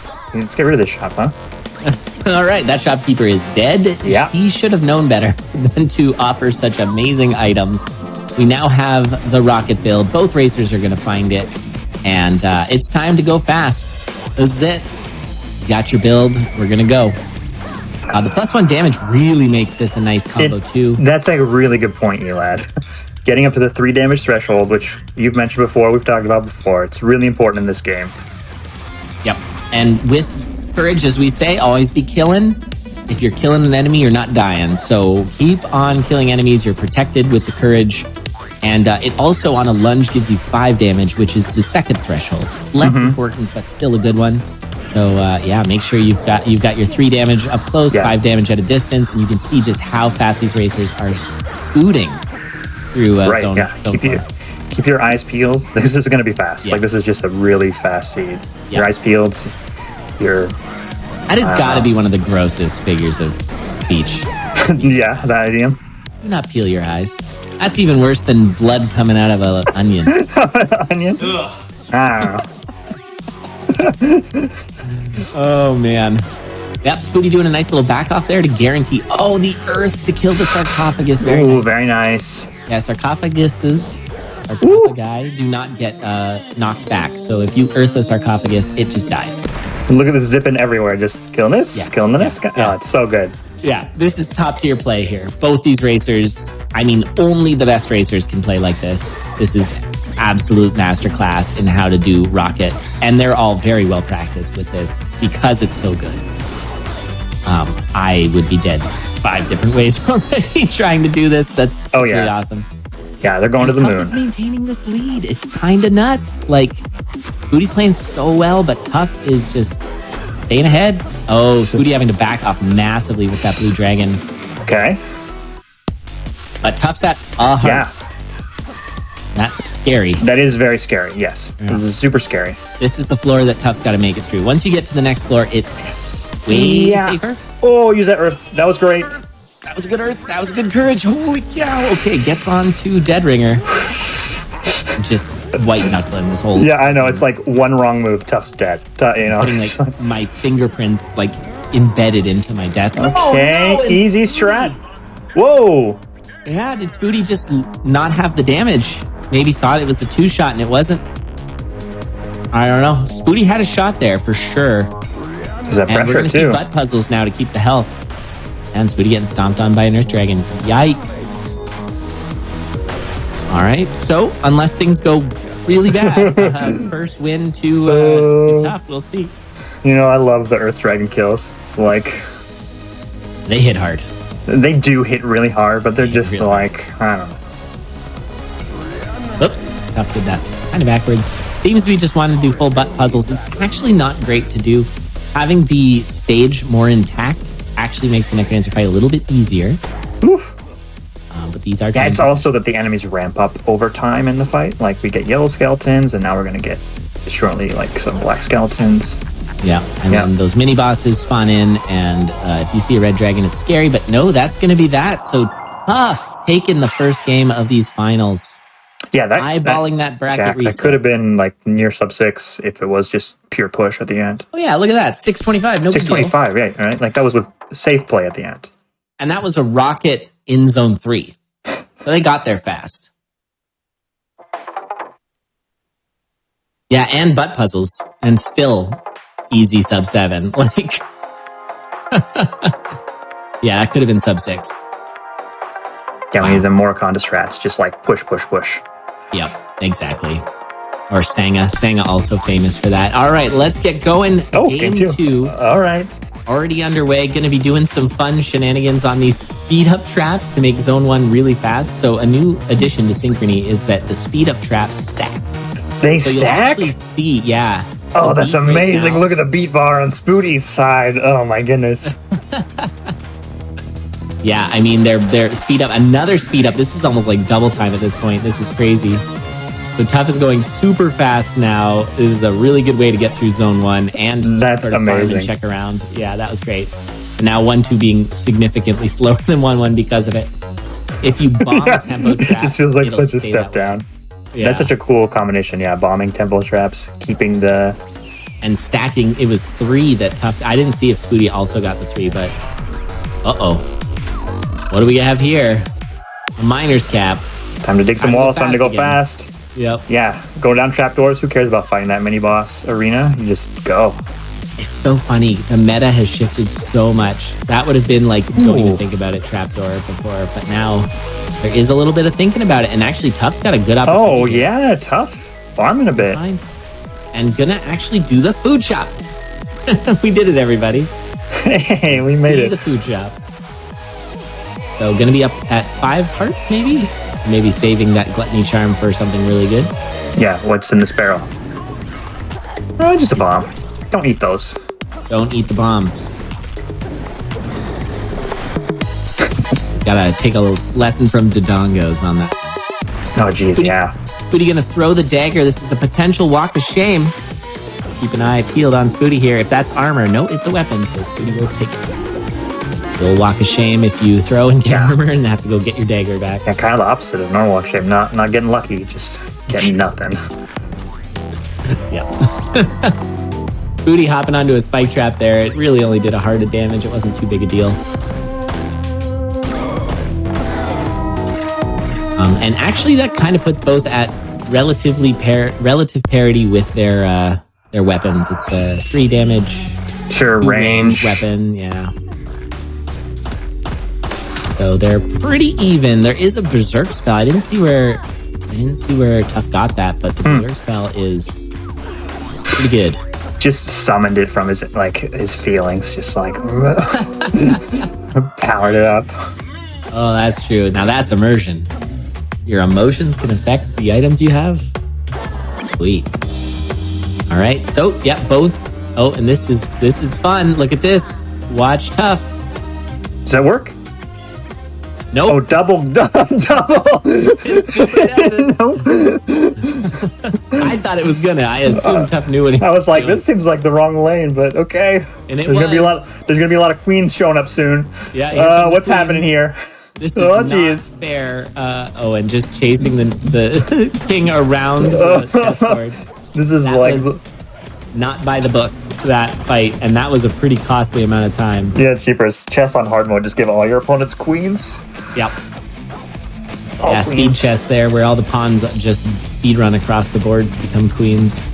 An electro dagger find. Ooh, and enough bombs. Got to bomb it from the right. Okay, no, add damage. Oh, yeah, look at that. We got ourselves a urn as well. Wow, this 3-3 has everything. Yeah, the items. Kind of amazing. Not going to want the Crown of Thorns. It is regen, but with the Miner's Cap. And actually, Electro Dagger plus Miner's Cap is a really nice combo. You get... the Electro Dagger is really good at handling swarms, and the Miner's Cap is really good at making swarms. So, Yeah. there you go. Just an old coffee and donut Oh. situation. Huff just skipped all that. All that stuff that was really good, Huff just skipped. Whoa, Tough is Tough ahead. leap- Oh Yeah. no, the Electro Dagger is going to make short work of those bats, but that's not an Electro Dagger for Tough. Oh, Telemonkey is good. That's a good one. Very good Telemonkey. Nice little pulse there. Okay. Oh, Tough double moves- pulse. Yeah. Whoa, that was a sick pulse. That pulse hit 3 things at the same time. That was awesome. Yeah, it skits. I mean, Miner's Cap also pairs nicely with... Oh, that's a lot of things. Yeah, Eli, what you're Cutlass saying is- is true. Oh, cheapers. Yeah, you just cause the swarms and then you kill the swarms. It's easy. Yeah, with the cutlass, I guess, though. Cutlass, yeah, you're only hitting one thing at a time, but you won't... Oh, that hurt. Got gooed. Big damage on Tough. Booty, though, now on to floor 3, just behind Tough. Oh. I can't believe Tough took the lead there. That was amazing. Yeah, this is There's wild. a time to farm, and maybe that wasn't it. As, Tough is now well ahead. Not well ahead, let's be honest. I mean, They're in these races, like half a floor. Yep. And Yeah. I believe this is a 5 health Floral Rift. Yeah, so a pulse here from Spoody is fine. Oh, no, That was a it's 6. cool berserk kill. Yeah, Berserk is Top of a really handy spell. You can just look at the icon. Oh, jeez. All right. Okay. Nicely done, Elad. Ah, Okay, so, yeah, this is just close. I don't even know what to say. Hard to commentate at this point because it's like, yeah, these racers are just flying. They're trying to do everything in their power to be as efficient as possible with every single movement because every beat matters. I'm loving the Cutlass play where, like, Tough is, like, getting behind the Minotaur in the last floor and just, Ooh, this is, that Gorgon Whoa. maybe saved Tough? Maybe. He had to use the Berserk again? what is What happening? is happening?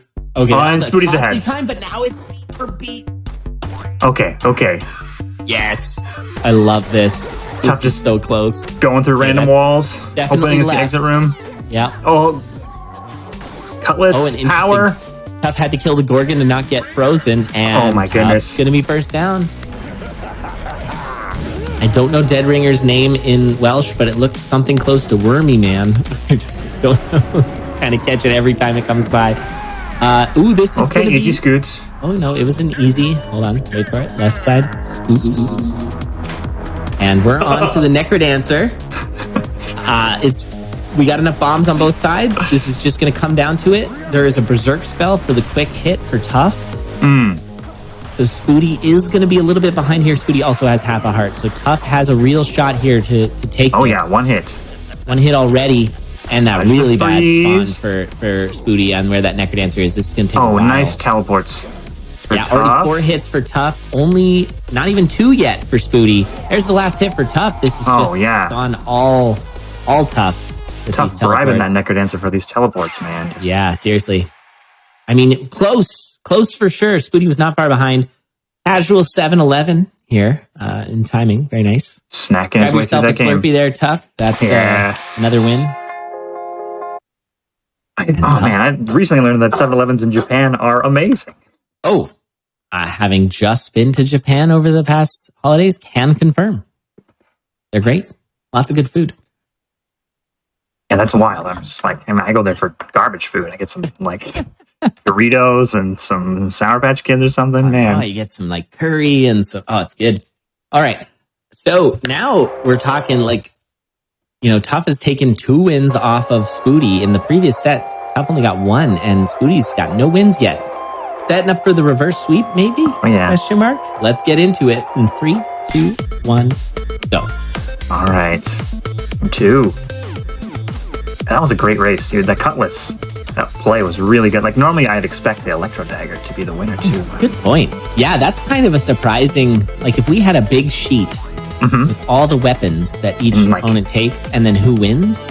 I feel like Electro Dagger's beaten Cutlass the vast majority of the times. Hey, look, another Minor Snap. Oh, hey. Both racers Whoa. taken that. Okay. I was so confused by that. I think that was an monkey intentional bomb. That was definitely intentional. I was just like so confused. I was like, I gotta trust these racers here. They know what they're doing. Yeah, we got loads of bombs, and Spoody's gonna check these crates immediately and gets big bombs. Oh, interesting. Did you see that? So if you plant a bomb and then pick up the bomb charm before it explodes, it does not go big. Oh, cool. I kind of expected it to. It didn't. Ooh, we got a gold hammer. Gold hammer miner's cap. This will be fun. It's fun. Yeah. So the hammer we have not seen this whole finals is a 2x3 rectangle smash directly in front of you. Oh, we got courage hammer. It's also it's courage hammer. Oh, Spoody, don't bomb your items. Okay, Spoody's aware. All glass. Oops, all glass. Oh, we went oops all glass. Okay. They both want oops all glass. I mean, yeah, you want glass hammer courage, right? Yeah, you do. Yeah. This is damage hammer courage. This is so crazy. Oh yeah. Hang on, everybody. Hammer time. What's happening? This is a wild build. So yeah, the hammer with courage is actually legit, and then having lots of damage makes it even better because always be killing. And you won't snag very much because you're killing everything and moving forward every time you do. So this is just a kind of insane. It's almost like a push button to yeah. exit This is like a build. smash your face on keyboard kind of build. Yeah. So it's really a matter of mapping, which both have a compass. Using their resources. I mean, they've got 3 bombs. Do they bomb through the floor door, or do you just keep mashing towards the exit? And yeah, this is going to be a fun one. Checks little it. peek Bomb there. There was a smell. bomb You have spell. 6 bombs though. Transmute. Oh, he's gonna transmute this. Wait a minute. Oh, get a freeze. Transmuting for a freeze. Now, is that gonna matter? It is ridiculous. Yes. Oh my Warhammer. goodness. Yeah. I mean, for boss kills, anything that teleports, you just freeze it, keep it in place. Oh, a big bomb Ozuma special there for Spoody. Even faster than the regular Azuma. Oh man. Yeah. Spoody not worrying about these enemies. Just needs to push to the exit. Spoody's got about a floor lead. Dude, did Spoody just like glide through 3-1? It's just like sliding on by. What is this? Right. This is incredible. This is going to be a fast one, and you wouldn't guess the Warhammer is a fast weapon, but when you've got this... Uh-oh, the beetle. Oh, but Spoody yeah, just one of the needed courage. Warhammers. Danger slide. Oh, freezes it. Okay. Danger slide for Tough. Good thing he had the freeze there. Oh, and a potion find. Casual potion. Not bad. Deep Blues boss? You have glass Warhammer courage. You just like... Oh my goodness. Going on up the middle. Spoody confidently running through there. That bomb could have hit him. Oh, Spoody was in his glass armor though. Just like said hello to asleep at the wheel. I don't know. That was not a good time to lose your glass. Yeah. Zone 4 has like the one arch enemy of Warhammer, which is the Blade Master. Yeah, as we're seeing here for Spoody, awkward, and now another Blade Master. And yeah, Tough is now past Spoody, but both of them are now on Naked Jaw. Oh, Naked Jaw. One has a shield, one has a freeze. Okay. Yep. So a little bit of protection. Ooh. Armadillos are scary. Oh, but the freeze here making this exit very easy. Dude, Spoody is just getting absolutely surrounded. Needs to bomb, I think, to get rid of those Blade Masters. This is going to be a problem. Or just push towards the exit. Or just leave them in the dust. Like, oh my goodness. I don't know what I'm talking about. Also, that song in 4-3 is so fast. It's so fast. And It like, is. they're just dealing with it, you know? Just dealing with it. Yep. Reacting to all the things. Yeah, no problem. Just gliding on Yeah, it through. just has This the is hardest enemies, the fastest songs. It's like, no problem. worth taking a quick peek down at the time because we're at like not even 5 minutes yet. Oh my goodness. Just This is through. one of those, not, you know, they give you the warning, don't do this at home. This is a do this at home build. This is like, yeah, you. I mean, make sure you got armor if you can. The lack Sure, of armor here sure. is spooking me out pretty good. Yeah, it's not even worth tough to go onto the wire. What happened? Oh, no build. Hold on, he took the. Oh my god, he took a hit, but it does. He doesn't matter. He doesn't need anything. Potion down. This is Japanese with bombs. Optimal? Is this optimal? Is it optimal? I don't know. Optimal. He has no weapon. No shovel. It's gonna get a weapon. I mean, Got a he's not bomb. going to be able to shovel in here. Doesn't matter. He's got big bombs.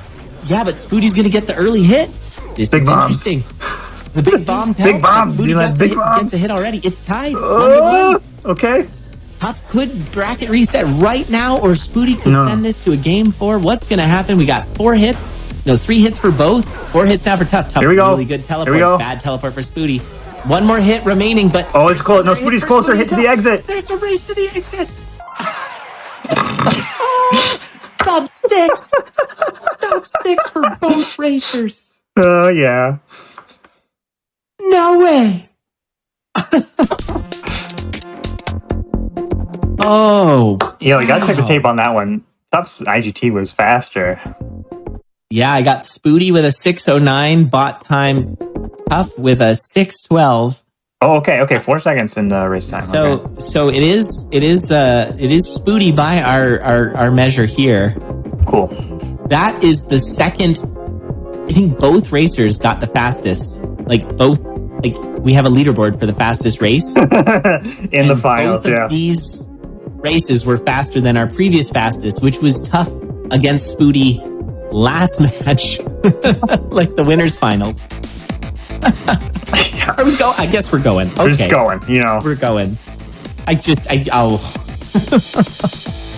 All right. Okay. We're going. I guess that wasn't a bracket reset. I think we're just counting it as Spoody's win. I think it was.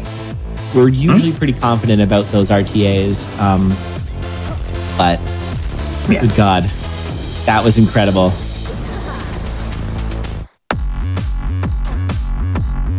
Yeah. And to imagine that it was a Warhammer that got that Right. fast of a run. I can't even get a sub 7 in this game. Right. Here these guys are. Right. And yeah, this blood shop not looking so good, but we're still gonna kill for it. The blood drum is good. Do you take this silly like whip thing? Oh, they do. Okay, Yeah, titanium whip for both. I guess. You can exit there. I don't know if Tough forgot that he's got the titanium shovel. No, he's Oh, there got. we go. He remembered. He's looking hoping to get a leprechaun. I think from the big enemy. Oh, maybe. But it was a gigantic scroll instead. Gigantism. Oh, we got a giant pooty. Yeah, it's huge. Oopsie. Pootsy. Yeah, poots. All right. Yep. So quick lead here for Tough, but Spoody did spend a little bit of extra time to get the luck charm, which can be really useful. I think both racers are going to be checking black chest here, depending, I guess, on what it is, because Tough will see it first. Oh, blood drum. They use the blood drum so much. These are just a bit crazy. I mean, oh my goodness. Sorry, I'm still like reeling from the last one. Oh, yeah, me too. Seriously. So wild. Okay, what do they get? Ob's broadsword. That's pretty good. I think you can like take that all the way. Yep. Yeah, I'm a fan. We get a transmog here. Might be doing shovel, maybe helmet. I'm going to keep that helmet. The helmet is 0.5 damage. That is a big armadillo. Yeah. Huge, large armadillo there. What are these armadillos eating? I don't know. See, that's all that floor chicken is what it is, man. They're just finding it. Anyone check the like oxygen percentages? I think last time an armadillo was that big was back in like the prehistoric days. And they like giant beavers and stuff. Too much oxygen in the atmosphere. Probably what's going on here. We've got a glass cat. Spooty picking up a glass cat now. They're ready to combust, man. You gotta be careful. Watch the fireball spell. I'm gonna light the whole atmosphere on fire. All right, we got a potion pickup too. Oh, nice. And half of a barrel room, it looked like. Yeah. I don't know. Weird. That was a weird little spot, but I guess it's like a barrel room combined with a potion room. Makes for some kind of weird spawn. oh, that could be. Yeah, this is interesting. I mean, Spooty definitely has the faster item. This weapon, I mean. And Spooty cannot change off of it. Gonna have a 5 damage cat now with that Ring of War. Pretty solid. Does... Oh, the throwing charm. That's what's... I was like so confused. Like, what is happening on Tough Side? I'm trying to like decipher this cryptic Welsh language and I don't understand. And it's like, what is he doing? Throwing charm's so good. And I think it's really helping Tough here because it's going to reduce snag a little bit and kill the mini boss a lot easier. And there's they still a throwing charm there to deal with those clappas. Well That's done. great. This is I haven't seen this throwing charm used this much. This is awesome. Yeah, it's phenomenal. It's a really cool item. Big fan. And the This is fast. Turd Shovel sneaking, yeah. And we are now beat for beat coming into Fortissimo. You cannot ask for a better matchup than this. This is truly incredible. And super quick kill there for Tough. What's Tough gonna check? Going for purple, and it's Ooh, yeah. my baby. Ooh, Booty's take the gonna risk. Check and blast. I Black. bet that's the is that transmute shop right there. I bet it's the yeah, I bet you're right there is the transmog shop. Oh, you know Spooty's checking. It's not. It's glass. It's Oh, actually okay, great. okay. Great for Spooty. The dry baby ring, the Ring of Becoming. If you transmute, it becomes the Ring of Wonder. Yeah, it becomes the best ring if you can transmute it, which is rare. And if you don't transmute it, you are one-shottable, and it doesn't have any upside until you transmute it. Ring of Wonder, though, is amazing. It's +2 damage, I think. It's +2 armor. You get regen on the next floor. It's your spells everything. cool down faster. It's Shops just a are whole lot of cheaper. everything. Yeah. Yep, shops are cheaper. Ring of Wonder is pretty cool. It's like they took all the rings and glued them together. Yeah. And put like a little, I don't know, flying thing on top. Yeah, I don't actually know what's on that. I don't know what it is. Why we call it Dry Baby. I mean, it's not a good... It's just because it kind of looks like the item from The Binding of Isaac, which many of the people have in our community came from that community, so we just call it Dry Baby because it's a kind of funny and weird name. I really don't think there's much more to it than that. All right. Oh, no, and Spooty breaking glass. We'll have to pick up the shard and also we'll get this magic drumstick, but now with a 2 damage dagger. This is not ideal for Spooty. Oh yeah, this is looking great for Tough. Yeah. Tough's got a really solid build here. Spooty like hoping for this black chest. Is he gonna get bailed out here? Oh no, we're just pushing? Yep. Alright. Yep. Oh, I guess Spooty's just gonna push. Gotta push. I mean, Only Courage, way he can come back from this. Courage does kind of make Zone 5 a lot easier. Oh, he has War. Okay. He's got War. He's got a lot of health. So he's just gonna push. Keep it as close as possible. Hope for an off the rails dead ringer maybe. Doesn't even want to check that black chest. It's not worth it. Gotta go. Gotta go. The good thing with the guard is that it's dagger range. Yeah, just tanking this dragon. Yeah, just tanking it. Just like tanking pressing, everything. Using Use that your potion. health. Yeah. Yeah. He had a lot of health. Yep. And Spooty's ahead? Yeah, Spooty's ahead. And Spooty's ahead, sure. Who needs a weapon? You can just have a glass shard.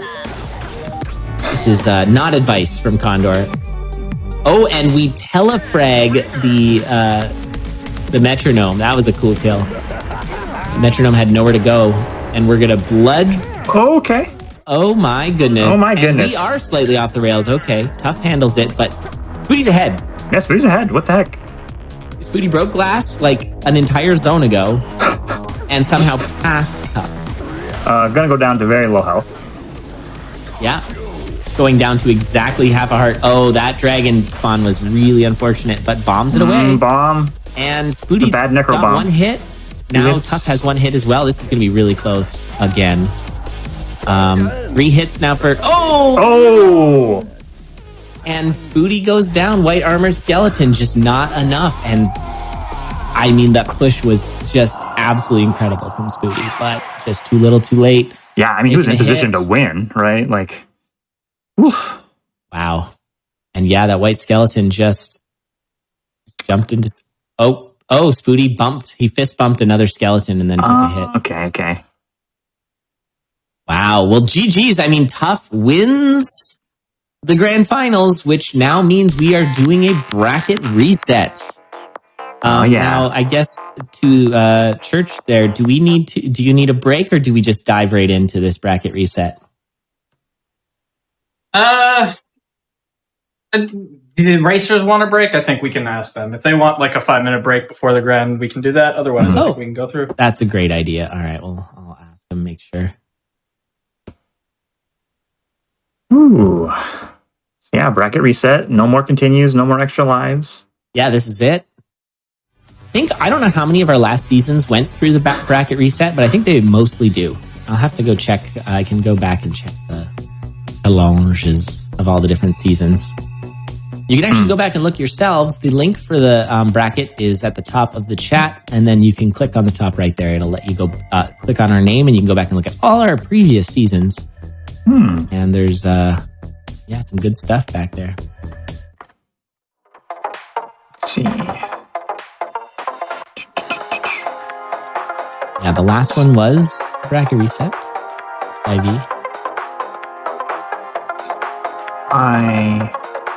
We're just waiting to hear from Spooty. Bracket reset also in season 14. Ooh. Yeah, Abu was in that one. We didn't get to see Abu. Abu wasn't able to stay for the finals, unfortunately. Oh, yeah. Or no, Abu, sorry, didn't quite race enough, but was in the season. It was really good. Bracket. Okay, yeah, the past 4 seasons have been bracket resets. That's crazy. We keeping that tradition alive. Crazy. Yeah. Back to the oldest one. Season 5 that we have here. Bracket reset. Smudjo Incanode. All right. Hearing from Spooty now, so just give us a second.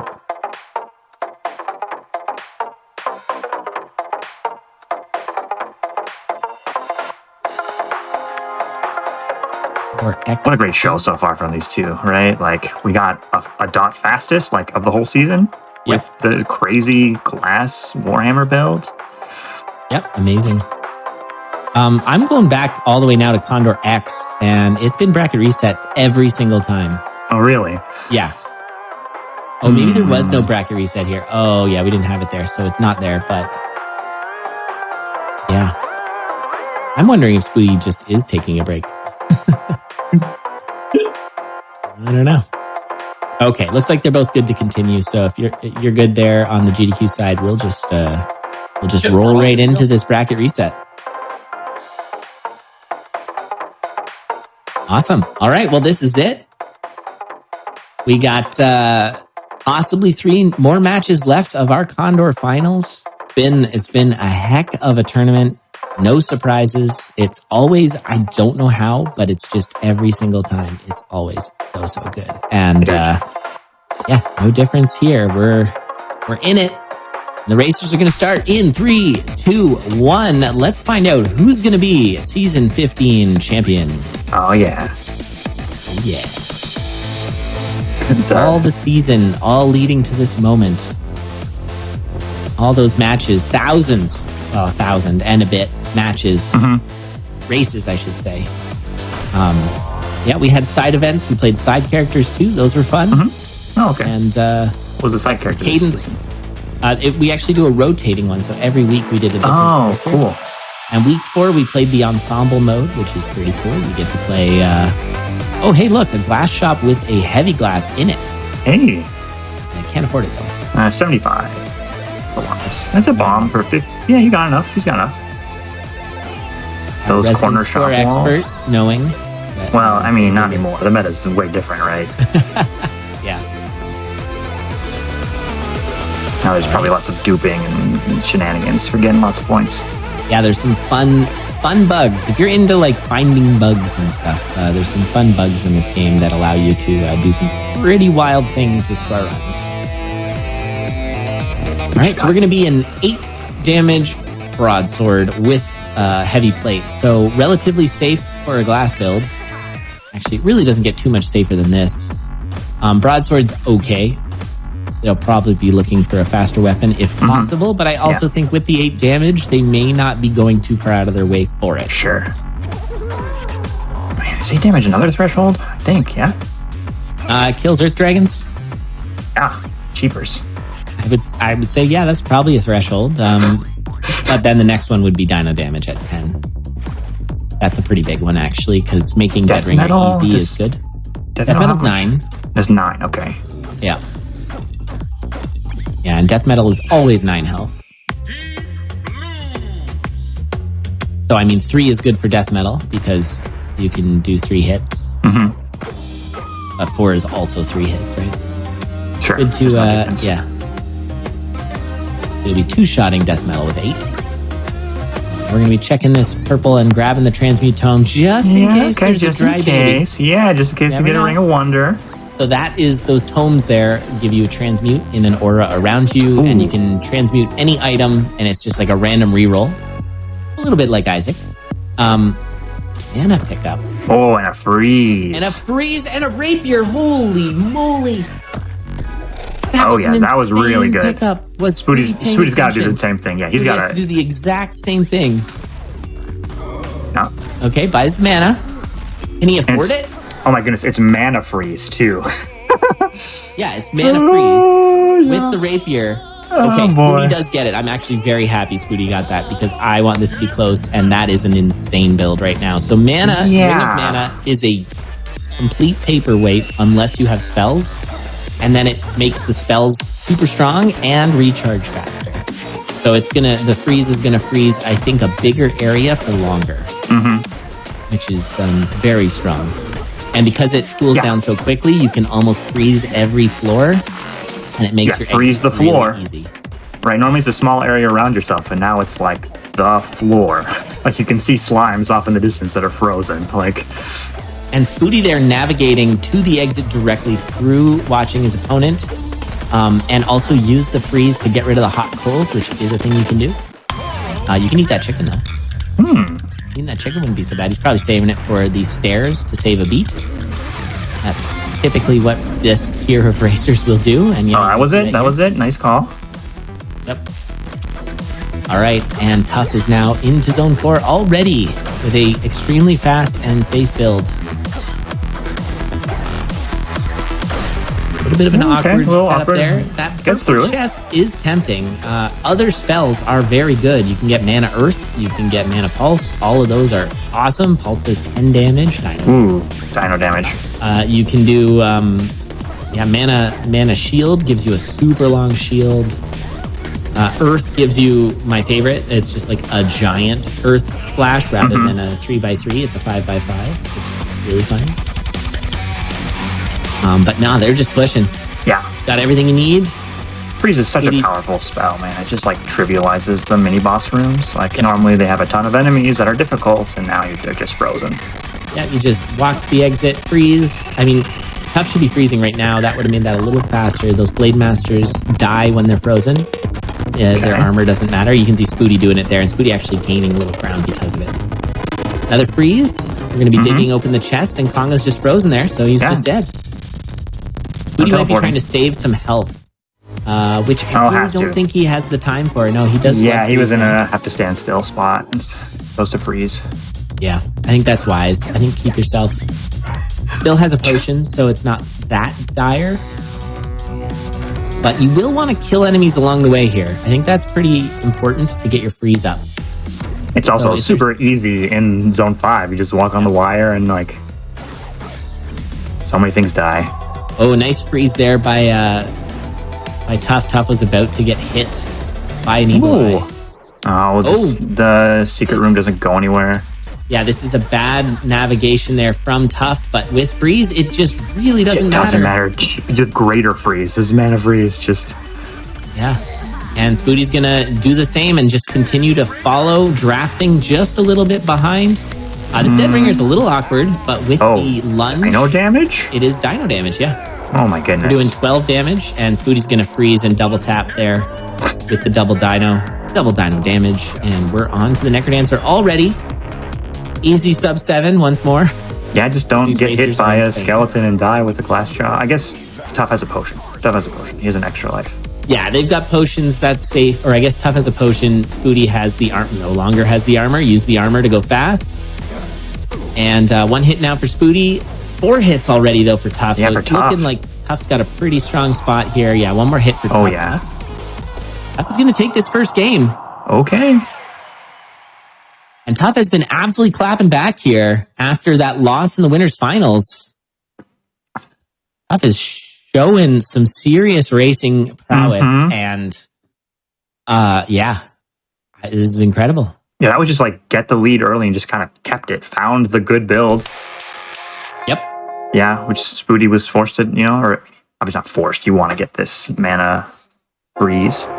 Yeah, the mana freeze was really crazy. The builds they're finding are really cool. We had that Courage Warhammer. Everything's just so wild, and we are not wasting any time. They're going right into it. This could be it. If Tough wins here, this could be Tough's victory in CONDoR 15, taking the whole tournament. Spoody, though, looking to make sure that does not happen, is going to try and get a win and then another win. That's what Spoody needs to do right now. Oh, yeah. This has been easily some of the best racing between these two. We're going to use our war drum here. If you drum it 5 times, you can get +2 damage. And that actually allows you to win. Oh, Kevin. Bad Kevin. He stole War something. drum stolen, and then there's a ham. He's got a ham and a war drum. Yeah, so it's fine. Okay. That Kevin was not a very friendly Kevin.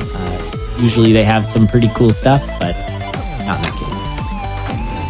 And a bit of a runway Minotaur, but they're using it to try to check out the mini boss room. Yeah, it's crazy. We've been running for, it's been 8 weeks, I guess. Is that right? Since we started this tournament. We ran 5 weeks of regular season. And now, this finals, 2 days of these finals. And we are here. You get from the decided this game or next. shrine. Yeah, you could bomb that fire shrine there, get a little extra item, but it's a long ways away, and maybe you want to keep that bomb in case it's for a riff or something. Okay.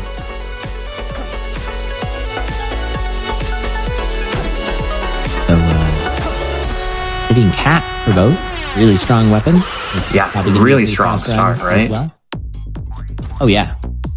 You see the slight difference here with Tough having the armor, Spoody not. Spoody just having the shovel, and 1 less bomb too, actually. So I think all of that extra stuff that Tough has is translated into a tiny lead for Spoody. It's really not a big lead at this point. And it is Coral Rift. We're gonna do the cat strat on. Hey. Cat strat. What, hit him with the cat and then hit him with the cat again? That's the strat. Yeah, hit him twice with a cat.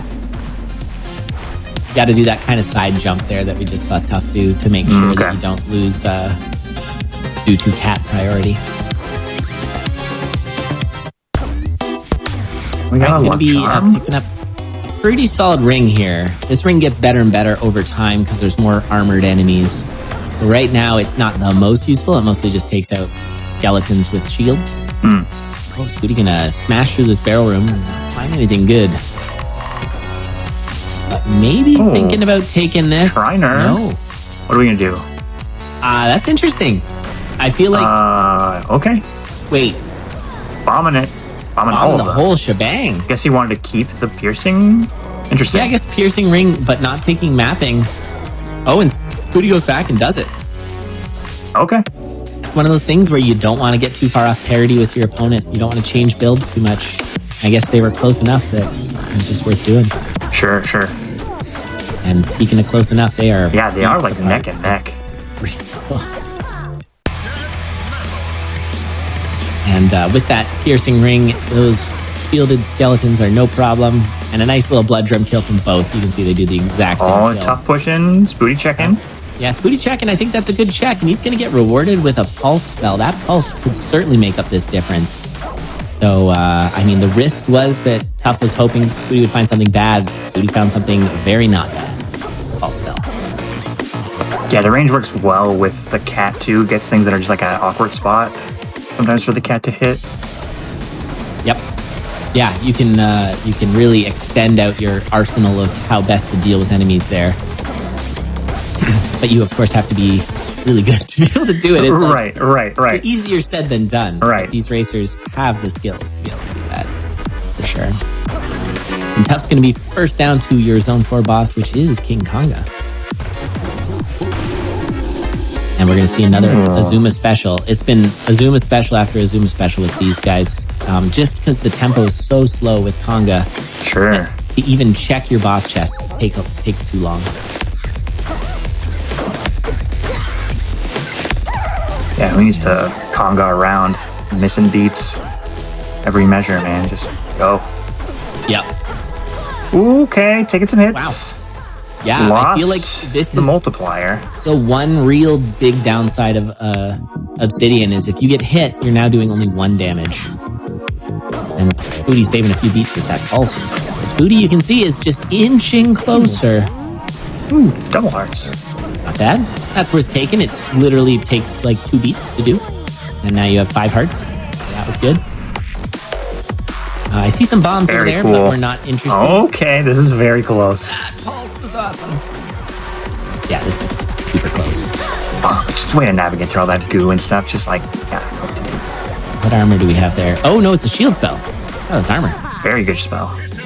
Yep. Wow, well handled. What a tough. Just. And Spooty, but Spooty gets blocked by a Golem. Spooty had a nice little pulse there, but yeah, that exit from Tough was slick. Yeah, that was masterclass. Like, all right, nice pulse. Eyeballing where the unholy moly fortissimo was. oh, there's And it trapdoor. looks like it's we're just gonna drive on through here. Spooty sees He's gonna it. see the same. Yeah, Spooty sees it. It's gonna take him a little bit longer. Has the pulse for the quick kill here. Whenever you drop down those trapdoors, you gotta fight 4 enemies, but they're lined up perfectly to just take a pulse. Oh, yeah. And Tough doing a bit of mapping for Spooty. Maybe not. Yeah, it seems like Spooty is kind of in the zone right now and not able to watch too much the opponent. So a bit of a slow 5-2 for both racers. There was a dig through opportunity. And Tough is just maintaining this lead. If Tough wins this, it's over. Tough is going to win it. Fight back. He cannot let that happen. Okay. But he keeps going the wrong way. It's just some awkward mapping. Yeah, that was awkward. It did kind of look like a possible mini boss room, too. Sure did. Oh. And Deadringer now for Tough. We are getting into the dying moments of this tournament. Is Blood Drum. Tough going to take this? Or is Spooty going to be able to Spooty? Still doing Blood Drum. This is pretty close. This is so close. It's going to come down to these Necrodancer teleports. Both racers are going to definitely bomb their way in or... dig in, yeah. Dig in, bomb in. I guess that's faster. Okay, Red Dragon on the field. Nice bomb to clear it out. Spooty does waste a couple of beats because he doesn't want to die from the bomb, so that's fair. But 4 hits already on the Necrodancer. 1 more hit remains for Tough to take this tournament, and that is going to be it. Spooty is so close behind, but it's Tough by a nose once more, completing the bracket reset, and incredible stuff from both these racers. I mean, what can you say? They both deserved it. Yeah. Tough wound up with it, and he's going to be your champion of CONDoR Season 15. Congrats to Tough. Great play by Spooty, too. Put on a show. Doing a lot of glass jaws. Oh, man. There were so many glass jaws. It was just like, oh, yeah, of course I'll take that. It's double damage. Definitely. Yeah. I don't care that I'll die in 1 hit. Oh, wow. What a finish. That was wonderful. And shout outs to Tough, who's now done 2 in a row. Yeah, back-to-back. Back-to-back wins. Oh, man. Tough went down to his last life in losers finals against DT and comes back all the way. That's right. You're right. Yeah, had to do the reverse sweep against DT and comes back and goes the whole way. And that's a lot of races in a row. That was like 4, 9, 13, Yeah, 15 races. a lot in a row of races tough. in a row. No big deal. And Yeah. still playing to that caliber. Right? Just brilliant stuff. Yeah, that's it for us. That's amazing. Super thanks to you, Rat, for coming and Oh helping yeah, me. thanks for having me. So glad to do the finals again, man. All so much good. fun. And till season 16, I guess. Yeah, we'll or maybe. I think the community will kill me if I start naming it memes again. We'll see. But yeah, until the next season, thanks so much. And we do have tons of events happening between now and the next season. Seasons are a lot of work. Shout outs to the community helpers and the CONDoR staff who all helped put this together, and the racers who all came out to race. It is a ton of work, so we won't be like diving directly into season 16, but it will be happening for sure. But before then, we're going to run a lot of little small events over on our channel, CONDoR_live on Twitch. Thanks for being here. Thanks for watching and sharing these awesome racing moments with us. It's been a blast. And I guess lastly, thank you so much, GDQ. It's an honor to be here. And I hope you had as much fun as we did, or even a fraction of it, honestly, because I had too much fun, I think. Yeah, absolutely. It was a blast having you all on. Right before we sign off for CONDoR, though, I know we talked about this yesterday, but some people might not have been here yesterday. We kind of touched on it a little bit today, but I don't think we ever fully went into it. For anybody who wants to go in, you have tournaments that aren't going to be... If somebody were to join right now and wanted to race, they don't have to race against the people we just watched, right? They don't have to go against, these behemoths we just watched.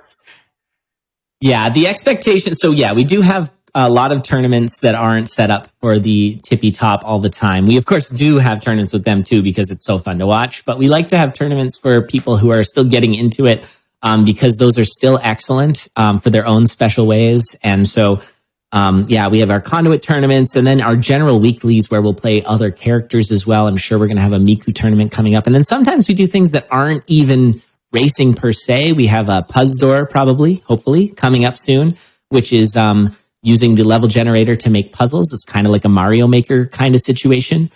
We do also have the versus mode where it's not racing. You're fighting each other in the little versus arena, which is also really cool.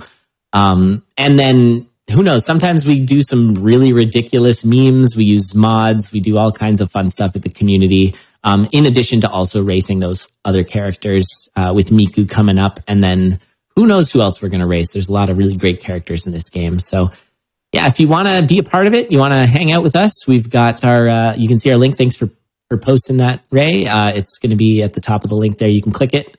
Go to our website and you'll find lots of information, including a way to get to our Discord, which is probably the best way to get involved in the community and participate in all our super cool tournaments. And yeah, we'll be having a conduit not too long from now. So if you do get into it and want to try participating, we basically take our racers based on who has the worst PBs. And then that's going to be our group, because we want to have our new racers, beginners, getting some chances to race in a CONDoR setting. So yeah, thanks for reminding me to shout that out. That's a good opportunity. It's a lot of fun, and we hope to see you there. Yeah, and be sure to check out like all of the racers, all the commentary. Everybody here does excellent work, and they're great, all great people. So be sure to check them out. Be sure to check out CONDoR. All the links have been posted in chat. You can definitely check them out and go watch their live channel when they do their races. Yeah. Thank you again, everybody who participated today. Y'all did great. Absolutely amazing showcases. GG to the winners. And everybody who participated. I mean, there can only be one winner, but everybody did great. So with that said, we don't have any more CONDoR for you tonight, but we do have more shows for you. We're going to be continuing our Souls-like celebration with some Dark Souls coming up after this and a few other Souls-likes afterwards. So stay tuned for that. And again, thank you all so much, CONDoR. Yeah, thank you. Thanks, Church. Thanks, Ray. Thanks, GDQ.